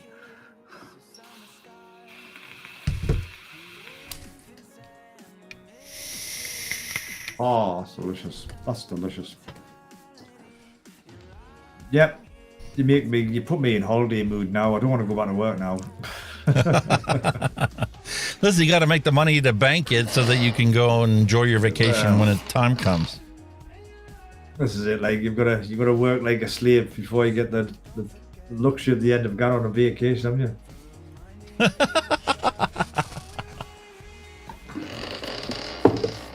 Thing is, it's getting so damn expensive. Even the UK, it costs a fucking fortune now to go anywhere. It's ridiculous. That is the truth. Traveling's not so bad if you've got your own vehicle, but like to see hotels or B&Bs or whatever you want to go in, that costs a fucking fortune. The fucking food costs a fortune now. Everything costs literally twice what it used to cost. Even just 5 years ago. I went over to Kielder Reservoir. It must have been 10 years ago now. And I ordered, right, a cup of tea and a burger. A basic cheeseburger was a bun, a burger, a slice of cheese, and a bun. No salad, fuck all, nothing. You got a little sachet of tomato sauce. It cost me 11 quid for a burger and a cup of tea. And then he fell over. And the burger was like, you know what I mean? 11 quid. I would hate to think what it is now. Oh, Jesus Christ. I felt conned. I totally felt. I said, was that it? Yeah. You're kidding, don't you? 11 quid. Jesus. Could have went to McDonald's. It's the same here, mate. Go to Five Guys. And that's nothing compared to this place called Burgatory. My son loves Burgatory. But you can pay $20 for a burger. Really? Wow. Just the frickin' burger. Fucking hell. Granted, it's a burger this frickin' tall, and it doesn't include the buns. That's how much they load up on these things. Jesus Christ. Yeah, eat it like this. No way a normal person can finish off an entire sandwich by themselves. You literally eat about half of it and take the other half home with you. Hey, at least you're getting your money's worth. This thing I had, it was only 2 mouthfuls, it was gone. Oh, bloody hell, I was still hungry. I could have ate 4 of them. Wow. Listen, there's a reason Guy Fieri got where he is one of the most popular, people on the Food Network. Diners, drive-ins, and dives are going to be the best food you'll ever eat. Oh, definitely. Same here. Because it's all home-cooked meals. We call them greasy spoons over here. Your trailers and stuff that do the food. They're absolutely out of this world, man. Food trucks have gotten to be a really big thing, but they're mainly out west. They have food trucks around here, and every once in a while they get like a Our fire company did a fundraiser with a bunch of food trucks the one time, and the food that you get there is wonderful, but you're getting small portions and you're paying normal prices for them, and it's like the thing that died out here. We used to get what you call truck stops, which were basically roadside cafes for the long distance lorry drivers, but they were open to the public. And the meals you got in there for was pennies that cost you nothing. Honestly, probably pay some like £5. You'd have a plate like this, and 2 pints mug of tea. You know what I mean? It was ginormous. Yeah, that's the way the diners are around here. Yeah, the diners used to be the same way, and Route 66 is something that people still do. They drive the old Route 66 that avoids the highway. It's all windy roads, local town roads and stuff. But the diners along Route 66 are just, there's no comparison to how good it is there and how cheap the food is. Oh, it was amazing, the stuff. And it was just value for money. You know what I mean?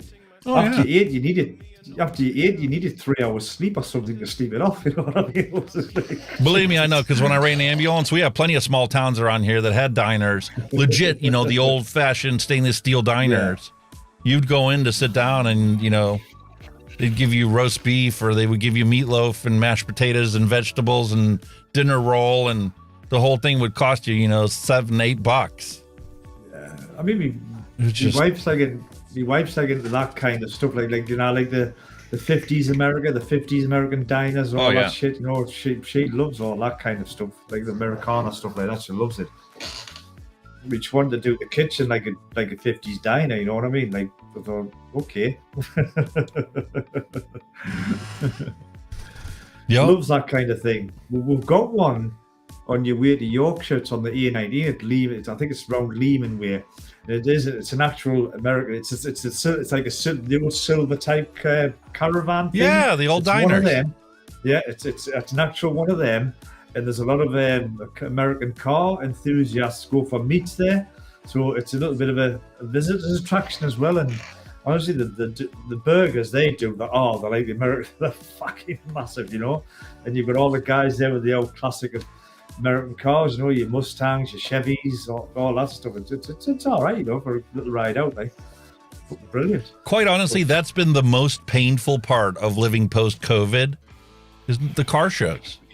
I used to DJ car shows every other week, Yeah. I haven't seen a car show since COVID. Anywhere. Yeah. Nah, there's not a lot of it on now. I mean, like I say, I like classic cars. I like classic American cars. I love classic American cars. I like classic cars, period. But, you've got like the usual everybody gans for, the 66 Mustang Bullet, what Steve McQueen had. Or the fucking Camaro, or the Firebird, or or the what was the other one? Dukes of Hazzard car. Yeah, the Dodge Charger. Dodge Chargers, all them. They're amazing, but like some of the older stuff, like the I like the old Model Ts and stuff, the Model A's, the 48 Fords, Model T, the rat rods. Aye, and there's the SS, the Camaro SS. Was it SS? Well, who done the SS? Camaro, wasn't it? Was it Camaro? Oh, that's kind of stuff. I love stuff. The old American muscle cars, basically. I like all that stuff. Like, I love it. Really I'll do that for next week. I'll throw together a slideshow of the pictures I've taken in some of the car shows I've DJ'd at. Here's one for you, right? If I win the lottery or come into a great deal amount of money, there's 2 cars I would buy straight away. Right? That's the Mustang Eleanor from Gone in 60 Seconds, and the Mustang Super Snake with the copper engine in it. Them the 2 first cars I would buy straight away. Bang, get them made then. I would actually go home to America to buy them. Just try and find one. Yeah, look, there's just 2 of my dream cars then. Like, beautiful cars. Awesome. Well, we've hit the 4.5 hour mark. I got to go figure out what happened to our check. Well, according to your wife, still don't have a specific answer. She did get off the phone. I think they may have sent it to our other address. Yeah, that's what she's kind of put in the comments. She sent it to your old address by the looks of it. So I'm going to be taking a trip to Ohio. Oh, well, as long as it's safe, that's the main thing. Well, from the sounds of it, it hasn't even been delivered yet. So whatever address this is, it's not. I have a feeling this was the one her brother got yesterday. He got a registered letter from somebody yesterday. Oh, well, you don't know. So the wait goes on. It is what it is. You'll get there. So my wish for all of you out there, peace, love, and a hunky vape to end cigarette combustion. I hope you guys have a fantastic week ahead. And we'll be back next week, same time, same place, for the same rigmarole. Yeah. As always, guys, in chat, thank you, everybody, for dropping in and putting your input in. Especially Mrs. Hunky Vape about your little check that you want to get. Your little code, don't worry about that. And as always, thanks to Alex for having me on here. We've been having a canny stint now. We've been going for a little while. So, yep, thank you for all that stuff. And as always, guys, please hit that like button for this show. You know, it helps the old algorithm, even though YouTube don't like vaping programs. But there you go. You never know. And as always, we'll see you same place, same time next week. And stay safe, vape safe. I look forward to seeing you all again very soon. You all take care now. Bye-bye. Bye-bye, guys. Thanks for listening. We'll be back next week again for a fresh round. A picture perfect sky now and looks so great cold. We've been laying here since 4 a.m. and you haven't said a word to me.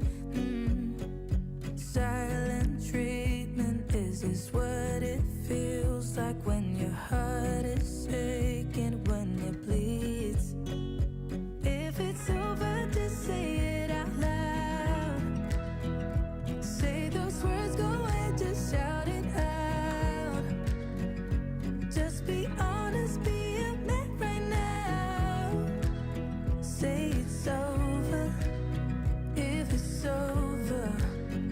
Do you remember when we went to Paris in July? Got stuck out in the rain, but we danced around and didn't mind it. So young and reckless, baby, you and I fit just like a glove, but I guess that's over now.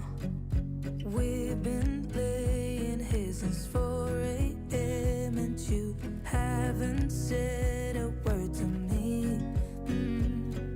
Silent treatment, is this what it feels like when